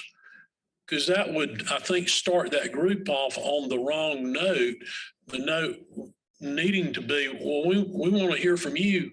What problems do you see? What issues do you see? Now, there might be some that we have seen or we see that they don't see, and I'm certain there are ones that they will see or they have seen that we've not recognized or realized. So it's a little hard to give more specific examples.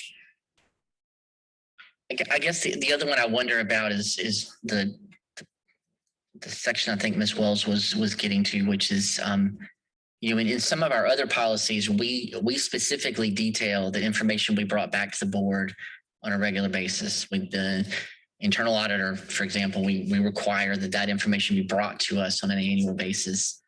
And I wonder, as I look at this policy, to me, that's one of the things that seems to be missing is this expectation that the board be re-engaged in diversity, equity, inclusion analysis of this organization. And so we create a policy, but we don't ever have an expectation that we receive information in the same way that we receive student performance information or we receive other information on a regular basis. Would the administration be comfortable with that second paragraph? I think is very clear that it says that the administration will use quantitative and qualitative district-wide school level data to systematically assess. You know, it's very clear there that the administration is going to review this. Right.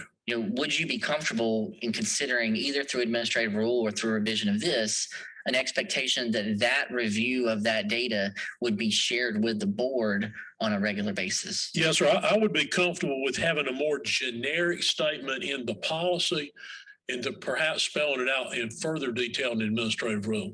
Okay. For example, there are things that you get now that would fall in that category. You get a report on hiring by diversity. We do that every year, but there's nothing that requires us to do that in policy. I think it's in our strategic plan, but we report on it annually. Right. So that's a pretty obvious one. We know we need to do that, and we've been doing that. We report by, every time we report test scores, we report by subgroups. We report by really all available subgroups. Every way that students are categorized within our system and they take tests, we report by subgroups. So some of the reporting it might be annually, it might be twice a year, it might be quarterly, it might be every 2 years or something.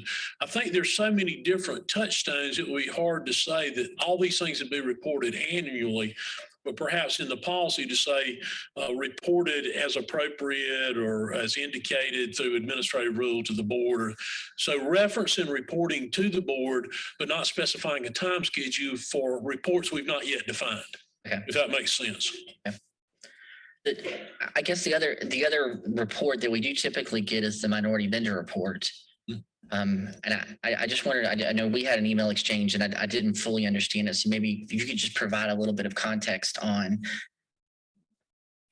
would we be well served to clarify in our hiring and diversify workforce and all of those policies and procedures, an expectation that we also include diversity, equity, inclusion in selecting and prioritizing vendors from the minority report? Or is there a reason why we wouldn't want to be proactive in that area in the same way that we're proactive in who we hire and promote that we've detailed here? Well, the primary reason is there's a statutory requirement that precludes your doing so. Okay. We're required to follow the state procurement code. Okay. And the state procurement code provides no allowance for any sort of, I'm looking for the right term, allowance for a minority vendor. If you're in private business, you can make allowance for selecting minority vendors. But there are even, I'm not as familiar with them, but there are requirements within federal procurement for additional consideration for minority vendors. There is no such allowance in state procurement. So if we're following an RFP process or a request for proposal, if we're following a request for quotes or a straight bid, we must follow the objective criteria. And at this point, there is no allowance within state procurement for additional consideration for minority vendors. Okay. So we provide that report. We're required by state statute to provide it annually. I think we've been providing it quarterly. The requirement is provided annually, but really we're providing you a report, reporting things over which we really have no control. So is it good to understand that? Is it good to know to be able to share with minority vendors the opportunity to bid? Those parts are important, but we can provide no particular consideration for the submission of their proposal, their quote, or their bid. Okay. I guess the last question that I have about the policy is, you mentioned the Ream Commission, and I know the Ream Commission specifically is looking at racial equity. And I think this policy seems to be broader than that. And so when I read a sentence like it means that the first sentence, that it means that every student is provided the opportunities and supports to maximize potential and educational attainment. That seems to me to be talking about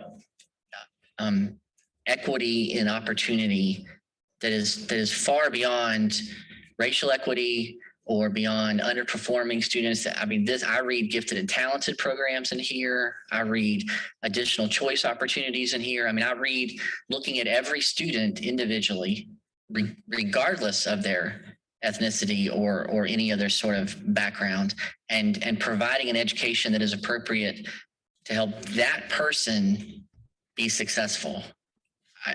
Am I reading too much into this? I mean, it seems to me we are validating what this board has said before, which is that we need to make sure that every student has the same opportunity. Or am I reading into this something that maybe wasn't intended by you guys? No, I think that's an excellent take on it. The idea being that opportunities available for everyone to maximize their individual potential. Now, those are not the exact words in your strategic plan, but that's real close to it. And this affirms through policy that commitment, recognizing that there are parameters of restraint related to resource, but that we approach things with the idea we're going to do everything we can possibly do to address the individual needs of each particular student, regardless. I guess my last question is from a process question. So if this policy is being presented to the board for approval today, if the board approves it, then it has to come back to the board for approval at the April board meeting. Is that? Yes, and then it would have to be approved at the May board meeting or a special call meeting, but it would have to be approved twice at a board regular schedule, or not, but regular. I shouldn't say that, by the board, by a board meeting, not a CAL.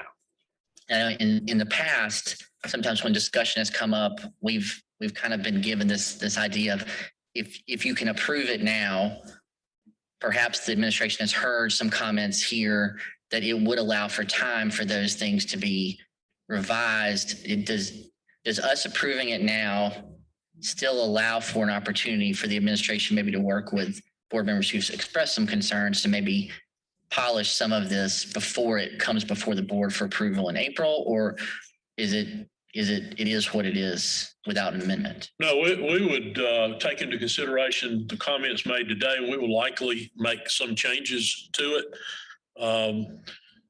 and get it to you before the board meeting. You also could choose, if you wish to do so, to put it back on the CAL agenda in May if you wish to have additional discussion of it outside of a board meeting, but it still needs to go to either regular or a special call, but it needs to go to 2 meetings of the regular board. It would have to be approved today, approved at the April board meeting, and then at the least approved also at the May board meeting. Yes, sir. Or at some other special called meeting. Yes, sir. That's correct. But there are opportunities for some of this to be polished between all of those, or just between now and the April? Actually, there's opportunity to change it all the way up through the final reading. Yep. Great. Thank you. Yes, sir. Before I give it to Ms. Leventis Wells, let me clarify with you, Doug. I'm understanding the policy differently. The board would have to approve the same policy twice, not a revision the second time. It'd have to be the same policy twice, not approve one and then have revision and approve it second time. I think the second time would have to be by amendment, but I'll defer to the actual lawyer to answer that question. But you'd have to have the policy enforced to amend it. Yeah, that's a good question. It's been so long since we've had a brand new policy. But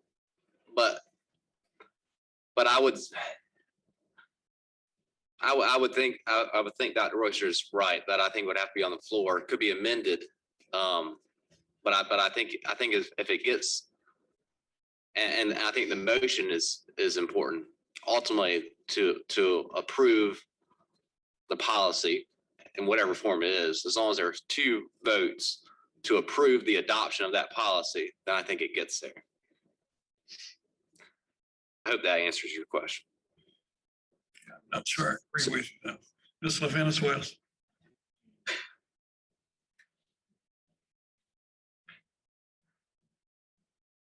First of all, I think I like the way this is written because it does not protect the intent of the committee Having Herb Johnson as the chair of the committee, and his background that has been devoted to diversity throughout his years at Michigan, and all of the training that he's had.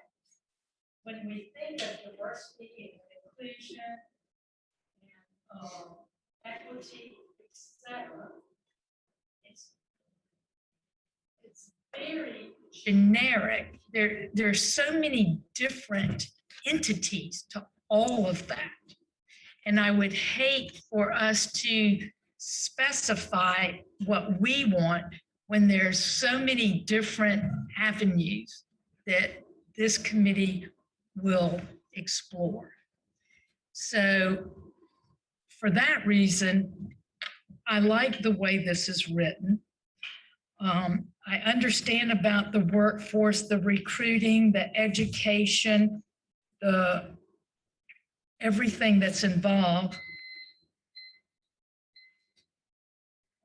For 5 minutes, without objection. Knowing that there are responsibilities for teachers and counselors and families, et cetera.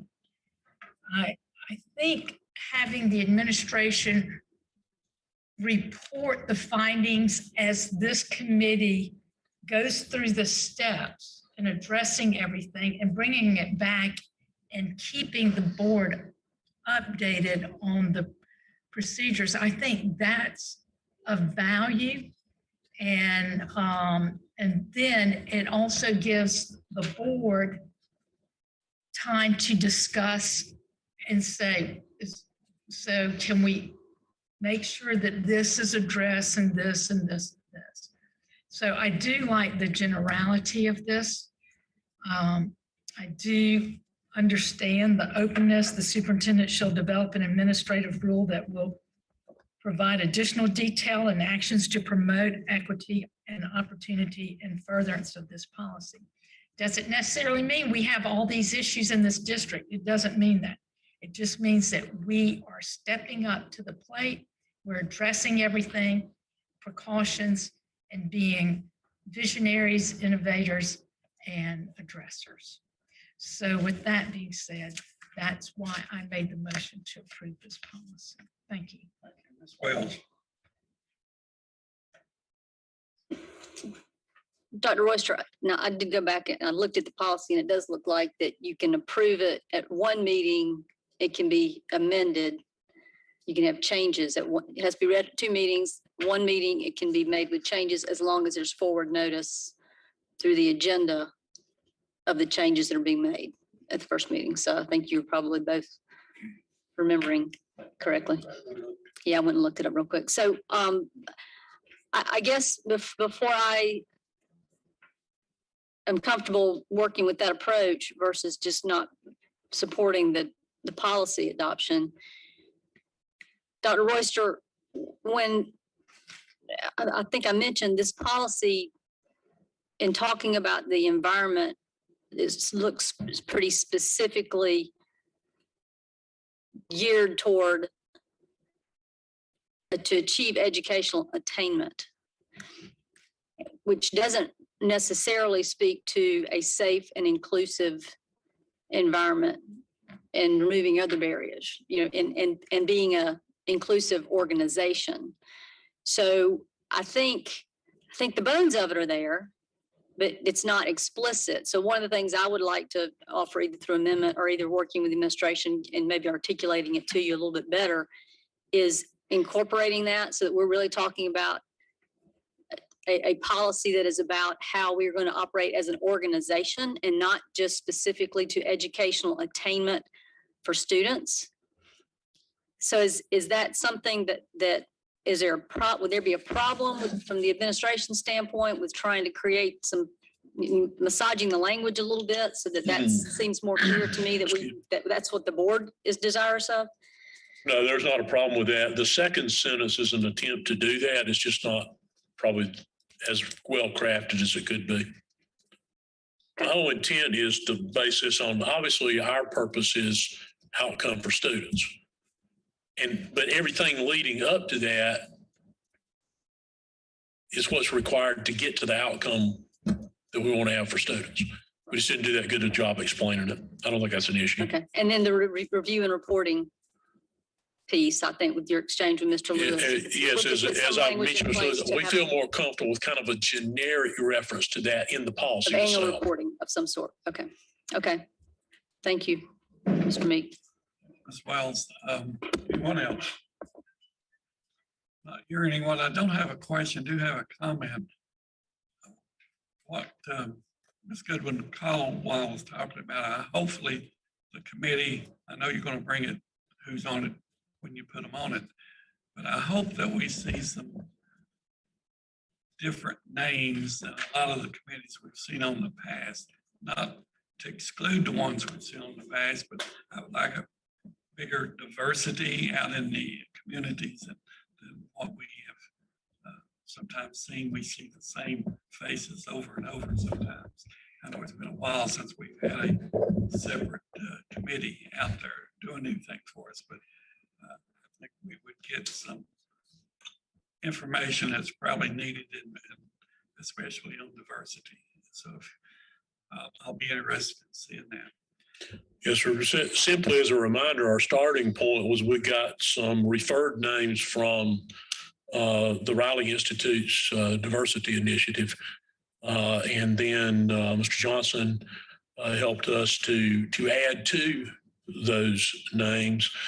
And we are looking also to the group when we bring them together for the first time, for them to identify to us if they see that there are missing voices that they may suggest to us, well, we think you ought to have this particular person or this particular viewpoint that you've somehow neglected to put on here.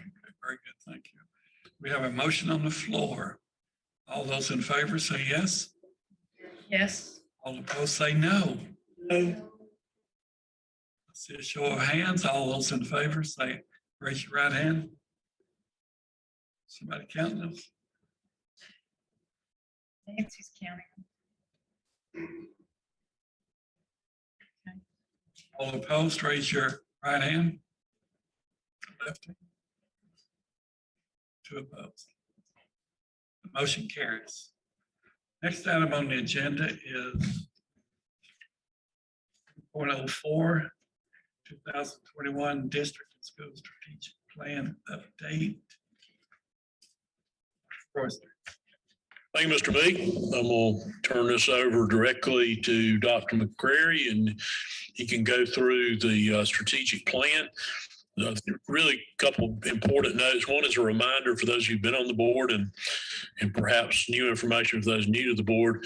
We're required to submit annually to the State Department of Education a report on the implementation of our strategic plan, and that's due at the end of this month. Unfortunately, that timeline also runs right up against a lot of times the data that we have to actually include in their report. So there's, generally speaking, a time crunch that's inherent. It's an inherent flaw in the process. I think in looking through this time, I've not really talked with Dr. McCrary about this yet, but I think I've identified some areas in there where we could report incrementally in the coming year instead of having to do it all at one time. Now that won't be true of test scores, but one of the things that you will note that's generally absent this year are test scores because there was no standardized testing in the spring. And you'll still see data related to ACT, SAT, and you will see a graduation rate, that kind of information. But our grades 3 through 8 test scores obviously not in there because we gave them a test in those areas. Dr. McCrary?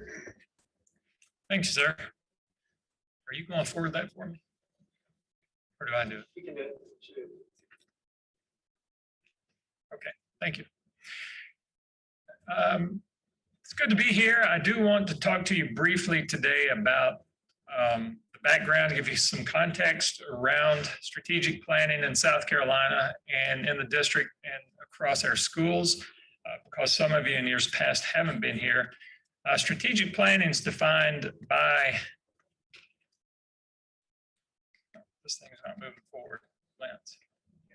Okay. So strategic planning is defined by two entities. One is the state of South Carolina, the other is Cognia. Cognia used to be called Advanced Ed, but they've recently changed their name. And so most people don't realize that in South Carolina, at least, all of our schools, particularly high schools and middle schools, because students can receive Carnegie units, all of our credits and Carnegie units are accredited by the State Department of Education. So technically, we don't have to have Cognia Cognia accreditation in order for our courses, high school courses, to count towards college. But we do that as a third-party check to come in and validate the kinds of things that we're doing. So Cognia requires strategic planning. They no longer define what strategic planning looks like. They used to have their own template. So we did the South Carolina template, which I'll talk about, and then we did Cognia's template, or Advanced Ed's template. So for the state of South Carolina, they require, and statute requires that we update the strategic plan for the district and for all schools annually by April 30th. So we'll have to have this strategic plan and all of our school strategic plans to the State Department by April 30th. That means working backwards in order to give you time to review and us time to review and provide feedback to schools. We'll have to set a deadline, and we usually set that deadline sometime in mid-March for schools to give us that information. And so I've given you here just 3 different statutes and regulations which we're required to go about this business, but also we know that it's best practice because we plan to do and we strategize to make sure that we are on the right track to meet our goals and eventually reach our vision. So our strategic planning timeline has been in statute since 1998. It came about in the Education Accountability Act of 1998, and all schools, all districts began the process and formed their strategic plans by 1999. So we're required to completely update and to go about a new accountability plan, school renewal plan, or education plan every 5 years. Updates begin really already. So the plan that you're seeing technically is a lagged plan in that it's for the prior school year because we have test scores from spring of 20. We even have test scores from IO and COGAT from fall of 2019. But we also include any test scores that we receive from this school year, any information about strategies and activities that have been completed from the time you've reviewed this last year up until present. So whatever changes have occurred from that moment all the way to this moment, whatever new information we have available, by the time it comes to the board, we seek to put that information in here so you'll have it. But I did want to bring to your attention that sometimes it's lagged information. For example, we don't get some test scores until later in the fall.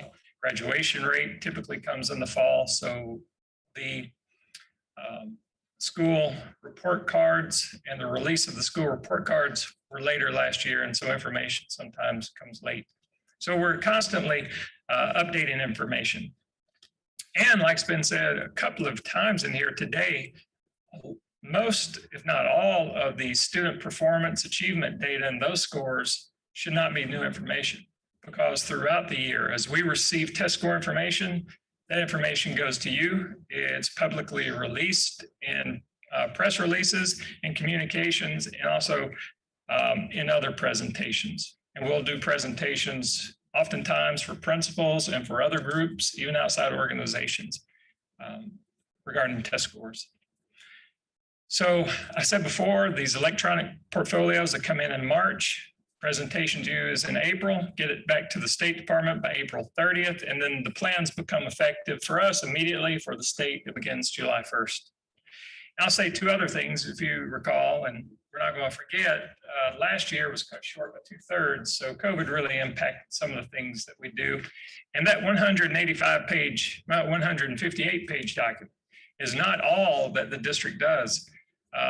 As you know, if you look at Title 59 and other regulations in the state, school districts are highly regulated.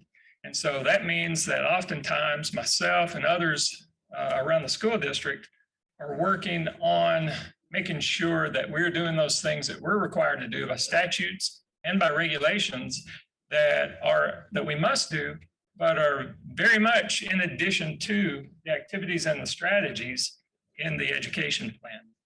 So there's a lot of work going on, and this is just part of that. So strategic planning in South Carolina is fairly well defined through the Education Accountability Act in that we all use a common template. So you may say, well, if we reformatted the strategic plan, we could probably narrow it down to a lot less or a lot fewer pages. Well, that is true, but the State Department requires that we use a template. They require that we have 3 goal areas, and those goal areas are academic, personnel, and environment. And so, as I'll show you in a minute, and as you already know, our first 3 goals align perfectly with those goal areas. And then we also have, in addition, 2 other goals, one being in finance and stewardship, and the last one in communications and partnerships engagement. So you may go to a district around South Carolina, and they have 10 goals, 8 additional or 7 additional to the 3 that's required. That's based on whatever the district wants. But in addition to those 3 goals and 5 goal areas for our district, the plan has to be reviewed annually. We have to have performance goals. They have to be SMART goals for both annual, to look at annual progress and 5-year progress. And the template is outlined, like I said before, from the timeline all the way to evaluation implementation.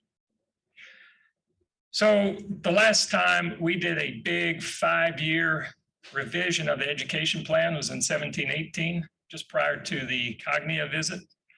At that time, there were a 60-person stakeholder team from business, industry, and nonprofits, all of these other agencies and groups that provided feedback. There were 1,300 stakeholders as part of the community forums that we had take place, and as part of the district surveys and focus groups, and 71,000 students, teachers, and parents took place, provided feedback through open-ended questionnaires and culture and climate surveys. So we landed on, and the board approved and landed on these 5 goal areas: student success, premier workforce, caring culture and environment, resource stewardship, community engagement, and communications. And so that's where the 158 pages, it's surrounded by those 5 goal areas. And in addition, if you recall, the board created 6 priority areas, and those focus areas revolved around reading performance, classroom environment, choice options, teachers and principals, and recruitment and retention, whole child supports, and graduation plus. Like I said before, COVID hit everyone hard and made what was normal extremely difficult. And so during that time period, both the United States Department of Education, they approved our State Department of Education's waiver, which said that we did not have to test and using specific assessments, state assessments, and they also, the EOC then, Education Oversight Committee for the state, suspended report card overall ratings. And they also suspended certain metrics like student progress, which was growth, college and career readiness metric, and the student engagement metric, which was the Cognia student survey. So I've placed in here some highlights around the goal areas. If you want to go back and look at any of these specific activities, then I'll orient you to what the abbreviations mean. G means goal, so that's goal area 1, performance goal 1, strategy 1, activity 3. So that's how you know where to go to find any of these highlighted activities. So one was that we increased professional development offerings, especially for online and virtual teachers. We created, executed, and improved the K-8 virtual learning option, which was mentioned earlier today, creating something that other districts couldn't, and we did it in an extremely fast turnaround time. We enhanced the truancy system, including emails and calls. Basically, we automated the truancy system, both on our side and the side that communicates to parents. We provided targeted reading interventions through additional interventionist and before after school support. Special education students participate in the Bridge program. Many of them participate in the Bridge program. District joined the committee in serving individuals with disabilities and advertised positions with SPED's Passport to Success program. All new teachers, counselors, and instructional coaches were paired with role-aligned mentors. We enhanced professional development and career enhancement efforts, including Lead Institute for teachers who want to move to administrative positions, Instructional Leaders Academy, and Aspiring Principals Institute, and Leadership Supervisor Training through Greenville Tech, which offered courses even to people here in MT Anderson and throughout the district. For goal area 3, some highlights include expanding the presence and visibility of law enforcement through the use of school resource officers, zone patrols, and patrol vehicles, enhanced access to trained mental health counselors at each facility, and expanded internet safety and cyberbullying outreach. And highlights for goal area 4 include maintaining optimal bond ratings. We obtained ISO 27001 security certification. If not the first in the nation, one of the first in the nation to do that. We improved the annual percentage of buses arriving on time for instruction, and that was pre-COVID as well. So it wasn't just we have a reduced number of students now riding. Our indicators were shown that we improved the annual percentage prior to COVID. And in goal area 5, we established a single point of access for principals, all things related to COVID and COVID resources. We provided all district level parent resources related to COVID and regarding the return to school in both English and Spanish, and did more outreach with the Hispanic population. We achieved 91% of local media coverage through the district's third-party media monitoring service, which is either characterized as positive or neutral. And we utilized and further developed existing partnerships with the United Way, like organizations like the United Way, to meet the needs of our families and our students. Of course, given that it is 158 pages, I can't know, and I don't know the details of all that each program and process manager and supervisor knows regarding the wealth and the intricacies of all of these specific activities. So if you do have questions about an activity or around an activity, program, or process, then we have some of those supervisors on this Zoom who would be able to speak to those, but I can definitely talk to you about the process. Dr. Prairie.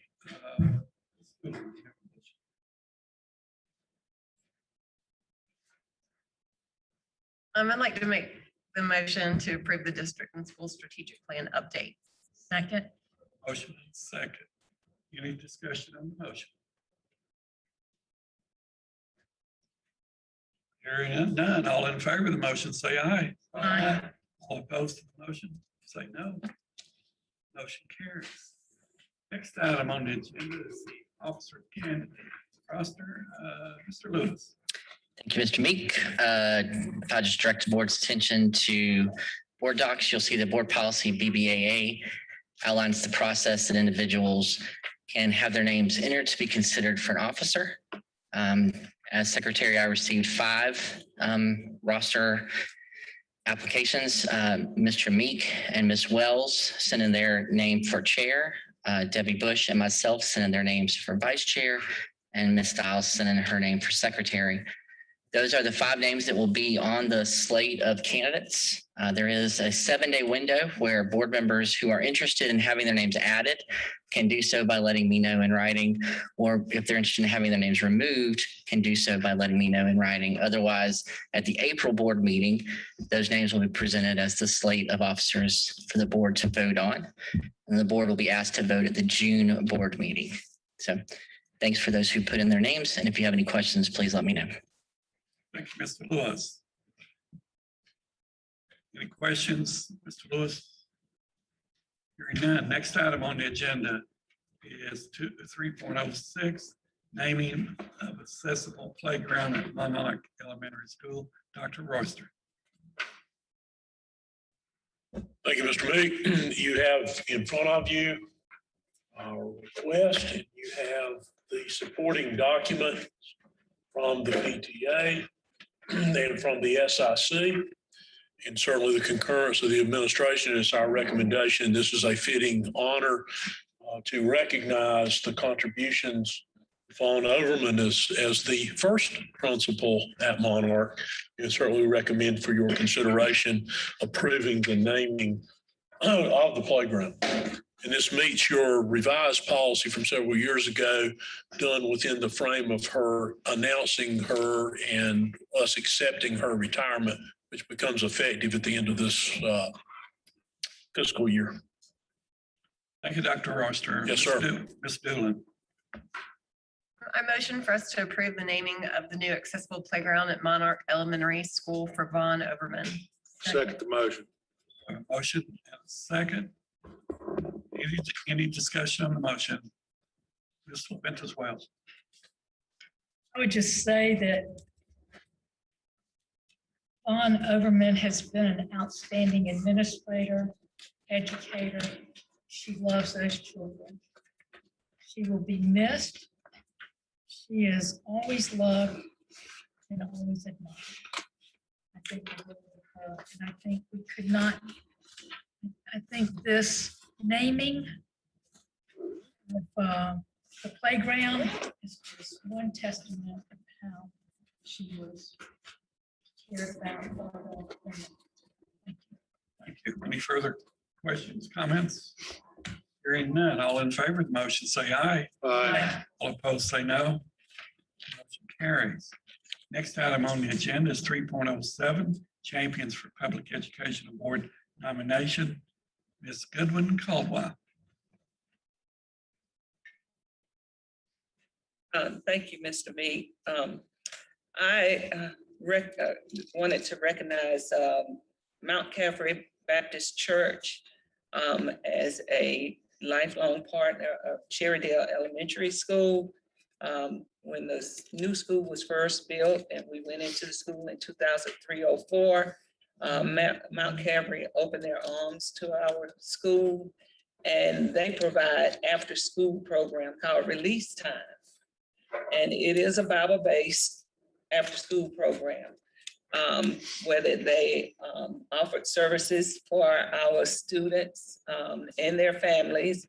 And at first, we didn't know what it was, but it was a blessing to Cherrydale. They became partners with Cherrydale, and they have provided different services to the parents, to the students, and the community.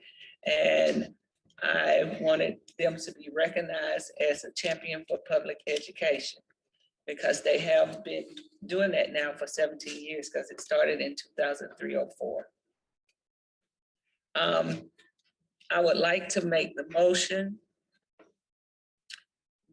to approve the nomination of Mount Calvary Baptist Church, Pastor Robert Benson, for the SCSBA's Champions for Public Education Award.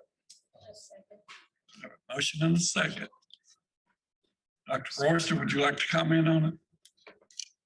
Sir, I was just confirming that Colonel Carlin's on his way. What now? No, sir, I was simply confirming to Mr. Davey that Colonel Carlin is on his way as you're approaching his time. You have a motion and second. Any discussion, comments? I think it's Ms. LaVentus Wells. well deserved and very appreciated for all that they've done for our children in Cherrydale. And they need to be recognized. So they're giving and loving ours and making sure that they have a safe and environment and they can continue their education. Thank you. Any other questions or comments? Mr. Meek, I certainly support that. I didn't mean to indicate that I didn't. I thought you were referencing my conversation with Mr. Davey. Thank you. Hearing no other comments, all in favor of the motion say aye. Aye. All opposed say no. Motion carries. Madam Chairman, having 3.08, 3.09, 3.10 removed from the agenda earlier, this concludes my portion of the meeting. I'll turn it back over to you. Thank you, Mr. Meek, for sharing that section. And now we will move on to building and grounds. And I will ask, if be so kind, Mr. Sudduth, if you will chair building and grounds. Item 401, facilities project report. Mr. Carlin, you're just in time. Yes, sir. Anybody have a question for Mr. Carlin?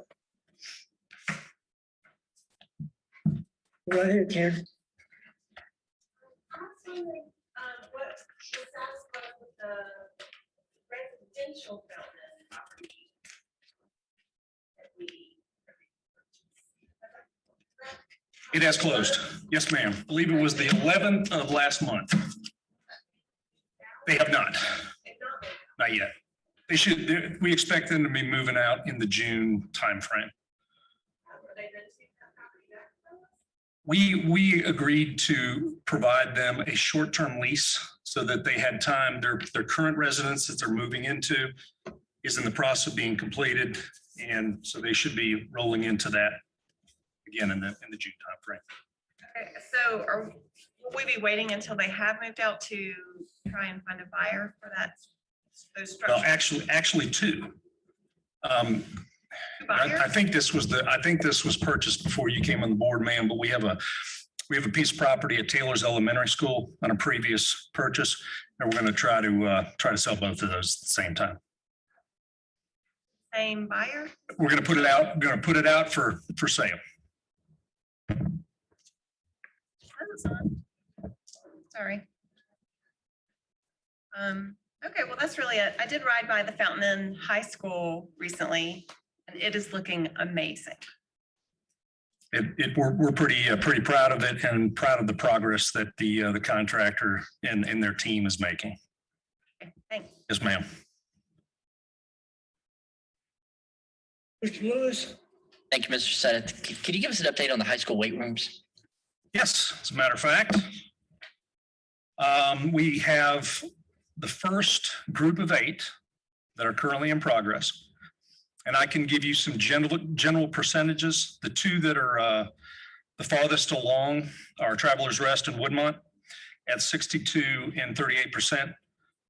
The others would include Southside at around 7%. And some of these earlier percentages are working through documents, not necessarily work out on the site. Riverside 17%, Wade Hampton 12%, JLman 7%, Blue Ridge 5%, and then Hillcrest 7%. But where you're going to see the progress right now is at Travelers Rest and Woodmont. Well, our requirement is that we complete them by next spring, 2022. However, with the progress they're making right now, you're going to see we are accelerating and we're going to exceed that. The 5 remaining weight rooms that aren't on this 8, are they when are they currently slated? So there was a funding strategy that was put together back, I want to say it was November, December, where we had broken the weight rooms out into the first 8 for fiscal year 20.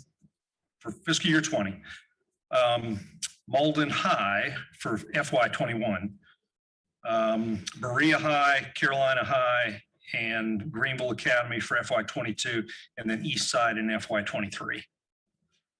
When is Malden? So Malden would be the next one on the list after Wade Hampton High School. So we anticipate starting to work on that in the Well, funding wise, we'll need to get into September, but we'll start working with the contractor to get started on that probably in the summer sometime.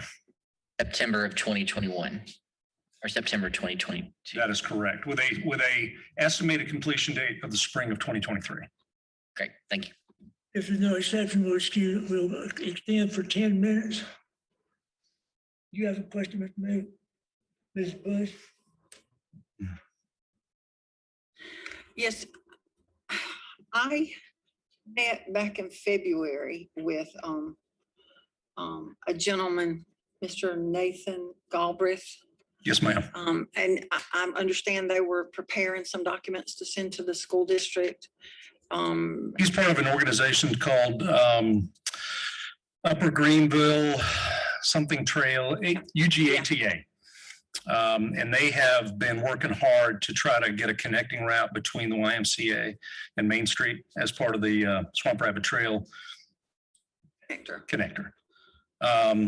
They have secured two fairly large easements in our surrounding area and would very much be interested if it would be acceptable to the administration and the board to do something at Travelers Rest. Matter of fact, I have a meeting with Nathan next Wednesday to go walk the property to make sure I'm clear as to what they're thinking and if that would suit us. Primary concern, of course, that we're going to have is handling the safety and security requirement with the general public coming through. And if we can do that, then hopefully there's something I can bring to Dr. Royster that would be acceptable.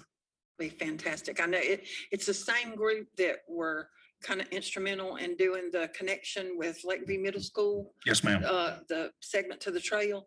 And so hoping that would be able to get, there's also several new housing developments that are back there kind of surrounding that Y area and some on the proposal for several hundred homes up above the Y. Yes, ma'am. That would connect so that all those students wouldn't have to go out on that really curvy road and ride their bikes or walk, which is a real dangerous area trying to get to school. So, and I think he had told me he had already met with the principal to make sure before they did anything district-wide that there weren't any concerns as far as that the principal had with the property and stuff like that. So I just received an email from him this week that said they're starting to move ahead. They're ready to send something to the district. And I just wanted to make sure that y'all were aware that that was coming. Yes, ma'am. The people up in my area are very excited about that opportunity to connect the Y and all of its programs out actually to the school, that safety portion of it, but also over to the Swamp Rabbit Trail, have that access to that. So thank you very much. Yes, ma'am. That was it. Anyone else? Information only. We'll proceed to item 4.02, lease agreement renewal with the city of Greenville. Mr. Carter.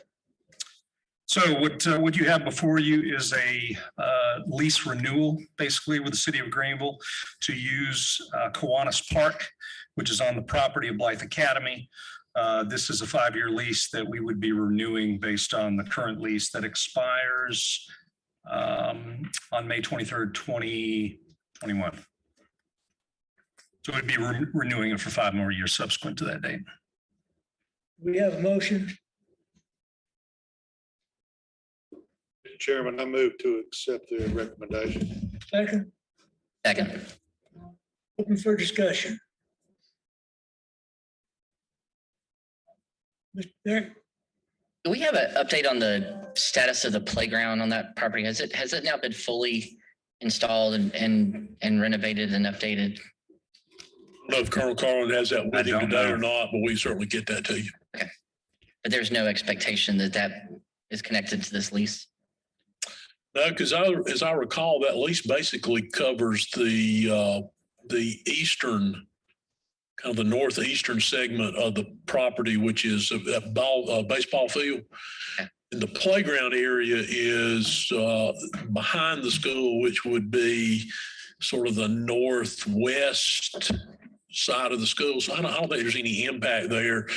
And if there is, we've never had any issue with working with the city on doing whatever we needed to do or whatever they needed to do, maintenance or repair wise to those fields. Okay. I was just, because I know the city engaged the school in proposals for design for upgrading that playground. But then I understood those projects were on hold because of COVID and also. This is something that they had proposed to add over there. Now, I'm not familiar. I'm not aware of that. We have some work ongoing over there and I don't know the status of that. And the lease obviously provides the provision that if they want to come upgrade, do something that benefits it, and we agree with what they want to do, then they can certainly do that. And that work we're doing is the ADA compliance work. Is that correct? That's correct. Thank you, Mr. Woods, Mrs. Levinus Wells. No, Anyone else have a question? If not, with all those in favor, please say so by aye. Opposed, no.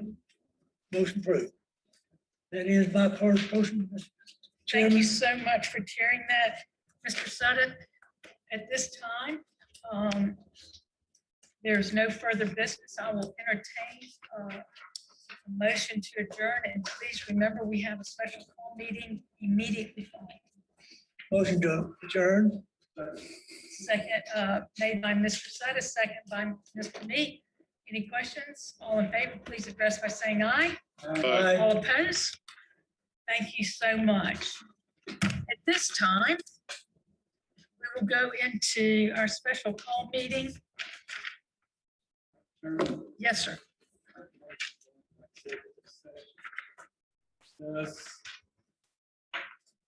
Legal briefing